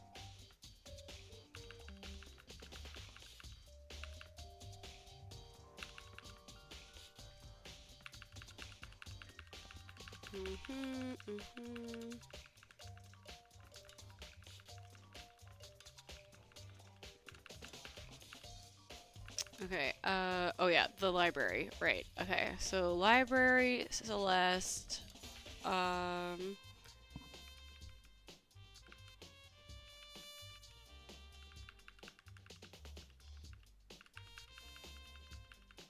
think those are the only places I still need to go. Yeah.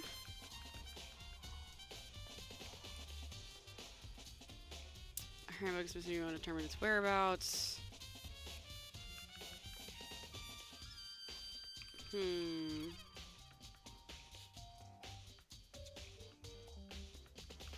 Library and Celeste. Okay, I think that's it. I think that's the only other places I need to go. So we're closest to the library. So let's do that first, and then we'll go downstairs and find Celeste.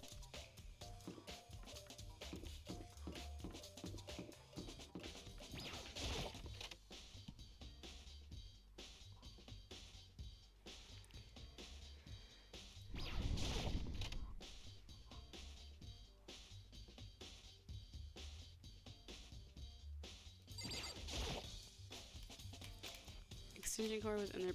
Yeah, the extension cord was in there before and it's not in there now. Because it was... Bro, how are you not mentally taking note?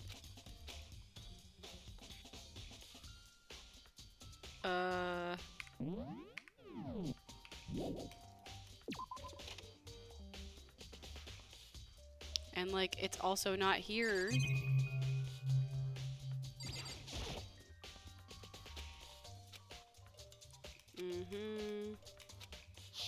There we go. There's no extension cord. Yeah, there we go. Oh, there is? Oop.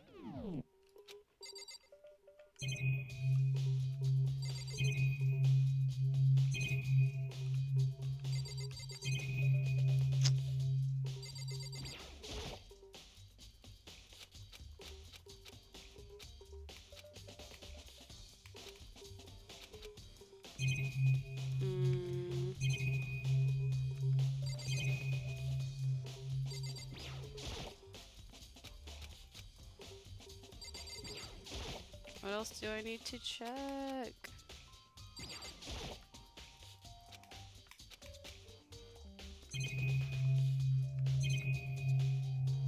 There aren't many more things to click on.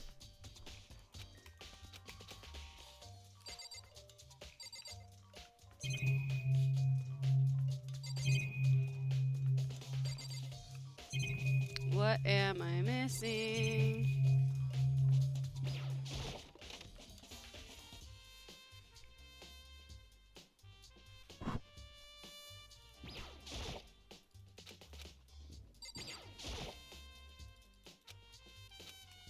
Okay. There it is. I think that was the only thing I needed to find. Local lesbian here is to say that this stream is doing wonderful. Oh, thanks! Awa, awa, awa, awa. Nice to meet you. Thanks for popping in. I hope you're having a wonderful evening. We are just hanging out, playing some good old Danganronpa.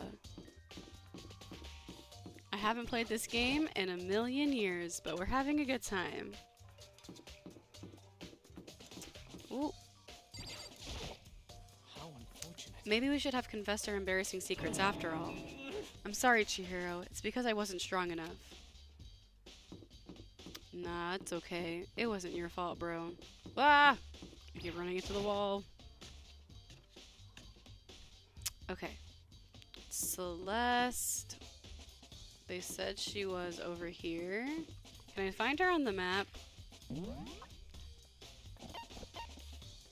Okay, she's still there.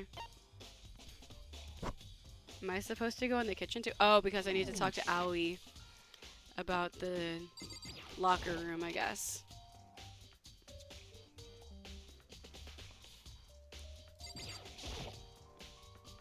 Celeste, what are you doing here? This warehouse is amazing. It has absolutely everything one might need to live a full life. From food to clothes to towels, there's an endless supply to choose from.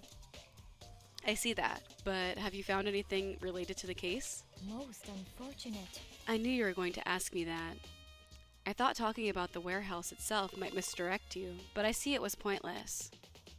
Then did you find something? Very well, I will tell you and only you. Actually, Last night, I saw her here. Chihiro was in the warehouse. What? Really? indeed. This was right before nighttime. Hmm? What are you doing out this late? Oh, I was just... Are you planning to go exercise, perhaps? What?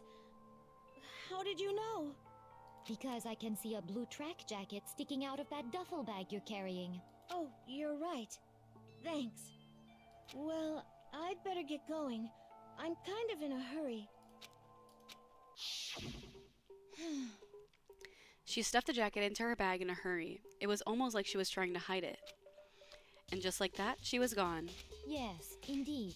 I assumed she was merely stocking up to go exercise in the morning, but it would appear she ignored the nighttime rule and headed directly to the girls' locker room. If she hadn't broken our rule, none of this would have happened. You get what you deserve, I suppose. So apparently, she went to the girls' locker room late at night in order to exercise without anyone knowing. But the strange thing is, there was no trace of the track jacket or the duffel bag Celeste said she saw Chihiro carrying. Which would mean the killer would have gotten rid of it somehow. Do we have to check the trash room again?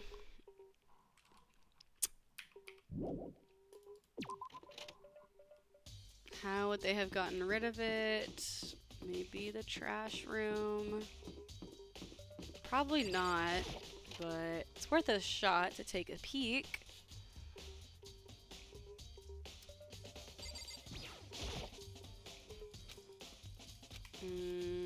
Okay, nope. Then let's go talk to Aoi. I think that might be the last thing that we have to do. Dude, this school is such a liminal space. Like, I feel like I'm playing Superliminal.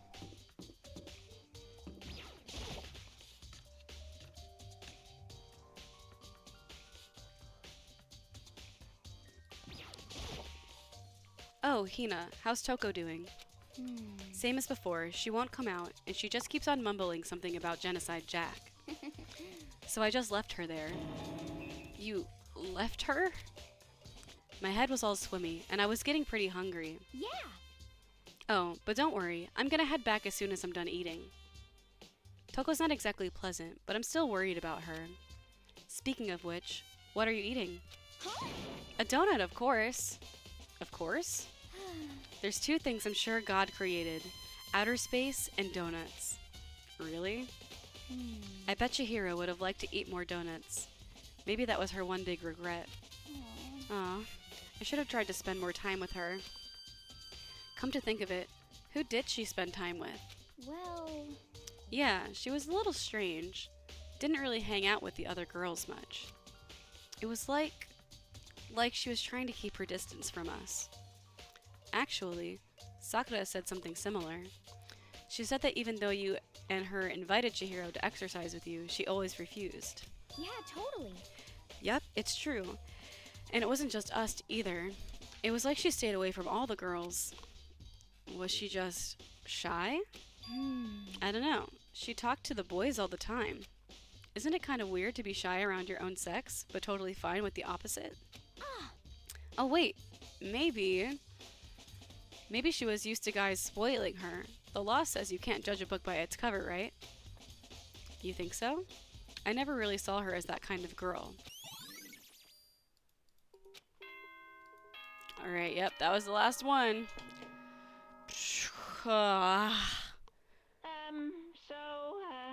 I'm getting tired of waiting. Shall we just plunge right in? Oh my gosh, guys, how long do you think it's gonna take? I can probably stay. Hang on. What time do I work tomorrow? Let's check. Can we make it through this class trial? Okay, I don't work until noon. Yeah, we got this. Oh, we so got this, you guys. We can wrap this in like an hour or less. It's the moment you've all been waiting for. The class trial. You remember where to meet, right? Please go through the red door on the first floor of the school. See you soon. I'm eating Chips Ahoy right now, and this stuff is so good, not gonna lie. Dude, Chips Ahoy cookies are so good. Have you ever tried dipping them in peanut butter? If you like peanut butter. If you like peanut butter, then it's really, really good if you dip them. Set a timer for it. Well, if I just do the class trial, I feel like it shouldn't take more. It took like an hour yesterday, I think. I feel like it shouldn't take more than an hour, right? Right? Right, guys? 5 hours later. Alright, let's go do the class trial. I think we got this. It shouldn't take me 5 hours to do the trial. We can do this. Is everyone ready? Am I blind or are we missing someone? Yo. Toko's not here. Alright. So What we are you need gonna her. do? I'll go drag her out kicking and screaming. One moment, please. He reappeared, dragging Toko behind him. I told him I didn't want to, but he forced me. I can't believe you would drag a girl around. So now everyone's here, right? Okay then, hustle onto the elevator and let's get this show on the road. I'll see you guys down there. Let's go. Shall we get going? It's time to find out who killed Chihiro. She was so gentle, so calm and meek. Nobody had any problems with her. Someone made the choice to kill a girl like that. And that murderer is one of us. Someone standing right here. Hey, come on. Alright.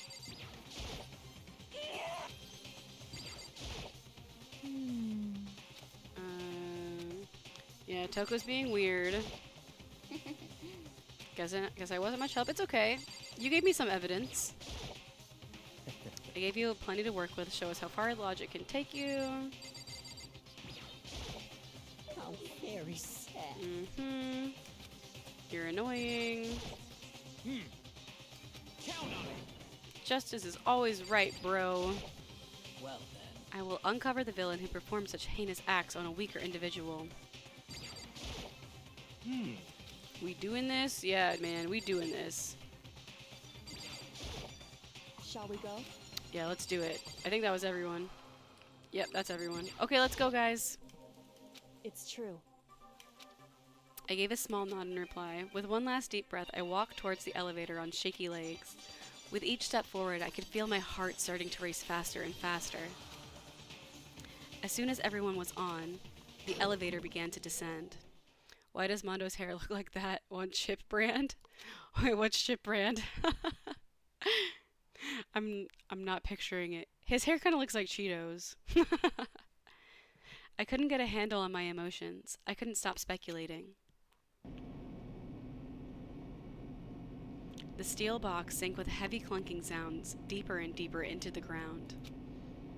Bugles? Oh, maybe bugles, yeah. Man, I haven't eaten bugles in forever. I used to put them on my fingers. I feel like everyone did that. Is that an experience that everyone had? When you ate bugles, you put them on the tips of your fingers? Oh my gosh, these cats keep opening my door. Hold on one second, guys. I know that my voice carries, it bothers my roommate if the door is open. I'm just gonna block the door off.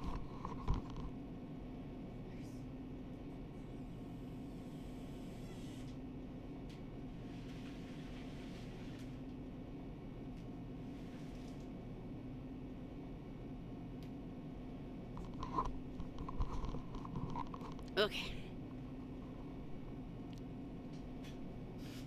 Well, the kitties are stuck in here with me now. The elevator was unaffected, however, and continued to descend without hesitation. Until finally, it came to a sudden stop. What do you think? I redecorated. Isn't it so fresh? Isn't it so exciting? Don't waste our time with stupid questions. Let's get this over with. Kitties, yes, kitties. They're very cute, but they're so naughty, and they love trying to open and close our doors. Our doors like don't close all the way in this apartment, and if the door is open, my voice like carries down the hallway, and it keeps my roommate up.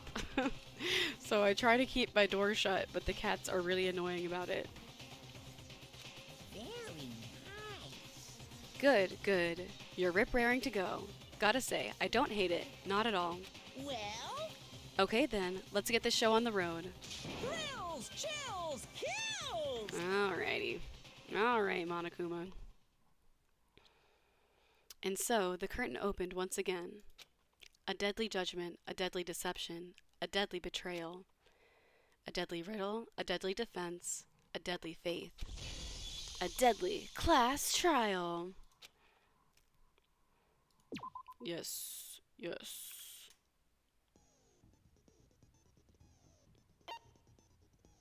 Alright, skills. Attentive influence. Increases the influence gauge by 2. Effective during class trial, costs 2 SP. Increases time limit for each phase, effective during the class trial. Okay, maybe you don't need that. Increases speed of memorizing a statement, effective during non-stop debate, costs 2. Let's do that. Keep that. Oh, we can just use all of them. We have a lot of SP. We have more SP than we have abilities. So we can just have them all equipped. Sweet!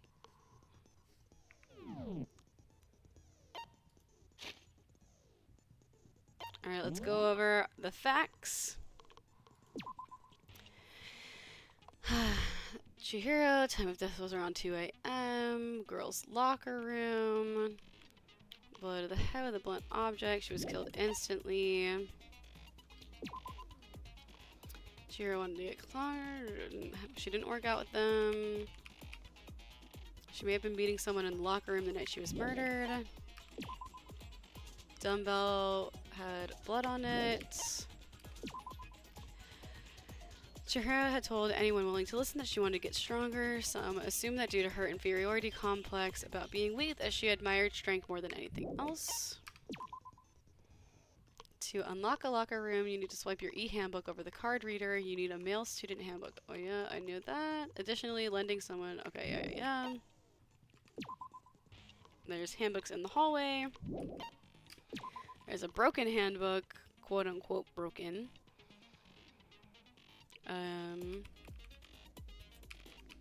Claims it's likely that it wouldn't have broken.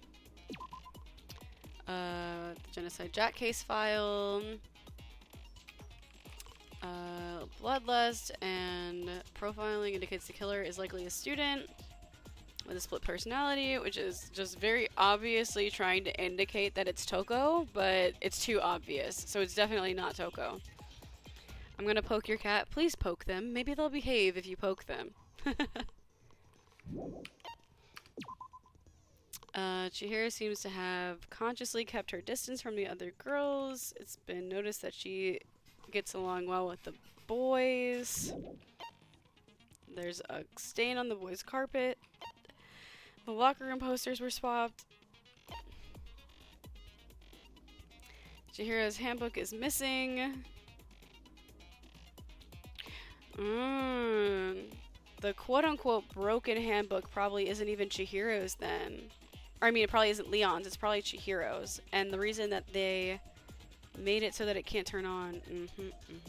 It's coming together. Suspended. Her hands bound with rope. 8 injuries blown to head. The stain is gone in the girls' locker room. The cord is missing. Celeste saw her. Okay, alright. We're as prepared as we're gonna be.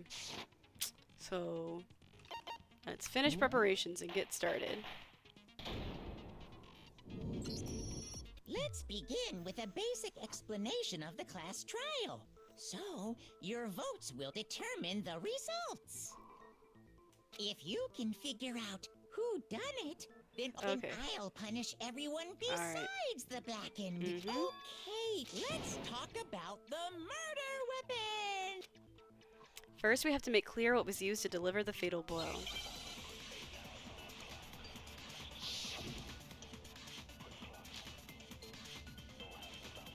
Chihiro's fatal injury. It appears it was a head wound.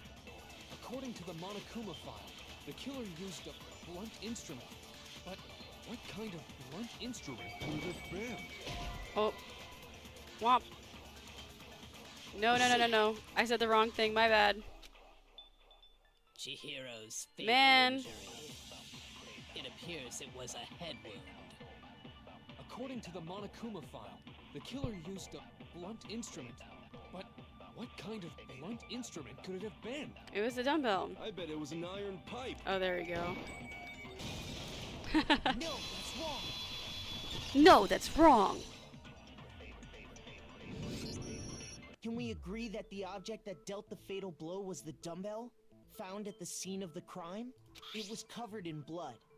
And there was nothing else at the scene that could have caused that kind of injury. And the wound on the victim's head is consistent with the shape of the dumbbell.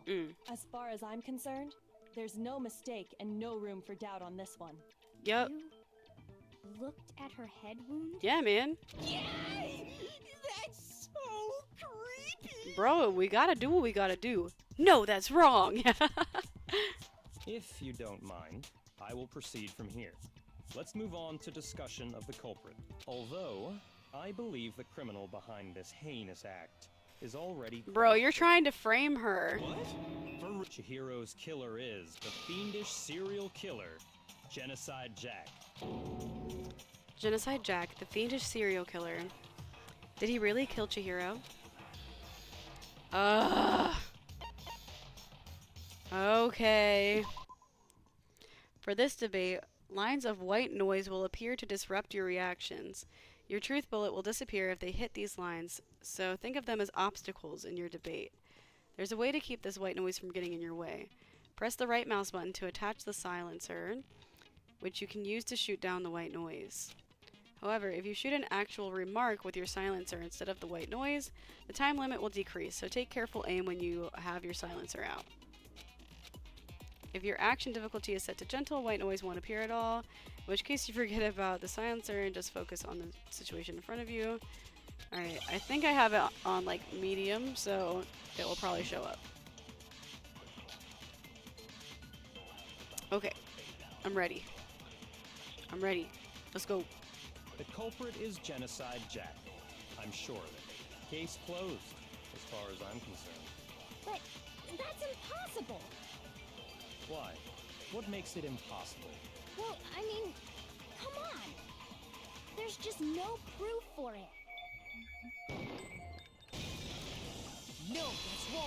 No, that's wrong.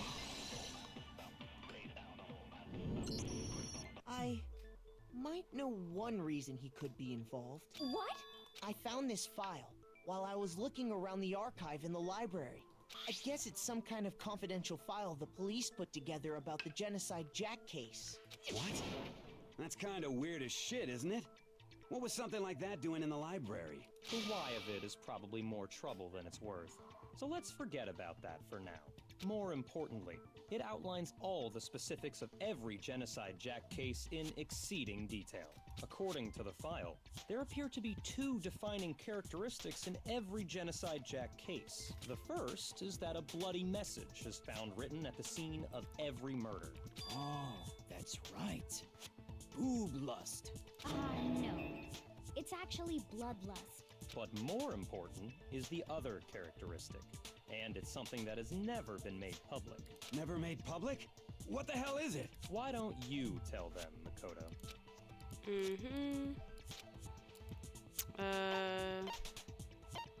How the victim was positioned. Apparently, in every Genocide Jack case, the killer suspends the body in a certain way. Other than the killer, the only people who know about this are the higher-ups in the police department. However, Chihiro was most definitely suspended in the same way. Except she wasn't suspended with, like, scissors.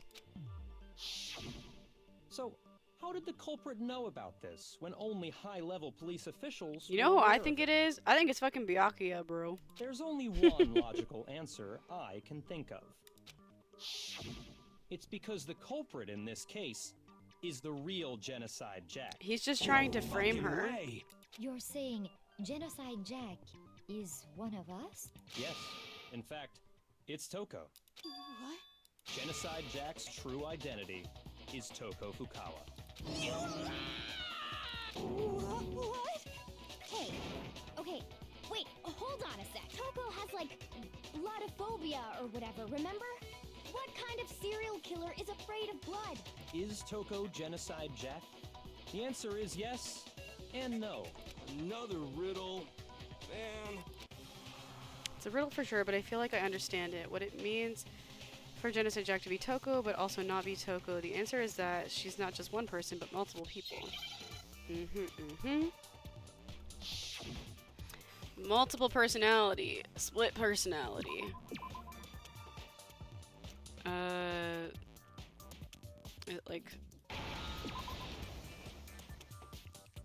Wait. But how? It's like a split personality, but there's an H here. Oh, I missed. Oh, nope, okay.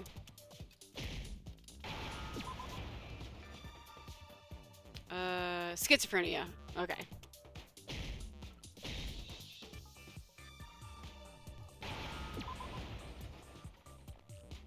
Schizo is just shortening it to schizo. There we go. Now I understand. Now I understand. Is it because Genocide Jack has a split personality? Huh? I think I read that somewhere in the file too. They thought that the suspect might have, what did they call it? Dissociative identity disorder. Oh, okay. But still, to go and say that about Miss Fukawa is Perfectly acceptable. Toko's strange behavior after seeing the body is proof enough that she has a split personality. Not really, but go off, I guess. The one that she shows Toko personalities to do with her behavior. She fainted, her behavior changed, she arrived late. I got it! You're talking about how she started acting totally different than usual. Like, while that could be a part of evidence, That's right. honestly, In fact, she fainted when she saw Chihiro's corpse, and then, when she woke up...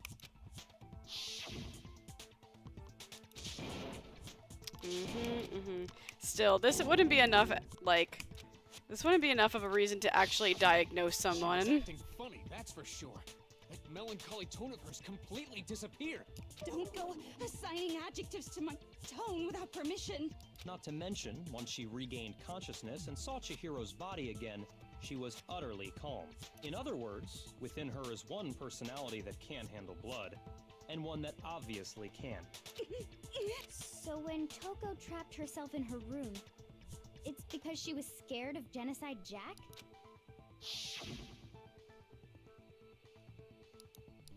Won't let Genocide Jack have control. I mean, like, it is obvious that she does have a split personality. The reason she locked herself in her room wasn't to keep other people from getting in. It was to keep her other personality from getting out. But still, this is Toko too was convenient. afraid of the murderous fiend inside of her, of killing even more people. Thank you for the bless you. How? Yeah. How can you know all this? I do believe you misunderstood her. What she's trying to say isn't, how can you know all this? No. What she wants to know is, how could you tell them? Huh? Last night, just before Monokuma gave his motive speech, Toko and I had a strange conversation. She told me a most interesting story. She said a murderous fiend lived within her, and she was afraid it could appear and attack at any time. And that trepidation is what's caused her to have such a bleak attitude. Isn't that right, Toko? This is all a lie. Right, Toko? You said you wouldn't tell anyone. What? You promised. I can't believe you lied. You have only yourself to blame. You came to me with your tragic little story. I didn't ask you to. This is the real world, not some romantic fantasy fairy tale. Thank you for the Hydrate Redeem, Carpenter. I appreciate it. This part of the game I get to take a break talking because they be talking. Besides, you broke your promise first. You said that as long as you were here, no matter what, you wouldn't let Genocide Jack kill anyone. But in spite of that promise...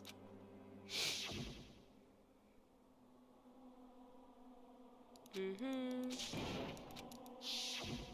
said if I kept my promise, you would go out with me. That's the only reason I promised. How many times do I have to tell you? I never said that, but you weren't able to do it. You just couldn't resist that rush you got from killing, could you? I tried. I swear I tried to control it, But your efforts were useless. What a disappointment. And also, it's way too early in the trial for this to be over. I hate you. Well, the opening act is nearly finished. All that's left is to hear from the person in question directly. You don't... Toko's body suddenly lunged backwards. A huge thud echoed across the courtroom, but in the next second... Hello there! Is it me you were hoping to see? What the heck? So you figured it out, huh? Well, whatever. What are you gonna do? I'm the ultimate murderous fiend, Genocide Jack! Or better yet, let's go with Genocide Jill! What the fuck is this? Toko, what happened to you? Not Toko, that's a loser name, and what happened is a textbook split personality. So what if one of them happens to be a serial killer? You should turn a blind eye to one's faults. So intense. Like they say, sound in murderous mind, sound in murderous body. This one is so different from the one we've come to know. Yes, well, the world is composed of a front and a back, you know. Just like how every inning has a top and a bottom, or how in the depths of every truth lives a little lie. Bro, how's her tongue so long? Behind every dark and gloomy soul lives another that shines as bright as the sun! This is the murderous fiend, Genocide Jack? This is beyond insane. Miss Jack, Jill, can I ask you a question? What's up? Some of us think you might be the mastermind behind our entire situation. What are your thoughts on that? Well, I'll tell you, I am the mastermind of all masterminds! Just kidding! Then it's not true? Of course it's not true! How dare you try to link me to that creepazoid? And another thing, the police and government and society in the outside world are totally powerless! I mean, they just let this idiotic, bloodthirsty maniac go buck wild all over town! Not buck wild. Sure, I'm a bloodthirsty maniac, but life is pain, right? To live is to hurt other people. It's a necessary evil if you want to survive. The act of living itself causes pain for everyone. Just kidding again! This should be enough to convince you. This murderous fiend is responsible for Chihiro's death. Keep your girlfriends in check, Jill ain't showing mercy. There's clearly a motive, so there should be no doubt. A motive? Remember what Monokuma told us? If someone didn't murder and graduate within 24 hours, an embarrassing memory or secret would be revealed. Well, let's assume that Toko's secret was about Genocide Jack. If a secret like that came to light, Toko's life would have undoubtedly been forever ruined. So she had a very clear motive to never have that side of herself exposed. Interesting. Very, very, very interesting. But sorry, as much as I hate to admit it, I'm not the culprit. But I cannot imagine anyone other than you could murder someone in such a bizarre fashion. Maybe so, but nevertheless, it's the truth. Do you really expect any of us to believe you? Yeah. I could never believe a word you say, you monster. Maybe she's totally right about that, but something's still bothering me.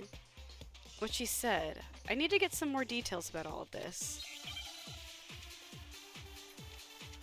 Alright, what we got? What we got? Status of the dead body. Sorry, but I didn't kill anyone. You say that, but do you really expect any of us to believe it? Perhaps if you had an alibi, that would change things. Oh, an alibi, huh? Now we're talking. When you compare your past murders to this incident, the modus operandi matches completely. What more proof do we need? I think it might have been that last statement. Give it up. You killed her. Yeah, it was Byakuya's last statement. Okay. Sorry, but I didn't kill anyone. You say that, but do you really expect any of us to believe it? Perhaps if you had an alibi, that would change things.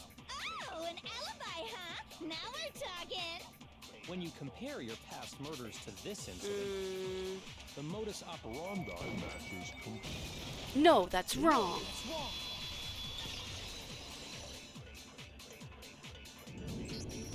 Are the methods of murder really exactly the same? I'm not so sure about that. I think there's a slight difference between the Genocide Jack cases and this one. Huh? How's it any different? Uh-oh, you don't know? Well then, human garbage, let me tell you! I murder with passion and conviction. I consider myself a professional, and I have a very particular way of doing things. Imagine you go to a fancy Italian restaurant. They're very picky about the noodles, the sauce, everything. But what happened to Chihiro? It'd be like if that same Italian restaurant started using ragu or Chef Boyardee. This is no creation Not the sponsor. of mine. Let me rephrase that in a way that maybe makes more sense. There are two clear differences between the Genocide Jack cases and this one. There's one clear difference between the murders. The photos from the Genocide Jack cases look at the neck and stomach. Here you'll see a difference with the victim's fatal injury. I got it! For one, the cause of death is different. In the Genocide Jack murders, all the victims were killed the same way. They also all look like they're men. According to the case file, they were all apparently killed with a pair of scissors. But Chihiro died from a blow to the head, right? Ah, yes. That is remarkably different from the other murders. Wouldn't it be strange for someone who kills the same way without fail to suddenly change their method? And there's more. One more conflicting detail. The rope. That's right. In my recipe of murder, if the bloody message is the tortellini, then the arrangement of the body would be the pesto sauce. Could you please stop comparing killing people to cooking? So, are you saying The second difference is related to how she was suspended. The photos of the other Genocide Jack cases, the victims were stabbed through their hands. What was used to suspend her? Yeah. I got it! Do you remember what the killer used to suspend her? They used some kind of rope to hang her up by her wrists. What is your point? Well, in all the previous Genocide Jack cases, something else was used to suspend them. Specifically, pairs of razor-sharp scissors. And guess what? I used my own specially designed scissors for the murders and the arrangement. Like I said, I'm a professional, so naturally I'm very picky about the tools I use. And you know what else? Big Mac said there's two differences, but he's wrong. Big Mac? Are you referring to me? Big Mac. Listen up, Big Mac. There's actually one more difference. Huh? My word, you really didn't notice? Take a look at who the victims were. In Yeah, this men. Genocide Jack case. Yeah, she's only been murdering men. There's a pattern there, just waiting to be discovered. Figure that out, and it'll be plain as death. Pattern surrounding. If you look at the names of every victim, what you notice is Chihiro was a girl. I got it! Is it because Chihiro was a girl? Bingo, bullseye, right on the money. Bingo, bullseye, right on the money, bro. That's on TikTok. What are you talking about? In all the Genocide Jack cases, all the victims had something in common. Yeah, they're all men. They were all guys? That's right. The people I kill with such passion and conviction are all adorable little men. I can't believe I said it. I'm so embarrassed. The hell is wrong with you? Bro, that voice actor is kind of killing it. I'm not gonna lie. She looks like a Boo from Mariolo. I don't know what that is. I can't help it. I'm just a full-throttle boy-on-boy fangirl, and the mopey side of me just hates it. But now I'm on the fast track to becoming a full-fledged fan madam! So, since Chihiro was a girl and not an adorable little man, you wouldn't kill her? Oh no, I know what a boob. Sorry. What? Well, you mistyped it, so I thought you were talking about something else. But yes, I do know who Boo from Mario is, and in fact, I actually, you know that like trend of like humanoid Booette, like the human like version of Boo in like a princess form. I cosplayed that. It's okay. It's okay. I thought maybe you were talking about something else because, like, of the mistype, but no. I know what you mean. She does kind of look like Boo. Would an Italian chef suddenly start making ramen just because they're both noodles? Don't be stupid. I have too much passion and conviction to cross that line. That's the absolute reality of the one and only. Yeah, Booette is like, a fan-created, like, humanoid princess version of Boo. If you Google it, there's like pictures on the internet of it. We get it. You've clearly explained your hobby and your philosophy. But that's not all there is to it. It's a different matter entirely. When you're forced to kill in order to survive. Quiet, lowly cur! Lowly? Cur? I would never kill for a reason as petty as mere survival. And if by some fluke I did kill to survive, why would I bother with the message and arrangement? It'd make me the obvious suspect. That does make some amount of sense. Plus, whatever reason I have for killing, I would never leave out my prized scissors. Who would go out of their way to use a big, stupid, heavy dumbbell? Maybe you used the dumbbell because you couldn't find any scissors in the school? Any scissors? I don't just use any scissors. Okay, whatever. There still aren't any in the school. Are you sure about that?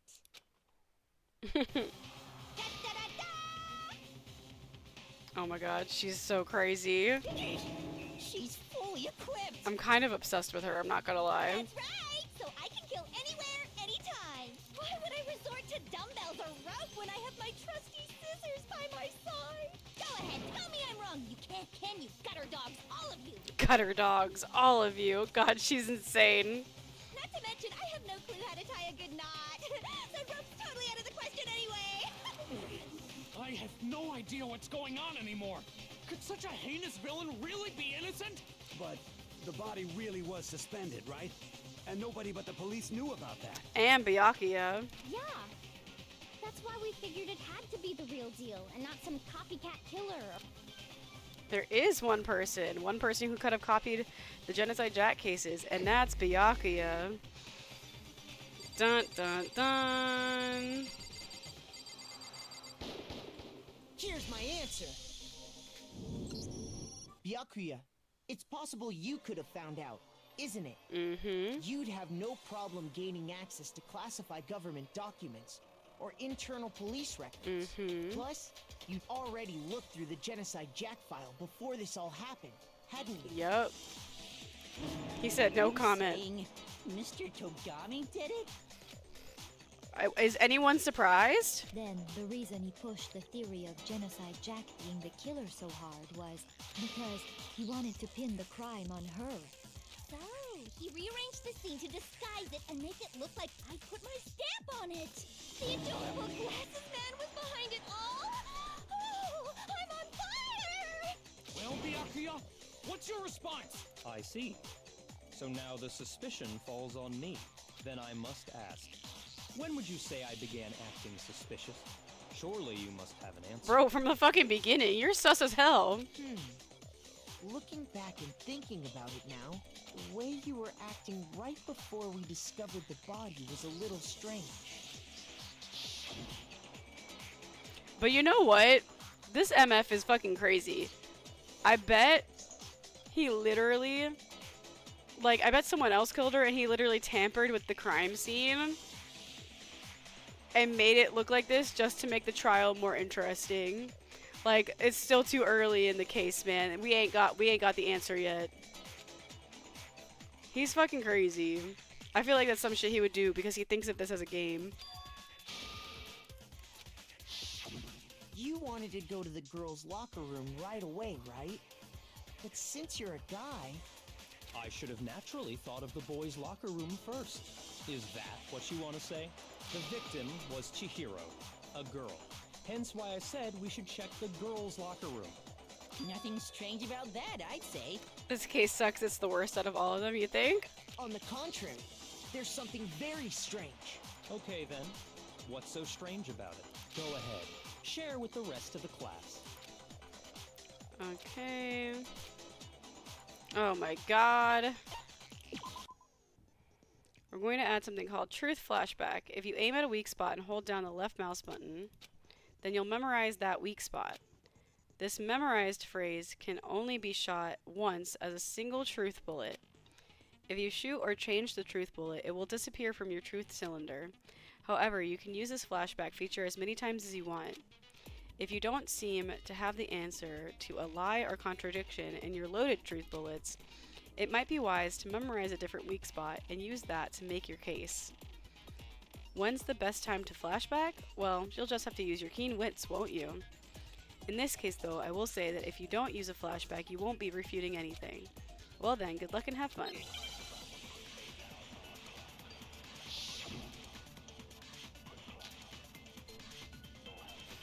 So, you said Byakuya was acting kind of weird before we found the body. But he was acting weird... how?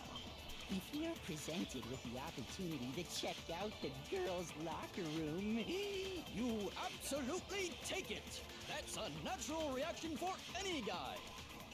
The victim was Chihiro, who was a girl.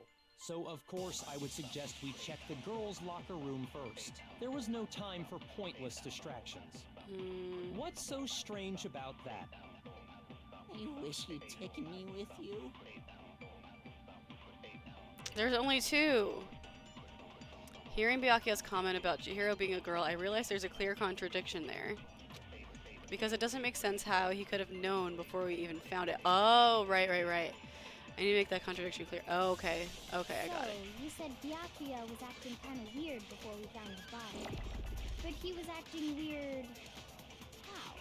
If you're presented with the opportunity to check out the girls' locker room, You absolutely take it! That's a natural reaction for any guy! The victim was Chihiro. No, that's wrong. It's wrong.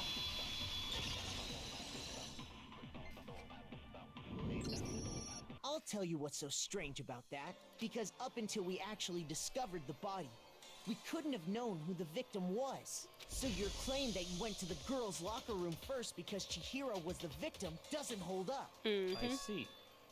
That's a good answer, I must admit. Interesting. Very interesting indeed. But your reasoning is still too weak. Bruh, how? Huh? What's wrong? Is that it? Surely you've got more than that. Go ahead. Show us. What's with Byakuya's attitude? It's like he doesn't even care. I've got him cornered, but he's acting like it has nothing to do with him. What's the matter? You're not finished already, are you? There must be more to it. There is. I think. There is more to it. Think about it. We just talked about the differences between this case and past Genocide Jack incidents. The proof you're looking for is hidden in there. Oh? Proof that I'm the culprit, you mean? The differences between this case and the other Genocide Jack murders, the evidence that proves Byakuya is responsible is hidden in there.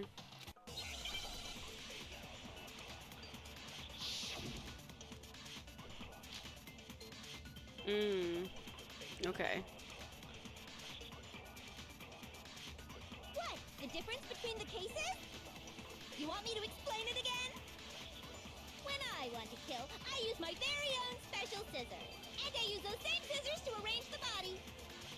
But Chihiro was suspended with... It was some kind of rope. Was it not? That's right! It absolutely was! Then there must be something very fishy indeed about that rope. Hey, Byakuya, where'd you get it from, huh?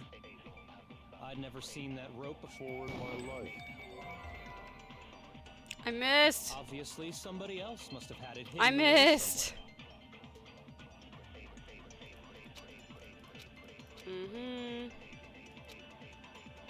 What? The difference between the cases? You want me to explain it again? When I want to kill, I use my very own special scissors. And I use those same scissors to arrange the body. Now I have to wait all the way to the end But again. Chihiro was suspended with... some kind of rope. Was it not? Machi bad at shooters. It absolutely was! Then there must be something very fishy indeed about that rope. Hey, Byakuya, where'd you get it from, huh? I'd never seen that rope before in my life. What? Obviously, What? somebody else must have had it hidden away somewhere. Bro! Be so fucking for real. Ah, I wish I could speed this up. Between the cases? You want me to explain I'm gonna have to get rid of the white noise. They're making me do it. kill, I use my very own I special am scissors. using the And I use focus. those same scissors I to slowed it arrange the down body. both times. But Chihiro was Oh, suspended oops. with... It was some kind of rope. It just it wants me to get rid of the white It noise. absolutely was! Then there must be something very fishy indeed about that rope. Hey, Byakuya, where'd you get it from? All right, this huh? time we got it, guys. I'd never seen that rope before in my life. There we go. No, that's wrong. What is the fast forward button? Actually, I'm pretty sure you have seen Because it the before. game never told me. It never gave me a control for fast forward. Because, you see, that rope, or should I say, that extension cord? What? An extension cord?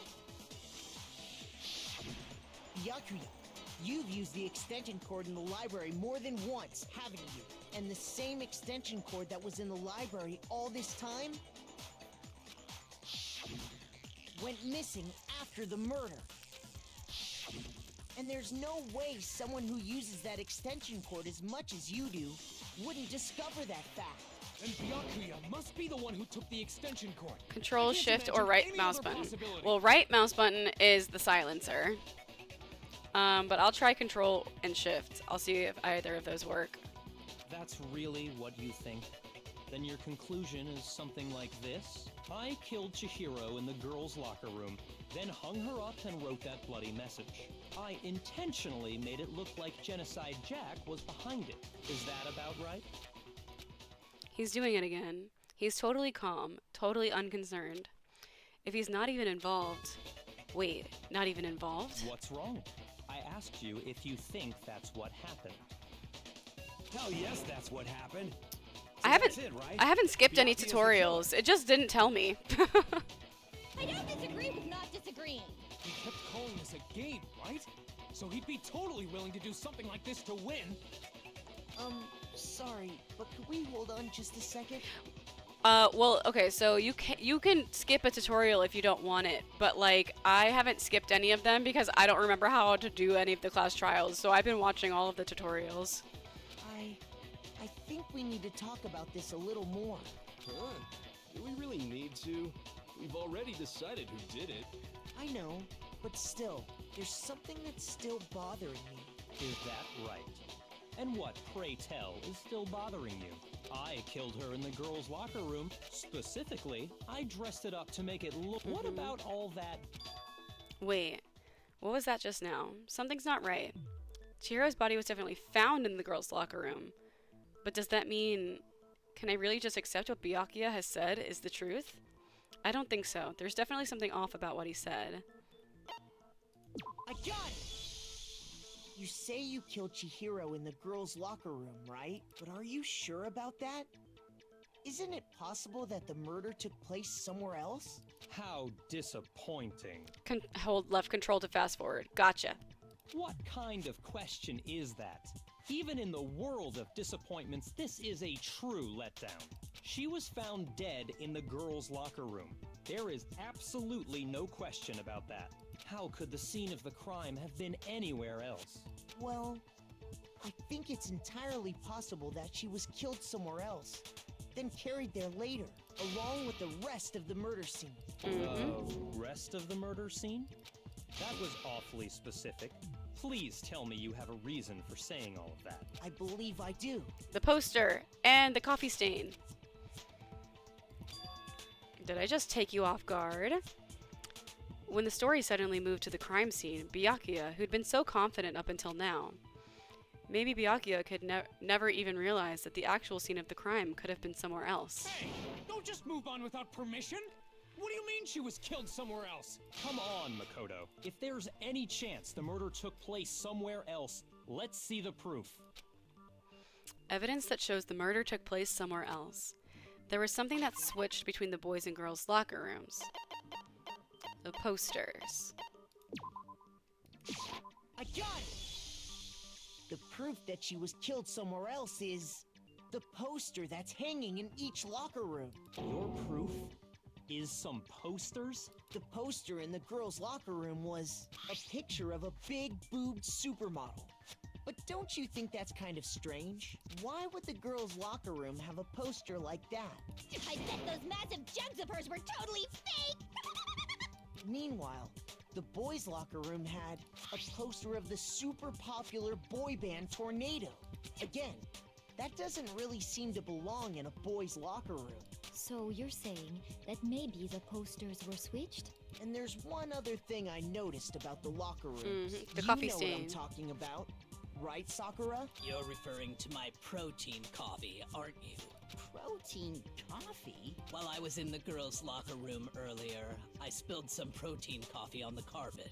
But I noticed that after the murder, the stain had been totally scrubbed away. No, it's not that the stain was scrubbed away. It was moved. I got it! The stain on the girls' locker room carpet wasn't scrubbed away. In fact, I found it on the boys' locker room carpet. That's definitely the stain from my protein coffee. Then, does that mean that the carpets were switched too? But why would anyone do that? To move the murder scene from one locker room to the other. It's certainly plausible, don't you think? What? In other words, in order to completely swap the scene of the crime, the blood-stained poster and carpet were moved along with the dead body. By doing this, the killer was able to change the entire room where the murder took place. I can certainly follow your reasoning, but why would the culprit bother doing that? Huh? Why would they go through all that trouble of switching the scene of the crime? Nuh-uh, simulator. Actually, an even bigger question. If the murder did take place in the boys' locker room, then how did Chihiro get in the boys' locker room in the first place? To get into the locker rooms, You have to swipe your e-handbook across the card reader device, but Chihiro's handbook should have only allowed her access to the girls' locker room. She had no way to get into the boys' locker room to begin with. No, she did have a way, and I can tell you what it was. I highly doubt that. Shut up! I'm telling you, I know how she could have done it. Is he right? Could Chihiro really have gotten the boys' locker room somehow? She could have used Leon's. Yeah, broken e-handbook. Is it really possible? Could Chihiro really have gotten into the boys' locker room somehow? Ah! I've got it! She must have hacked her e-handbook! She was the ultimate programmer, after all. I'm sure that would have been no problem for her. No, I don't think that's it. She used the thing that was in the main hall. Huh? What thing? I'm talking about Leon's handbook, of course. If she had that, she could get into the boys' locker room no problem. Okay. Theoretically, if Chihiro was able to use Leon's handbook, she could get into the boys' locker room. But when we found Leon's handbook in the main hall, there's no doubt that it was. In which case, can we really say she used it? Is it really possible? Could Chihiro really... Nice. She must have hacked. She was the ultimate pro. I'm sure that would have... No, I don't... She used the thing. Huh? What? I'm talking about Leon's handbook. No, that's wrong. I can click the purple ones with right mouse I don't think button, Chihiro used which is Leon's the handbook. silencer, and it makes them go away. Yeah. But if I miss, then I lose time. Why not? Because Leon's handbook was broken. Oh. Well, then, yeah, I guess that'd be pretty impossible, huh? I am struck silent by how quickly you gave up. Plus, isn't there a regulation I did it against earlier. using someone else's handbook? I did it when I was shooting down Byakuya's statement because I kept getting cock blocked by that fucking the whisper stuff. So I did it earlier. I did it like 10 minutes ago. Actually, the rule states that loaning your handbook is prohibited. It says nothing about borrowing one. It adds 1 second to the timer when you hit them. Oh, okay. My time hasn't been stressing me out too much. I didn't realize that when you click them, it adds time, but I don't think it's that big of a deal. In other words, you could borrow a dead person's handbook all you want, and you'd be safe. Yup. Hit the nail square on the noggin. Of course, if it were broken, that wouldn't make any sense anyway. So then, she must have hacked hers, like I said. She... You can't fix an e-handbook. The instant you open one up, a security buzzer starts blaring. So, if she didn't use Leon's handbook, and she didn't modify her own handbook... Maybe Mr. Naegi's initial assumption is just... wrong? It seems like there's no way she could have got into the boys' locker room. So I guess so. It only really matters when you play on mean difficulty for both options. Gotcha, yeah. That's what I figured, because I'm like playing on like medium. Like I'm playing on like the middle difficulty. Okay then, I vote for Byakuya. Is that it then? Chihiro was killed in the girls' locker room and Byakuya's the one who did it? Really? But still, I don't know what else I can do. Hold on a second. I agree with you, though. I think you're on the right track. What the? You finally decide to open your mouth and that's what you've got to say? There's no way she could get in the boys' locker room, right? So... Why are you so sure she couldn't get in? There's still one other way she could have gained access. What? What are you talking about? What other way is there? Well, to explain that, why don't we take a little break from the trial? I'd like you all to come see something. Wait. Just what do you think you're doing? Votes for me as the person who did it. Oh my god, it was me. How did you know? How did you find out? Don't worry. This'll make the whole trial more exciting. I'm sure that thought must please you. Huh? It'll make things more exciting? Well, all right then. I declare an official class trial recess. For real? Now then, what is it you want to show us? It better not be boring or I'll be very unhappy. Oh, I have no doubt it'll meet your lofty expectations. So, shall we go? Before I even knew what was happening, the class trial had been put on hold. We headed off with Kyoko in the lead, and where she took us was...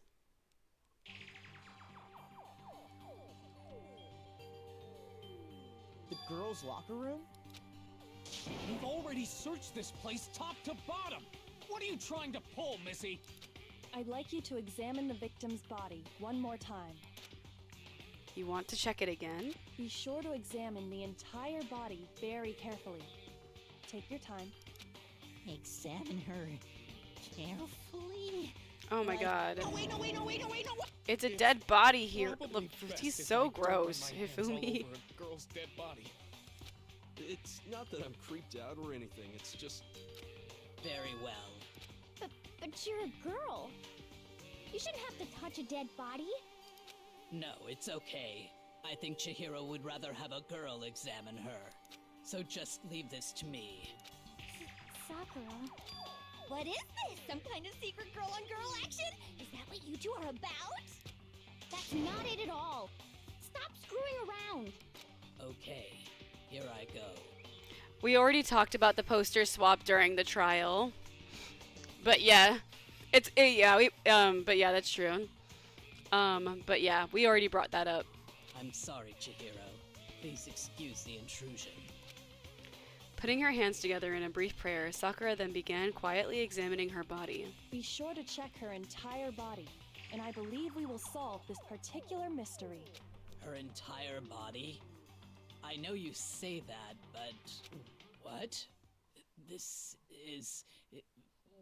What is this? What is it? Not possible. It's not possible. Sakura's eyes were staring wildly at Chihiro's lifeless form. Her massive frame trembled. This girl is what? Is a boy. Ah, I see. So she was actually a he. Okay, I actually remember this now. I remember that she's trans. You're joking, right? Happy Pride Month, everyone. I wouldn't joke about this. Then it's really true? Chihiro was a guy? Oh, what? You guys didn't know? Heck, I knew that right off the bat. Chihiro Fujisaki was totally a guy. He was a cross-dresser? Oh, I'm really on fire! I wish I had killed him! How convenient. I don't think it's convenient necessarily. I think, like, it just makes sense to the whole trial, you know? So they also, Kyoko like, wanted to show thinking everyone, back, huh? they hinted at it before. Yes, that certainly does make things much more exciting. Now let's ride this wave of excitement back to the courtroom and get back to the trial. Ahem. I do apologize for keeping you waiting. Now then, let's resume the class trial. We've all just learned of the shocking revelation that Chihiro was actually a boy. Let's pick up from there. Yes, well, I don't know his reason for hiding it, but the fact is, Chihiro was not a girl, but a boy. To think that Chihiro was actually a guy.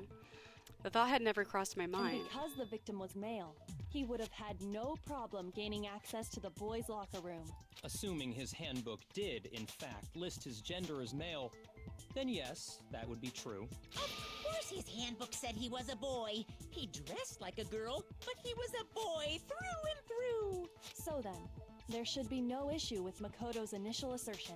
The victim was killed in the boys' locker room, and was then later moved to the girls' locker room. And the killer could have easily used Sayaka or Junko's handbook to get into the girls' locker room. So Chihiro really was killed in the boys' locker room? I still don't understand the motive for moving the body, but yes, that does seem plausible. Well, I must admit, I did find it rather odd. I knew he felt a little off. There was a certain incongruity to his female body. This is the most titillating situation! So now everything has been connected. all the mysteries have finally become clear. Okay, well, connected or clear or whatever. We still think you're the killer, remember? Very interesting. This has become very interesting indeed. He's off in his own little world. What about you, Makoto? After everything we've learned, do you still think Byakuya's the killer? Well, without a doubt, Byakuya is the one that made Chihiro's death look like Genocide Jack did it. But I think he might not actually be the killer after all. What? But aren't you the one who accused him in the first place? He just seems to be too easygoing about all this. Like he's enjoying us solving the mystery. The way he's acting, it makes it seem like it doesn't have anything to do with him. And you think that might be because it doesn't have anything to do with him? Plus, the evidence he left behind was a little too... how can I put it? Overt. He consciously chose to use the extension cord, knowing it could connect him to the murder. At least, that's how I see it. He literally tampered with the crime scene. And Byakuya, when you found out the murder took place in the boys' locker room, it seemed to rattle you. And then again, when you found out Chihiro was actually a guy. If you really were the killer, that stuff wouldn't have had any effect on you. So that's your thinking, huh? Well, it bothers me that you don't have more concrete reasons, but it's fine. I guess I'll mark it as correct for the time being. Mark it as correct? He's right. I am not the culprit. I just happened to come across the corpse in the girls' locker room and decided to alter it. Are you fucking with us right now? No, I am not effing with you right now. I'm telling you the truth. Well, I find it very hard to believe. Go ahead. Find it very hard to believe.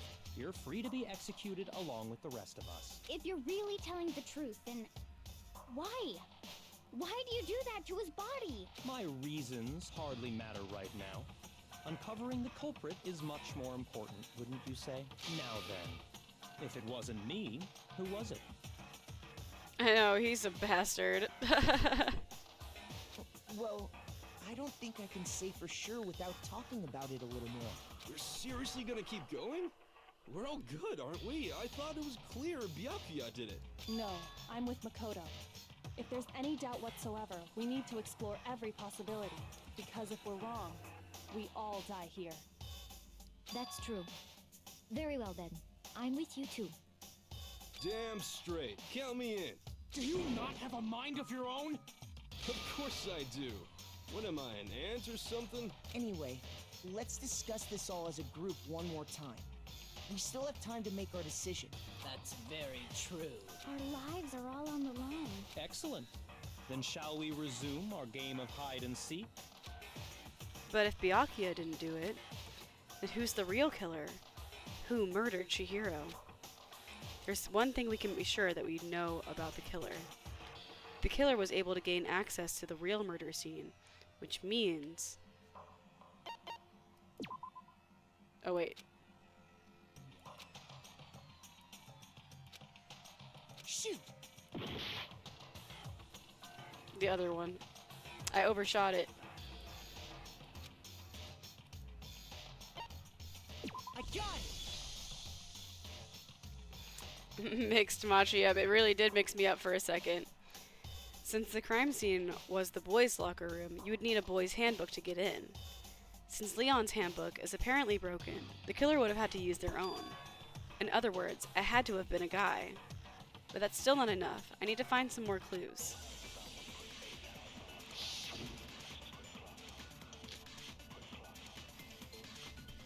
Ah, yes.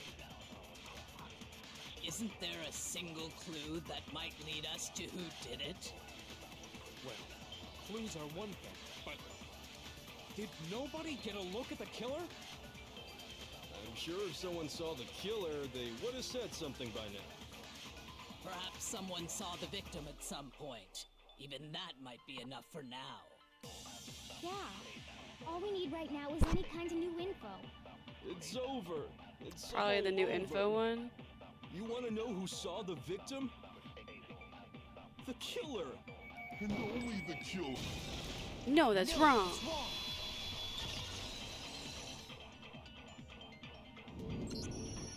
believe someone else did see the victim before he was murdered. What do you think, Celeste? Now that you mention it, yes, I did see him. Huh? Really? Oh, but I suppose only Makoto knows about this. The rest of you had no idea, did you? That is why you're all making such ugly noises. Whatever! Just hurry up and tell us! It was last night, right before nighttime. I saw Chihiro in the dormitory warehouse. I saw him stuffing a track jacket into a duffel bag, and then, I assume, he headed off to exercise. Can't believe you have to hear that for a total of 52 times. No, yeah. No, that's wrong. Track jacket and a duffel bag? But we didn't find anything like that at the murder scene. It seems likely that the culprit destroyed them to get rid of any evidence. And that is when he said something that struck me as rather odd. I better get going. I'm kind of in a hurry. Chihiro told me he was in a hurry. But why would he be in a hurry? Only if someone were waiting for him, I should think. So, Mr. Fujisaki was on his way to meet with someone, and then they were going to work out together? But Hina and I had invited him to exercise with us plenty of times, and he always declined. Probably because he was afraid you'd find out the secret he was hiding, right? Which means that conversely, he must have trusted whoever he was meeting with very much. Enough so that he was willing to risk his secret being revealed. Ooh, what a marvelous friendship! The point is, whoever he met up with is the culprit, right? So we just gotta figure out who it was. But knowing what we know, I can't even guess. Just say objection? No, that would be too similar to Ace Attorney. No, you already have what you need to make the connection. Huh? You know who the killer is. Seriously? Who is it? Who's the killer? Think back to the track jacket and duffel bag the killer disposed of. Focus on the details of these items, and it should become obvious who was waiting for. Are you sure about that? You really think we can figure out who did it based on 2 pieces of evidence that we don't have? Why? You want to track down some fingerprints or something? Even if we had the equipment for that, we wouldn't know how to use it. As was noted, the evidence is already gone. There's nothing to get fingerprints from. Ace Attorney. It's another game. It's like there's like a lot of like court proceedings in it, and oh my gosh. See, I don't get your like. I feel like your jokes are only funny to you, man. You be messing with me too much. Maybe, but we can make certain inferences if we just take the time to talk it out. Easy for you to say, but fine. Celeste, did you notice anything special about the bag or jacket?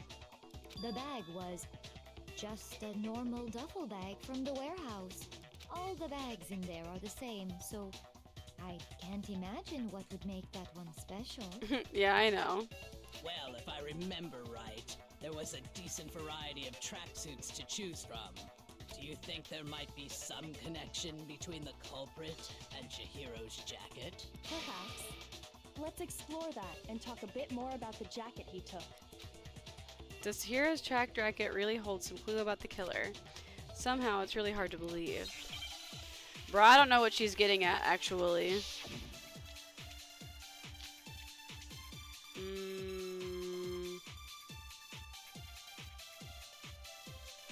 First of all, we know where Chihiro was headed. He was on his way to go exercise. So next we have to ask, why did he choose the specific tracksuit that he did? Bro, I don't know. What do you mean, the specific tracksuit? I got it! He picked that tracksuit because it matched the one the culprit was wearing. So, what you're saying is, the killer was wearing the same blue tracksuit as him? My tracksuit is black. I don't even have a tracksuit. Cause exercising sucks. I have a white tracksuit personally. I got it from the warehouse, if you must know. Did any of that really help us get any closer to figuring out who the culprit is? No way. Not a chance. Bro, I don't know this one. You heard him, right? What he just said without even realizing it? Nope, I missed it. Girl, explain. What he said just now is really odd. How did he know something like that? Oh, okay. First of all, we know where Chihiro was heading. He was on his way to go exit, so next we have to ask, why did he choose the specific tracksuit? What do you mean, the specific? I got it! He picked that tracksuit. It matched the one the culprit was. So, the killer was wearing the same blue tracksuit as him? My tracksuit is blue. Oh, he knew it was blue. I don't even Oh, wait a minute. Cause exercising. I have a white track. I got it from the. Did any of that? I got it. I got it. Not a chance. How did you know it was blue? No one said anything. First of all, when he was on his way, so next bit, why did he choose? What do you mean, the? I got it! It matched the one. So, what you're saying is, the killer was wearing the same blue tracksuit? Got it. Nailed it. Hold on a second, Mondo. What did you just say? Huh? What'd I say? When Celeste testified a few minutes ago, she said...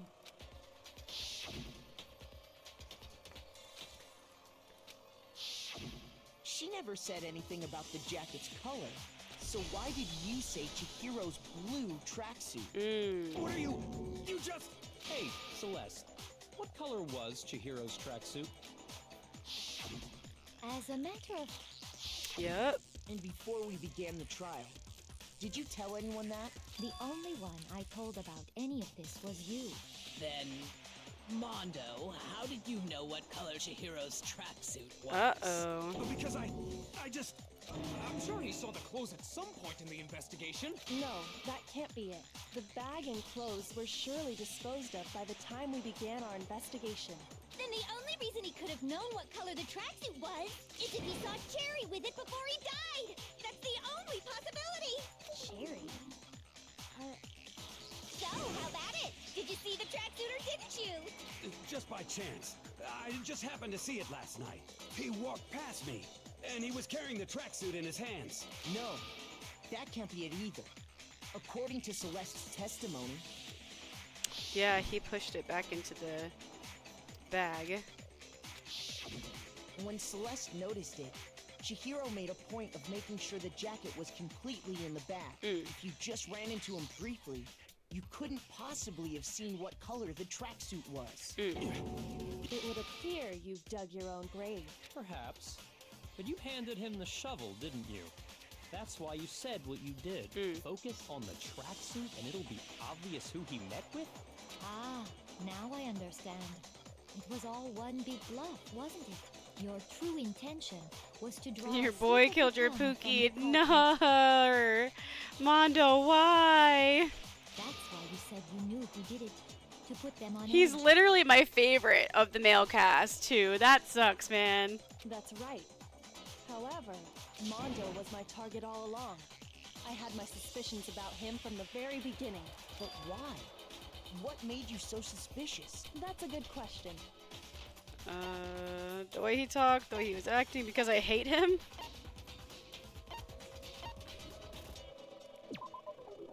There was a certain turning point that tipped me off. Maybe you didn't notice it, Mondo, but you tend to refer to men and women differently. You only call guys dude. And after he was killed, you happened to refer to him as dude. Once I picked up on that, it occurred to me that Mondo knew something we didn't. Well, I use dude as a neutral term, so once again, this didn't age quite well. Especially with the pronouns shifting around, that's not aging well either, but we won't get into that. You notice such a tiny detail? Are you a witch? She's a witch! You're positively frightful! No, I'm not the frightful one. Not nearly as frightful as someone capable of murdering a friend. Mondo, was it really you? Did you really kill Chihiro? I didn't kill anyone! You've been all over me, judging everything I say, putting words in my mouth. What gives you the right to treat me like a goddamn criminal? Yeah! He would never do something like that! This is a false accusation! It's true. My reasoning on that is pretty shaky. That was fast. Well, this does present us with a problem. My time has nearly come. That's what my little ghost friend is telling me. Oh yeah, that reminds me. Hifumi, weren't you telling me you'd found some evidence? Really? What kind of evidence? Actually, no. Now that I'm thinking about it here calmly, it might not be all that relevant. Jeez, does your confidence just get up and walk away? If you really insist. Here it is. What do you have there? It happens to be an e-handbook. I found it laying on the ground, so I scooped it up. He found it on the ground, and it must belong to Chihiro, probably, since hers is missing. I got it! We know Chihiro's handbook was missing from the scene of the crime, right? For a fact. For a fact indeed. I was totally sure I'd found it. Then it must hold some clue about the culprit, right? Well, that's what I was hoping. But it's busted. It won't even turn on. I imagine the culprit broke it to get... That's odd. I didn't think the handbooks were quite so fragile. You're right.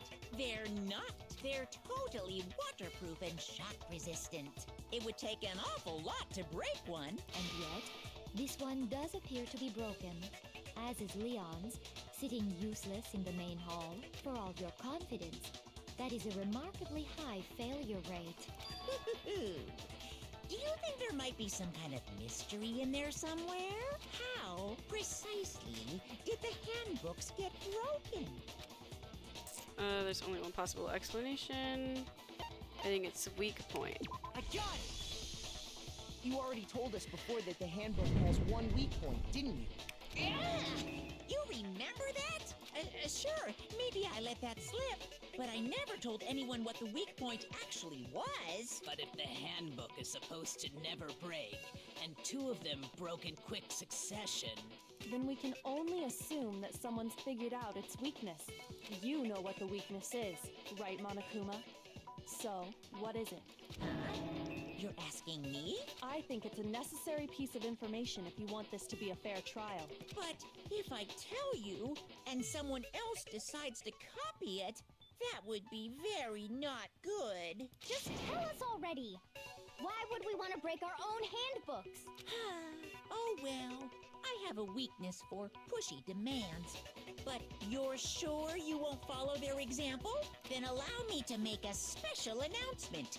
The weak point of my cutting-edge e-handbook is... when it's exposed to high temperatures for too long, it will suffer a meltdown and totally break! I flippin' knew it! You knew it? Yeah, because I found the handbook laying on the floor of the sauna.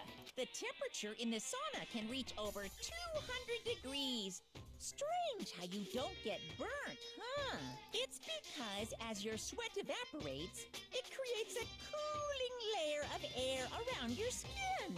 If the hot air of the sauna were somehow pushed directly onto your skin, you'd definitely get fried. That layer of air would get blown away. That's why you may feel a burning when you move around. So when you're in a sauna, make sure to keep nice and still. Interesting. I learned one new fact today. Actually, I didn't know that either. Is that true? That is a mere trifling speck of knowledge. Anyway, if you found the victim's handbook in the sauna, then the killer must have been purposely trying to raise its temperature in order to break it. Meaning the culprit somehow knew its weakness. But how'd they find out? Monokuma said he didn't tell anyone, right? Indeed. Quite the mystery. What if they found out by accident? Yeah, because he was wearing his uniform in the sauna when he and his bro were doing their little challenge. I bet his handbook is broken too. What do you mean by accident? What if the killer took their own handbook into the sauna, not knowing its weakness, and it broke? They'd realize it was broken, of course, and it wouldn't be hard to figure out why. And once they had Chihiro's handbook, they knew they had an easy way to dispose of it. I won't say it's not possible, but Who would have done something like that? I don't know of anyone who took their handbook into the sauna. I do. I might know someone who did. Whoa! Seriously? I think the one who may have taken their handbook into the sauna was... Mm-hmm.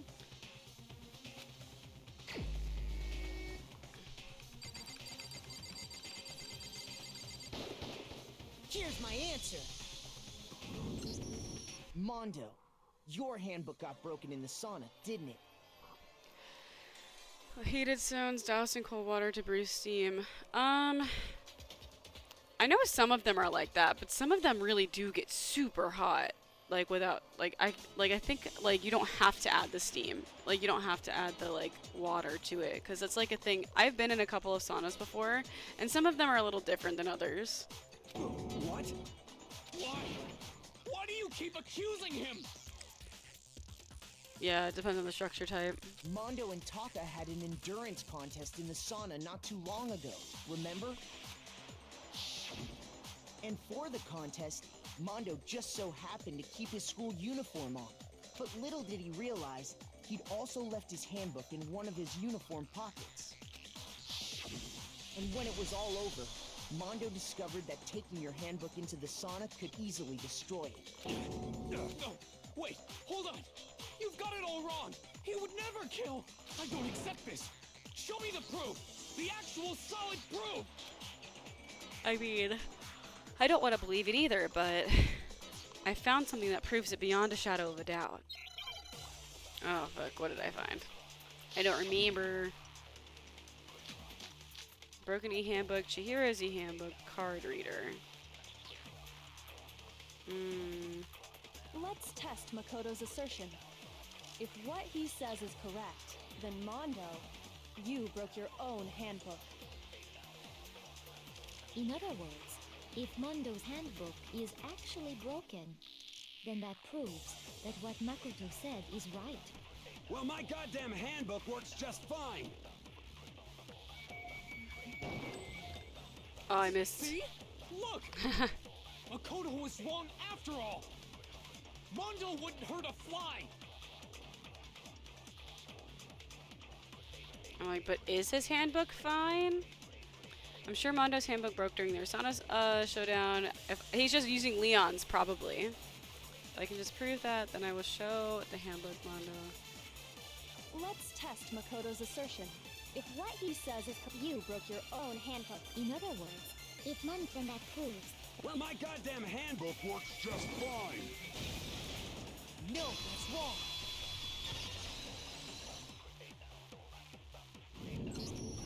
Mondo, the handbook you have right now, is it really yours? The fuck is that supposed to mean? It's Leon's. The broken handbook that was in the main hall, isn't that one actually yours? What the heck are you talking about? What I mean is, I think Mondo swapped his handbook out for one that actually worked. I think he took Leon's handbook and replaced it with his own. After all, Monokuma said himself that Leon's handbook never should have broken. That's right! The punishment it suffered wasn't nearly enough to destroy it. So then, the broken handbook in the main hall is actually Mondo's, which would mean that the handbook Mondo has right now is actually Leon's, yes? But doesn't that violate the school regulation that says loaning out your handbook is prohibited? Well, here's how I look at it. There is a rule about loaning your handbook to another student, but if they're dead, they're not a student. It's kind of a gray area, I admit. But no worries. If anything, it just makes things more interesting. As such, I decree that exchanging handbooks with a corpse is not a violation of the rules. Well, Mondo, if I'm wrong about this, you're welcome to say so. I'm happy to admit I made a mistake, but... Son of a bitch. What's wrong, bro? Come on, tell him he's wrong. You are wrong. You have to be wrong. Everything you just said is wrong. You made it all up. Okay, then why don't we look back on this case one more that way? Everything will Okay, become... alright, we're almost done. We're almost there. We have a few more things. Alright. Chihiro, the suit. Celeste seized Chihiro. Then...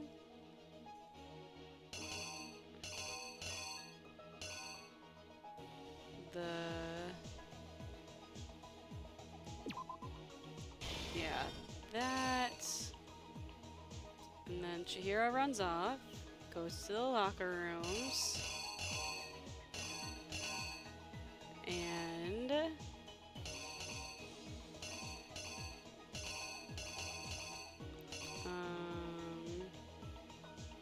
there's 2 blinks in a row. I love that so much.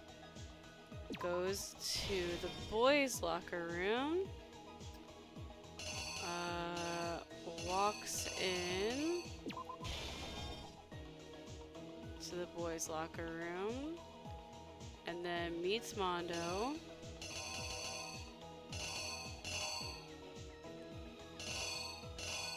I think that's right.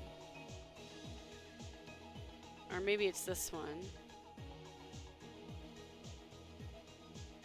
It could be this one. Here, we'll pull this out for now. And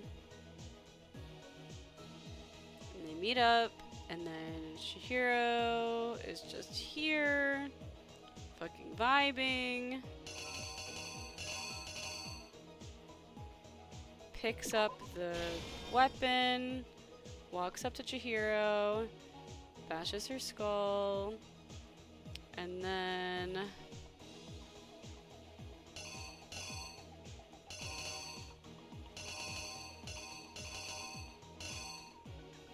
I'm not sure what goes there. I'll just pass it for now. Chihiro's dead. Crime scene's being cleaned up. Oh, this one's harder.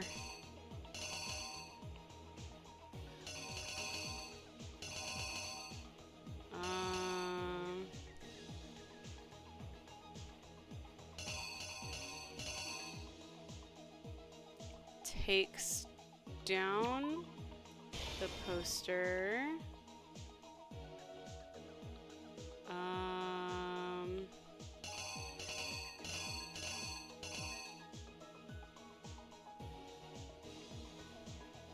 Carries the body, places it. Posters have already been switched here, so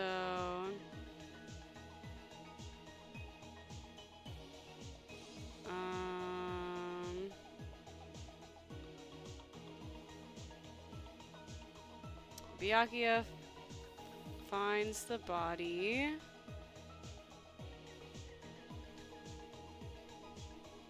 And it's like, haha, I'm gonna make this shit look crazy.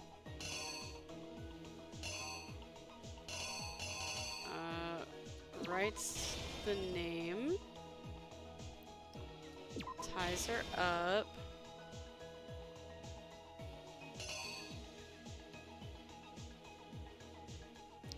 Meanwhile, this shit's getting disposed of. Throws the handbook. Destroys the handbook. Alright.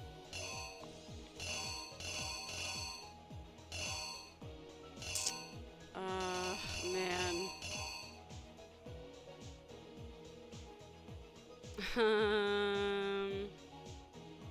Alright, let's go back to the beginning, I guess, now that we are missing some of the things. I got some wrong spots already! Bro, it's okay, you don't have the backseat. I'll figure it out.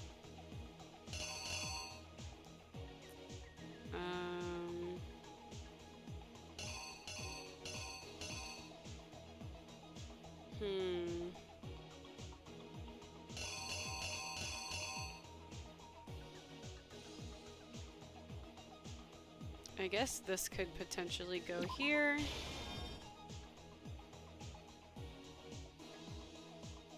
It's funny to see me struggle. I'm glad you're enjoying yourself. Splatter.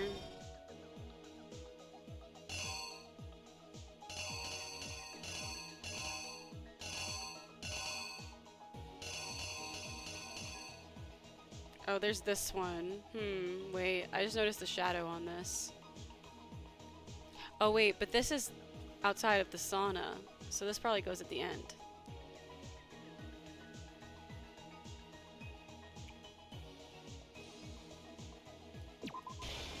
There. Okay.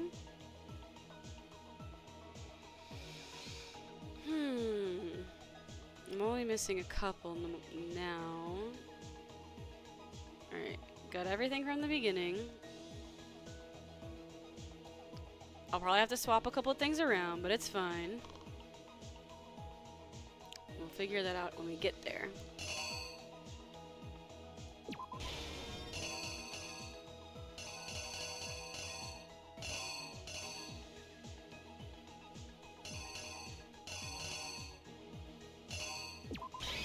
It's either this one or this one, but I'm not sure.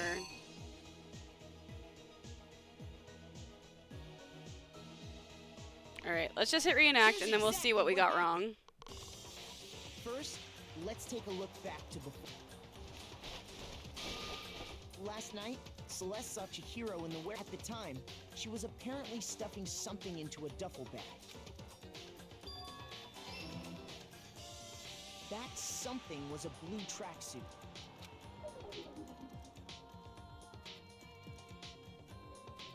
With bag in hand, Chihiro headed out, even though it was officially nighttime. She made her way to the locker room, but how could the victim, who was apparently a girl, access the boys' locker room? Oh, okay. I didn't lay out my reasoning right. I need to rearrange the events of the case. Alright, so this one's wrong.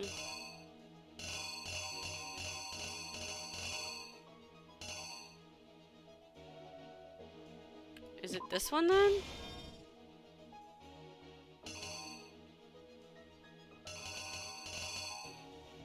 I can't read what they say on them.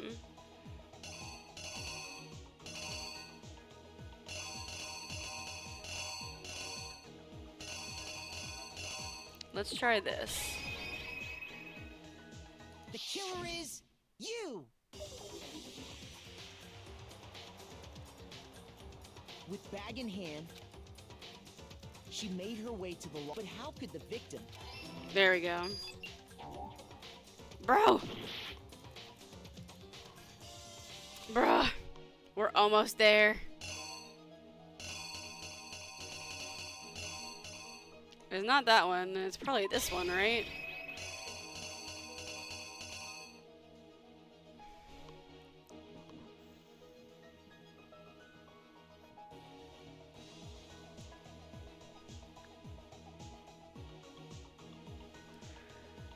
Yeah, let's try that. The killer is you!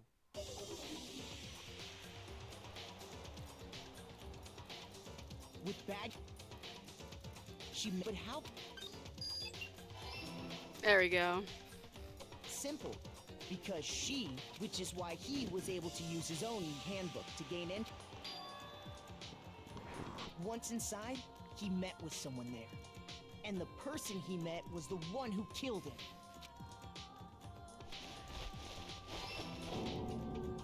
It seems likely that the killer grabbed the nearby dumbbell, approached the unsuspecting Chihiro,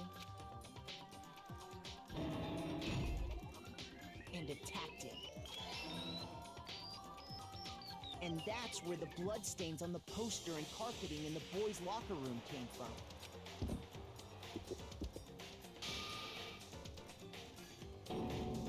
But, It was likely in the heat of the moment.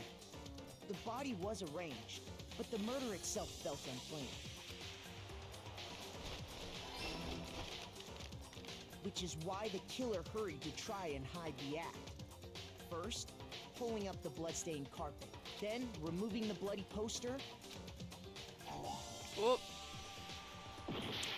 Okay. This one's wrong. Moving the bloody poster, I guess putting it back up? I don't know. Maybe the dumbbell? It's either this one or this one. But which one? Let's do the dumbbell. The killer is you! Which is why the killer hurried to try. How'd the and trial hide go while you were gone? First, then removing the blood. We're getting there. Damn. Okay, then it has to be the poster.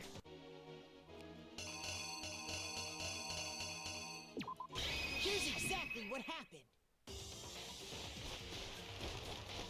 Which is then remove. What? What is it? Bro, I'm running out of lives. Okay, I actually don't know what goes here.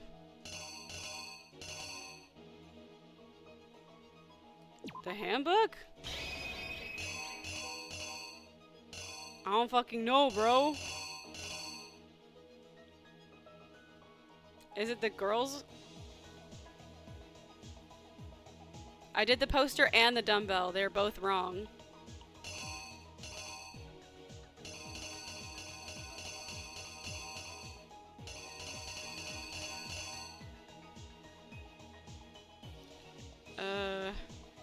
It could be the handbook.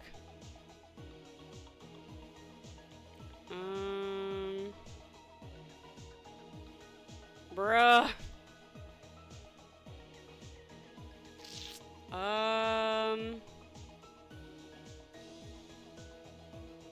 It's the red door. This. Swap it around. The handbook goes here. No. Doorknob? The killer is you! Which is what then Okay, got it. and finally carrying the corpse into the girls' locker room. A girl's handbook was necessary to get into the locker room, of course, but this alone doesn't prove that the killer was necessarily a girl. After all, Sayaka and Junko's handbooks had been placed in using one of those. A boy could get into the girls' locker room with... What? What?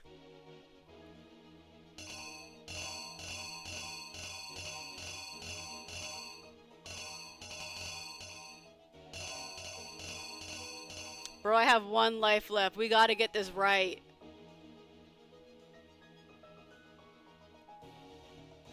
If any of these other ones are wrong, I'm gonna be pissed.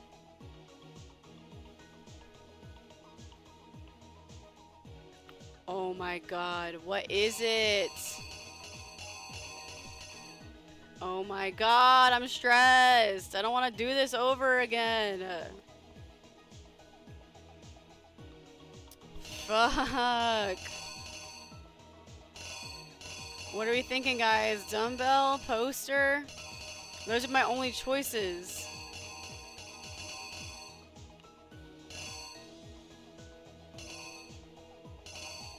No, I think I had to and I just lost one.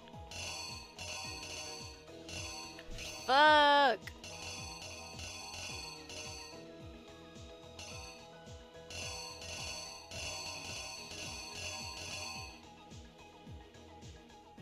I don't know, man. Poster? You guys say poster? Alright. Hopefully it's the poster, bro. I'm gonna cry if it's not the poster. Here's exactly what happened. Please be right. Using one of those. Oh, thank God. And that's exactly how the killer did it. With the carpet and the poster they brought with them, they got to work. They changed I'm pretty the sure layout of everything the else boys is and right, girls' so. locker room, in what you might call a crime scene switch. That could have been the end of things, but no. Byakuya discovered the body and decided to intervene in the situation. No!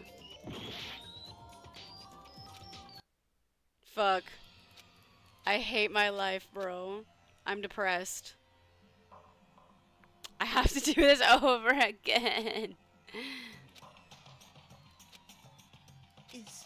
Is the... I refuse to give up yet. Bro. I had all them lives. I burned through all of them. That's after. Okay. Oh my god, I have to do this over again. Okay. Alright. So this is this.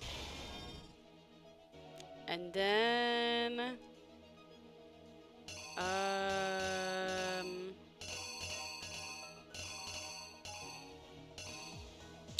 let me get rid of the ones I know.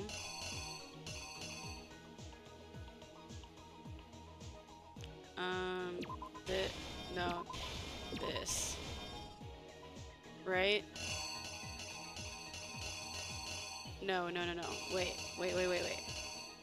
This. Yeah. Okay, that's right. Okay. And then...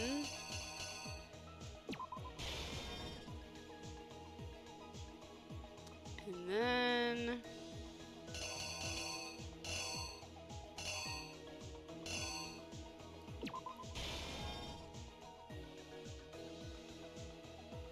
Okay.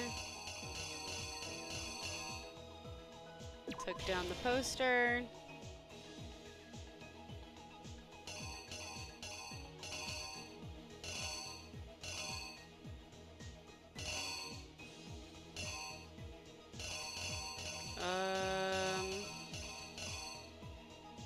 Heck.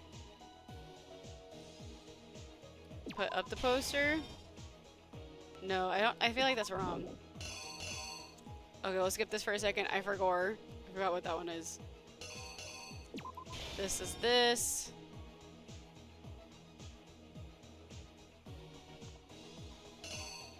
And then I guess the cord goes first. And then the writing second.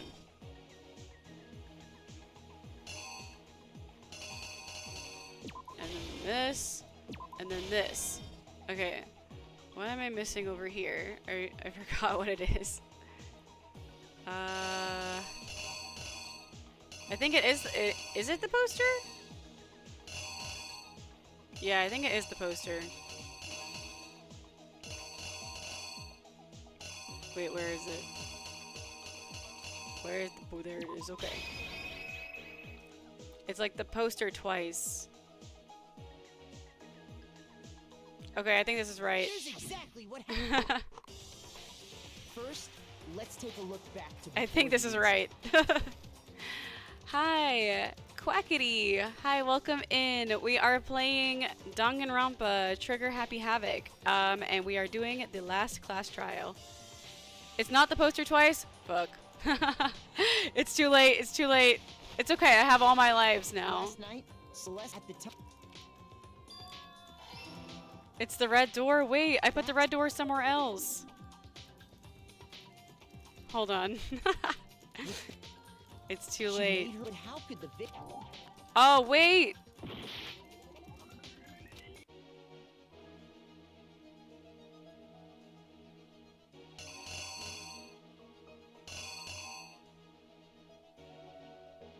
This one? Okay, but then you guys said it's the red door. Wait, where? Well, I put the red door somewhere else. Here is the red door? Okay.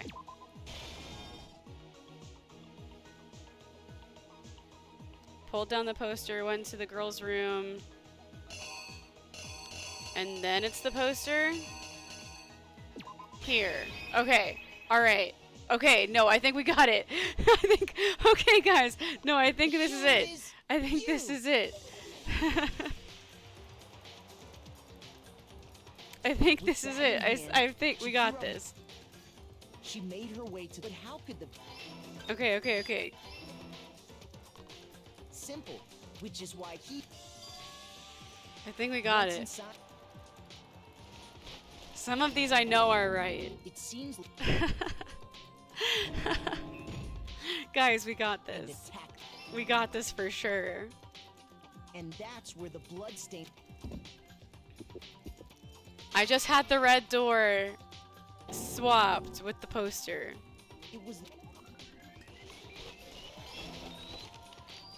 Which is why then removing... Okay, alright, okay. After all, using one of those. We did it, we did it, we did it. And that's exactly the carpet. They changed. Alright, now it's Byakuya. Hopefully we got this part right. Byakuya discovered the body and decided to intervene in the situation, making things even more complicated. Okay, okay, we got this. So, after stumbling on the crime scene, He went and grabbed the extension cord from the library, and then he got to work. He used the cord to string up Chihiro's lifeless body.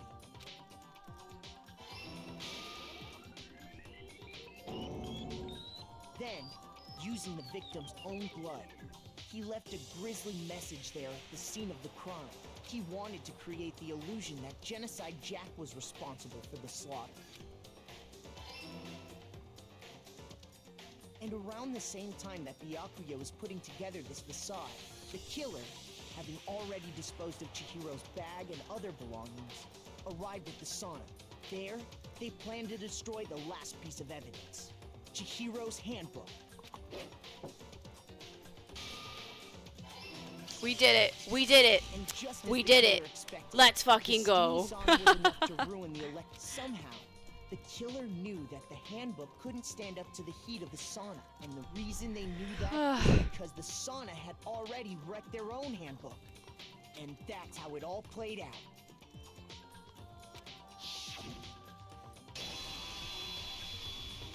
Isn't that right, Mondo Owada? Man, this is taking a little longer than I thought. Drinking some yummy tea while watching the stream. Yes, we love yummy tea. Wait. No. This can't be right. Where's your evidence? Yeah. Where's your evidence? You need evidence. You need proof. Without any proof, you can't pin any of this on him. Oh my gosh. Okay. This is the last part, I think. Oh god, another one? Fever time and nega time. During a bullet time battle, if you press the space key, fever time will activate and the tempo will be forced to its max. At this point, even if you push the buttons at random, you won't miss. So you can push right mouse button, left mouse button, right mouse button, left mouse button, however you want to destroy the opponent's verbal assault.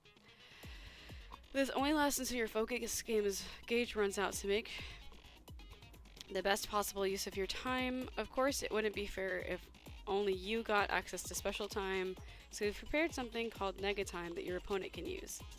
If the opponent activates nega time during the bullet time battle, your tempo marker will disappear, making it a bit tougher to hit the buttons in rhythm. If you were to activate fever time at this point, I'm sure nothing would happen. I don't know what I was worried about. Unsurprisingly, if your action difficulty is set to gentle, okay. Alright. 2 favorite characters dying in the same chapter. I know, so sad. Show me some evidence. You're wrong. I won't listen. I refute you. False. Show me some evidence. I won't listen. False. I refuse to vote. Show me some evidence. You're wrong. I won't listen. I refute you. False. Show me some evidence. I won't listen. False. You're corrupt. I refuse to vote. I refute you. Show me some evidence. This should Got it. Nailed it. Nailed it. Fucking snailed it, baby. Mondo must have replaced his broken handbook with Shouldn't Leon's. be fighting. We'd be fighting Mondo. Mondo's just fucking kaput, man. He doesn't care. He knows. In which case, we can just check each of our handbooks right now. Once we do that, we'll... We don't gotta do that. Huh? Yeah. Yeah, I did it. I killed him. Yeah, like Mondo kind of accepted it.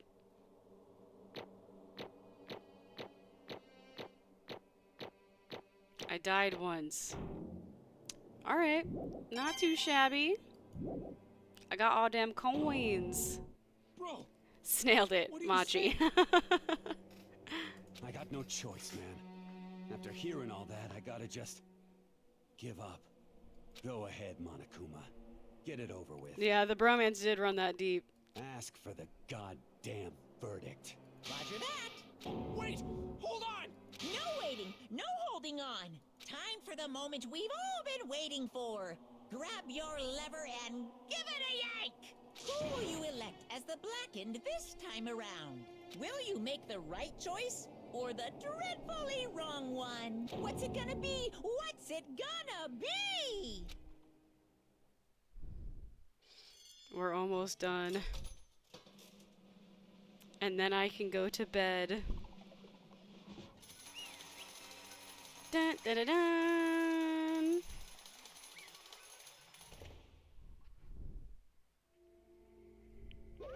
What? Uh-oh. This time it looks like you got it right again. Yes, it is so.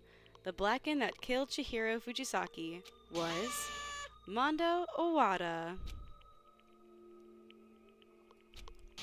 Unbelievable. In case you're wondering, the vote was not unanimous. Kiyotaka chose the wrong answer. You're treading very close to the danger zone, Mr. Ishimaru.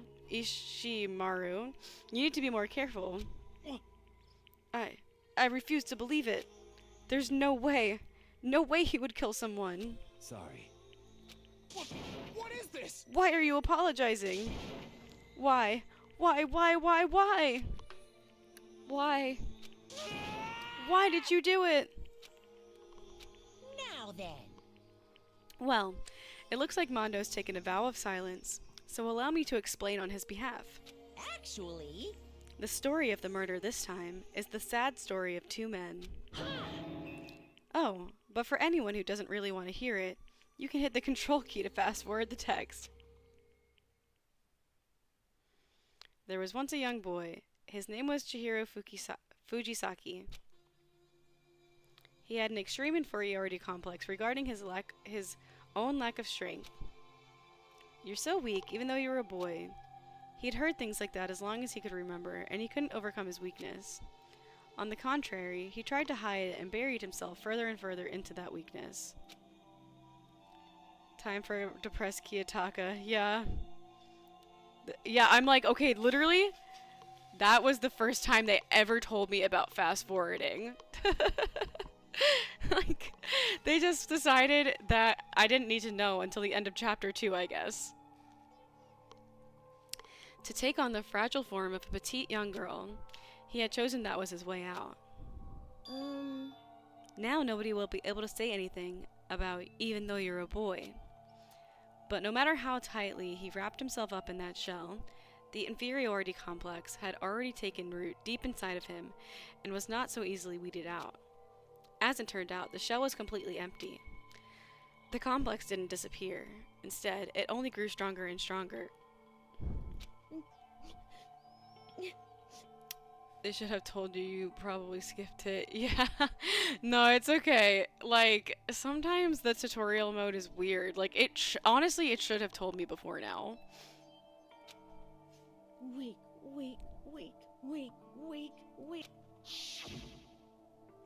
Once the killing game had begun, here at the school, he had no choice but to accept this fact. After all, this world is survival of the fittest. If you're not strong, you don't survive.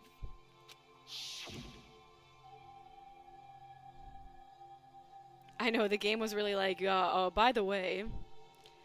And then the lovely and hateful Monokuma announced the revealing of the embarrassing secrets. Which of course included Chihiro's embarrassing secret, which I was more than willing to divulge. Even though he dresses like a girl, Chihiro is actually a boy. Hey, And that was something Chihiro couldn't let anyone find out, no matter the cost. If that was revealed, it would be the end. The hardened shell would crack, the armor would fall away. Without a doubt, those around him would torture him more than ever before. Everyone figured being thrust into such a dilemma must have sent him spiraling into despair. What? And yet... I'm sorry. But...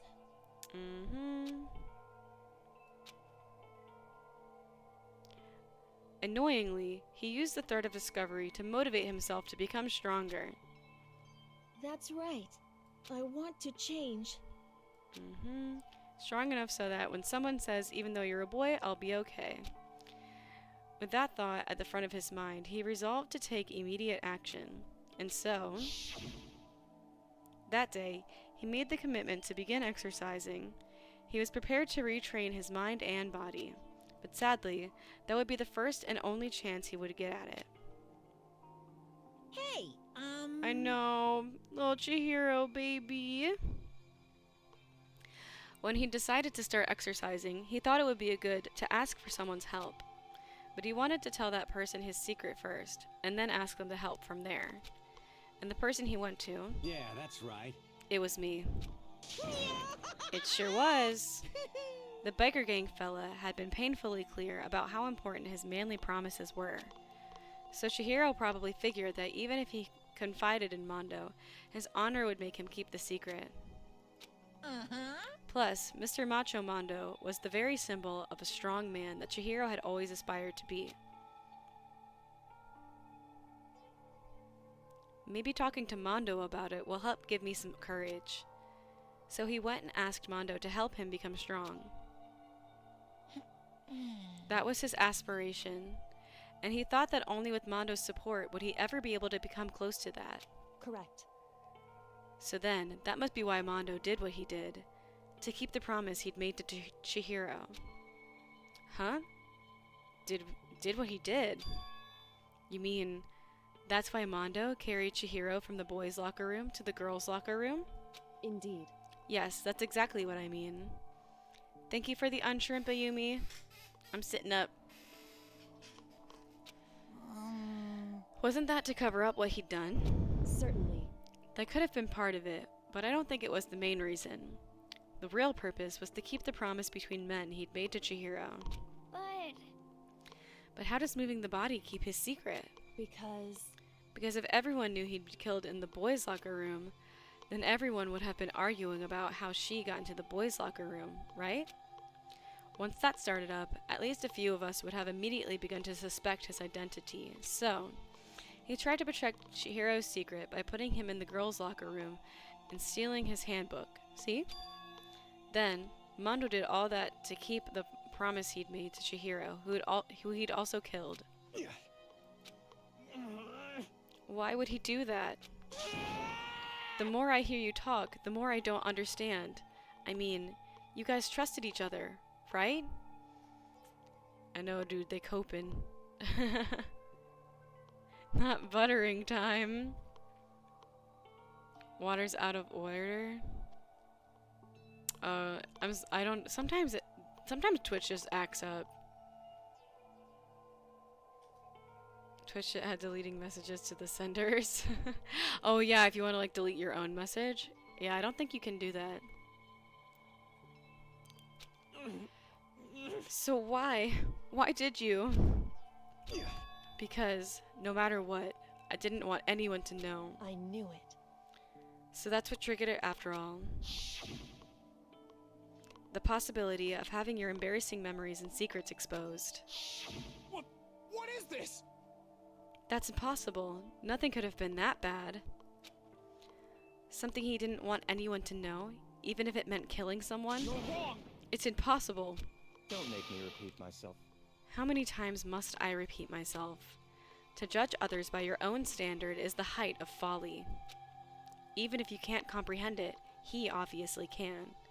That's all there is to it.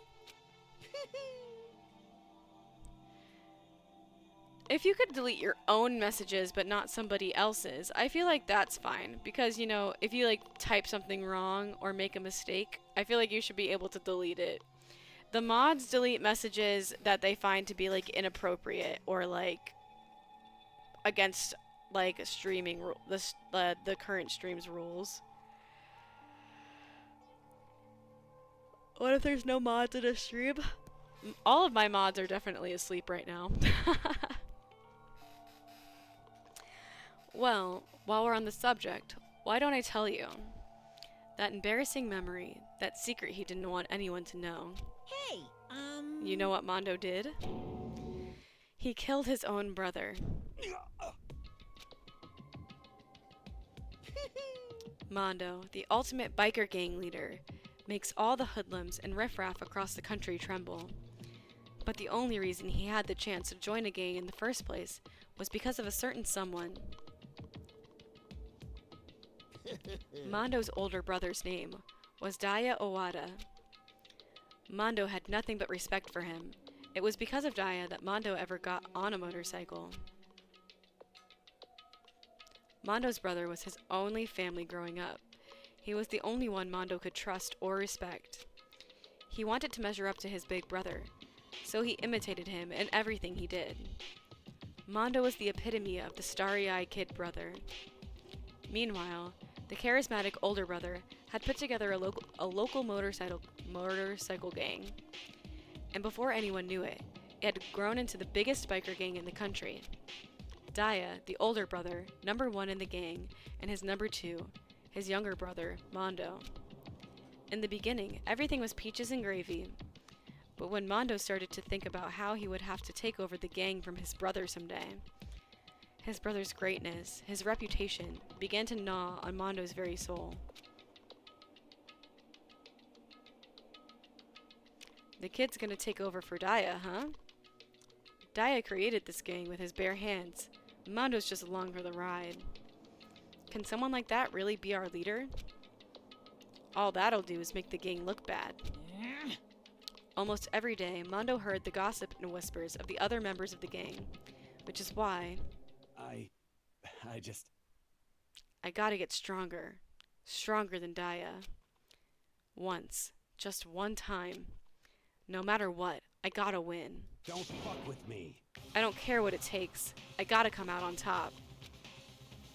And on the night of his amazing brother's retirement ceremony, Mondo challenged him to a street race. But during the race, tragedy struck. The kid brother pushed ahead with reckless abandon, eager for victory, and dashed into oncoming traffic. But suddenly,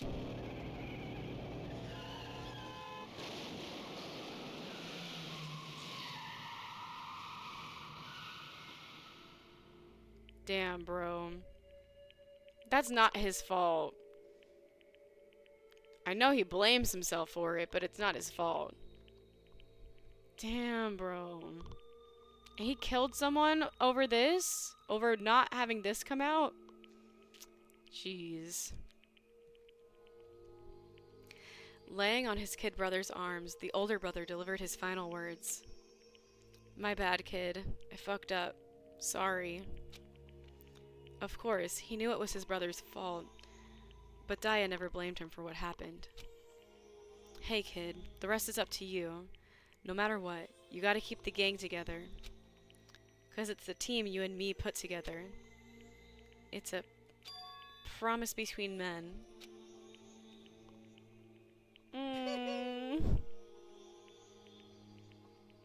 That sauce would be great with chocolate and a mod band me or something.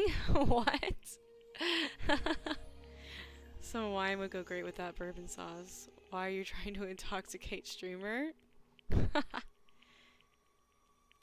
He decided to hide the truth of what happened from everyone else in the gang. Sometimes mods are for everyone's sake. Yeah, aren't for everyone's sake.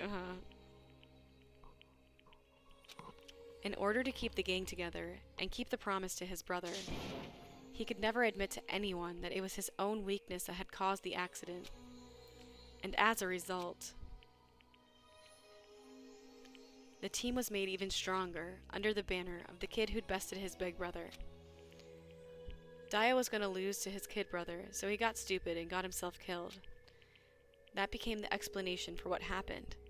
Mondo's lie became the truth. He wanted to lead the team so bad, he was willing to tell all kinds of lies about his brother. I'm strong.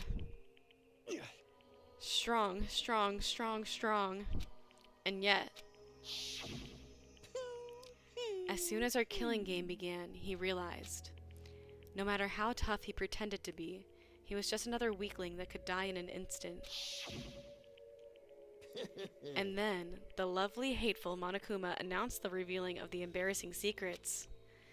At that point, it was clear I would have no problem shedding light on his secret. Mondo killed his own older brother.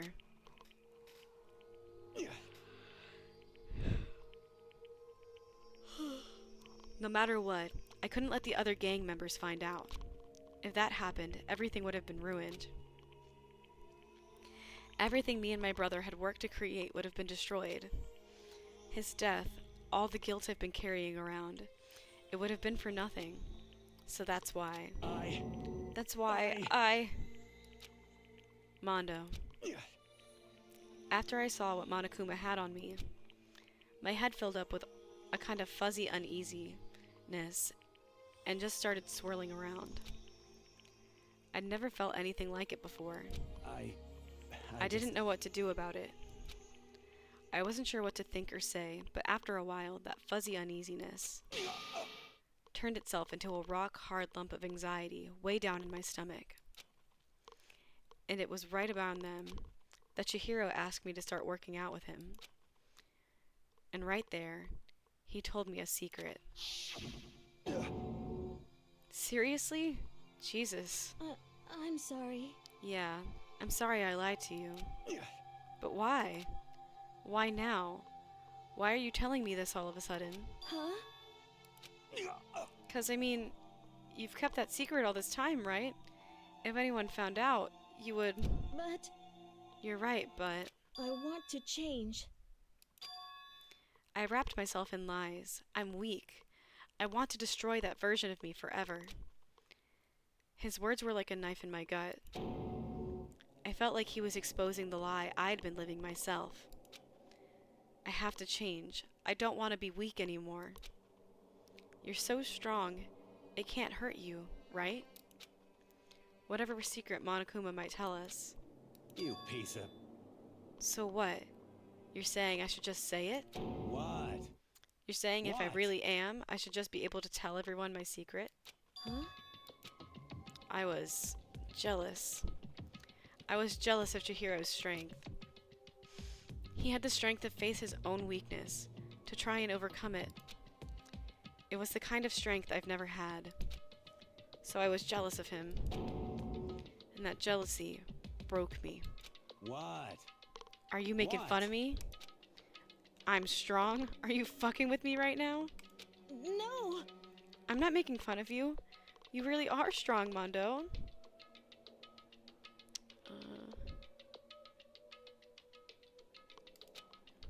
I felt like I could hear something starting to creak. Something inside my head.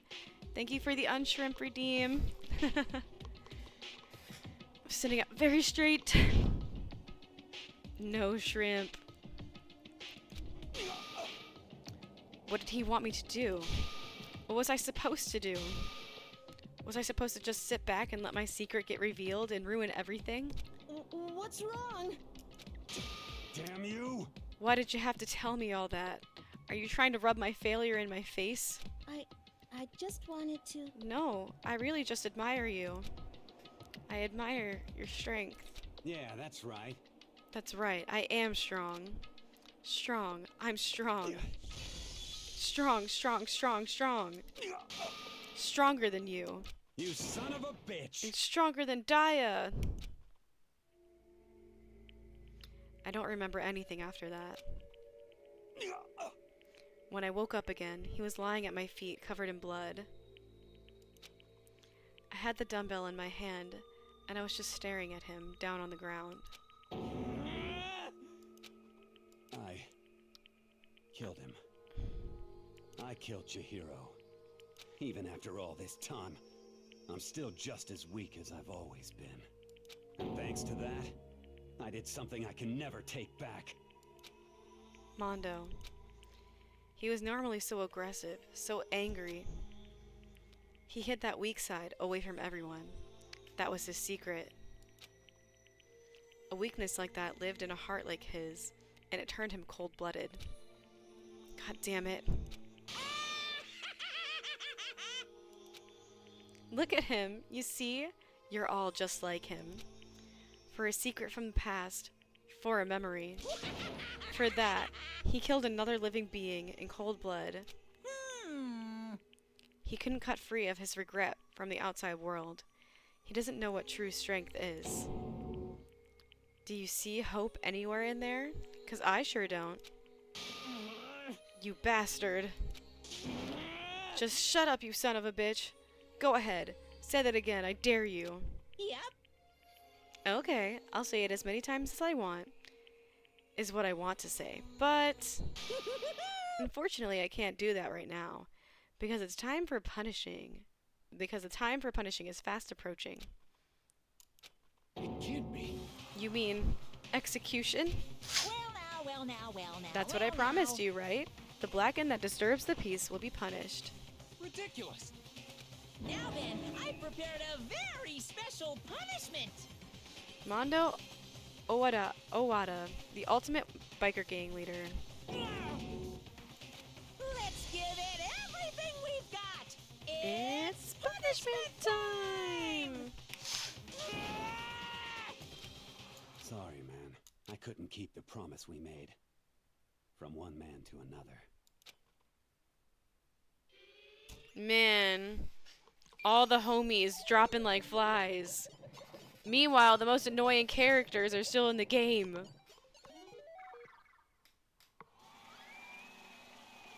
Mondo plus Dia turns into Diamond. Oh, huh. Cool play on words.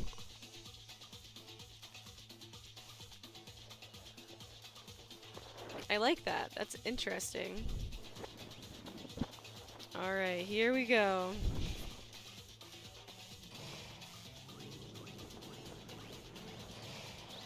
Some crazy shit about to go down. The Cage of Death.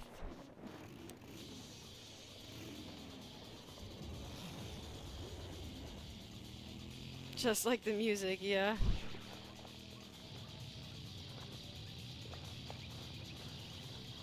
And he, like all of the deaths, they're all super ironic. Like he's dying on his bike. Oof.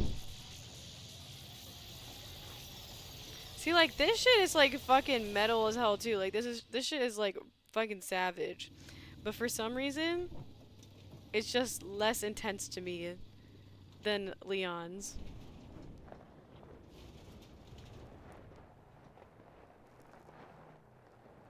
Like, Leon's just fucking disturbing. Not Mondo Butter. Bruh.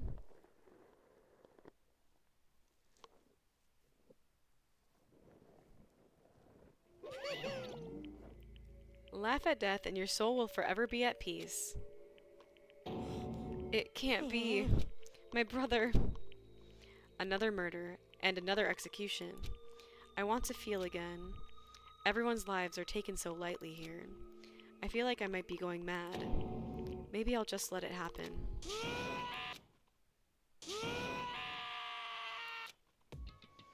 As Taka's sad screams invaded our skulls, we were each forced to realize once again. But he, of course, he had to. What a disappointment. This is the end of the game. What is this? You're completely insane, you know that? A game? One of our friends is dead. Do you realize that? Naturally. Of course I do, because this game is life or death. Hey. I don't have anything to say to you. I don't have a response except that. However, I just don't understand why. Why did you go out of your way to disguise Mondo's crime? What? Why? Isn't it obvious? Because it made things more interesting. This motherfucker. Mondo Wada has been found guilty. Time for the punishment. The Kentucky Fried Chicken hair has become butter. Fun fact, after Mondo's execution, Taka started to starve himself due to thinking he'll eat Mondo. Oh my gosh, seriously? Also, why his execution made him into butter is because Mondo hated being soft. Huh. Oh my gosh, that's deep. There's so much more to this than I realized. I didn't know any of that. That's cool. Oh my god, that's really sad though about Taka. His voice was calm, emotionless, like the voice of death. It chilled me to the bone.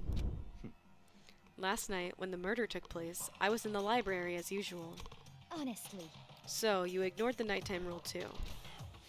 That rule never mattered to me. I don't recall agreeing to it. There is nothing to be done. Well, I don't particularly care. Please continue. The night grew late, and I decided to return to my room, which is when I stumbled upon him. I spotted Mondo coming out of the girls' locker room. After he'd gone, I looked inside and saw the corpse. You mean you actually witnessed the murder? He was such a fool, he didn't have the slightest idea that I'd seen him. Well, So, you're saying you knew who the culprit was from the very beginning? That's right. Indeed. But if that had been the end of it, how boring would that have been? I mean, what a waste of time to have the answer revealed right at the beginning. Which is why I decided to lend a little helping hand. I thought it would liven things up. You did all that to liven things up? I see. So, after hearing about Genocide Jack from Toko, you decided to use that. Very deep. I know there's a lot of lore in this game. Yeah, there's a lot of lore I didn't realize existed. Gotta be deep in thinking to see. Depressed Taka arc begins, yeah. That's cool. I feel like the first time I played, I wasn't really too focused on that. Like, I was just kind of, like, running through it. I wasn't too interested in, like, trying to figure out the lore. But this time around, I am more interested. And honestly, I'll probably watch some lore videos after I finish. To create the fake murder scene? But damn, man. If we hadn't figured out who'd really done it, you would have been dead too, right? Well, obviously, I would have revealed the truth before it reached that point. Of course. Byakuya turned and looked at me in the eye. I could feel his sharp eyes piercing into me. Thanks to a certain remarkable someone, it never did, and I was able to perform an interesting experiment. Interesting. Once I do decide to become blackened, I now know who I'll have to watch out for. Correct. So, that was your reason. Are you satisfied? Indeed. Yes. We're done listening to your story. Moving on. Hey. There's something I'd like to ask Monokuma. What's this? Oh, I'm up next? You like to perform these elaborate executions each time, correct? My question is, why? Do you like them? But you know, this punishment, this despair, it's not just for you. All this punishment, all this despair, is my gift to mankind itself. What? You're over-exaggerating. I am not over-exaggerating. These punishments are meant to transform all hope into despair. Damn. What do you mean? Mean? Mean? Mean? What the heck? Mean. Good grief, I don't understand why you have to pick apart every little stupid thing. Whatever, it doesn't matter. In the end, I'm going to stand alone as the victor, and then everything will be revealed to me. Ooh. Ah, the noble son of a noble family. Truly, you understand me. I think this is the start of a terrifying friendship. That's enough. Shut up. I would never stoop to the level of a childish criminal like you. Let me just say this. After I have achieved complete victory, you're up next. I'm going to find you and kill you, understand? In the name of my family. In the name of Togami family, for which victory is a foregone conclusion. You're getting all riled up. Ooh, so cool. It's like you're the main character of a video game or something. No trash mob for you. I swear, whatever it takes, I will kill you. Temper, temper. Sounds like someone needs a nap.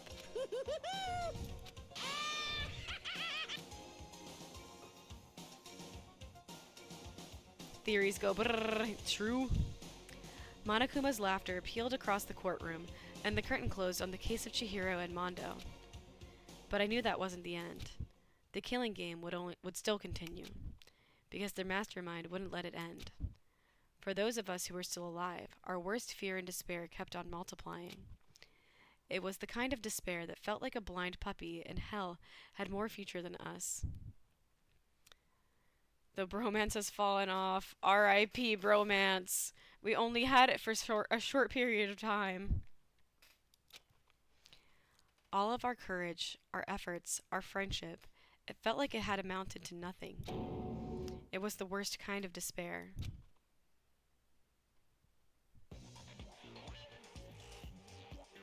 Well, anyway, like I was saying, this is a pretty good spot. Yeah, a really good spot. Anyway, isn't it amazing how that girl went and killed someone before things even had a chance to get boring?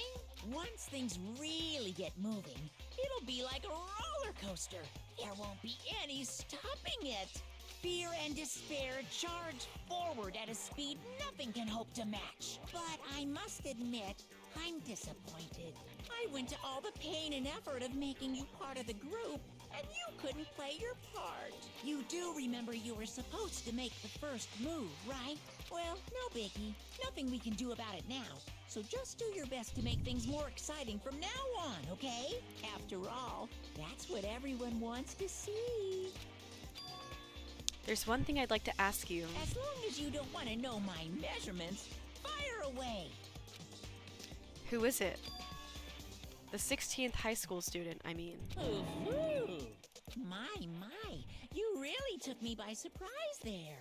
I know I said you could ask anything, but super denied, ultra denied, demonic denied. Because you see, that's my ace in the hole. And nobody'd be dumb enough to reveal that, right? No matter how close they were to their friends.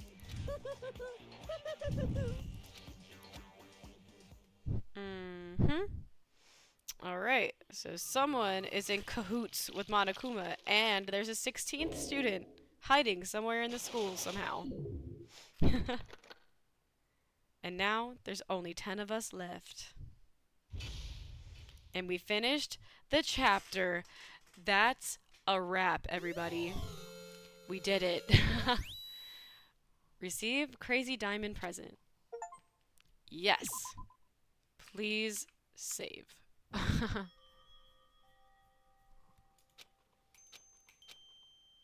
Oh, not quite yet. I know I shouldn't cry. Dang, not the like panty shot. But I've had enough. I can't take it anymore. Getting out of here anytime soon. It's impossible. I can't let myself think about how much I want to get out of here. If I keep thinking like that, I might decide to. No, Owie. Don't do anything crazy. Donuts. I need to eat some donuts. That'll cheer me up. Glazed donuts, twisty donuts, jelly donuts, cream-filled donut holes. Okay. Oh god of donuts, I'm praying for a wonderful encounter. Oh my gosh. Bro, I wanna be done. Wait, okay, honestly, you guys, I saved. So, we're gonna do this later. I'm just gonna do this later. Because I'm sleepy and it's really late. So, I think it's time to call it a night. But, thank you guys for hanging out. It is technically Saturday, but this was my Friday stream. So, I will be back on Monday around noon. I definitely won't be able to stream as long that day because I have to work after stream. But we could do some Danganronpa. Maybe we'll do something else. We'll figure it out. I'll ask you guys on stream on Wednesday. But on Wednesday, I'll be able to stream around noon Eastern time. And then after that, that'll be my last stream for like a little while. Because I'm gonna be gone. I'm gonna be moving and then I'm gonna be out of the country. So after next week on Wednesday, I'm gonna be gone for like 2 weeks. And I'm gonna miss you guys so much. But I will try to be more active in the Discord and on Twitter. Hi, Neko. Thank you so much. You guys take care too. Thank you for the hydrate redeem. But yes, good night, day, afternoon, everyone. Yes. Thank you, Ganta. Good night, Ayumi. Good night, everybody. It has been a good time. I hope you guys stay hydrated, stay healthy, and most importantly, stay lucky while I'm gone, okay? Yes, I'm gonna miss streaming for you guys. I'm gonna miss you guys. But I'll be back. I promise I'll be back. 2 weeks feels like a long time, but it'll pass in no time, I'm sure. And when I come back, I'll have so much to tell you guys. I'm gonna have so much to tell you about moving and my trip. So I'm very excited. I'll take lots of pictures to show you guys. It'll be great. But I still will be here next week on Wednesday. So we have one more day together before I leave. But yes, until Wednesday, have a good day or night wherever you are in the world. And I will see you guys on Wednesday afternoon. Stay lucky, y'all. Bye. I'll be finding more fun facts for you. Thank you. Okay, bye, guys. Bye. Mwah.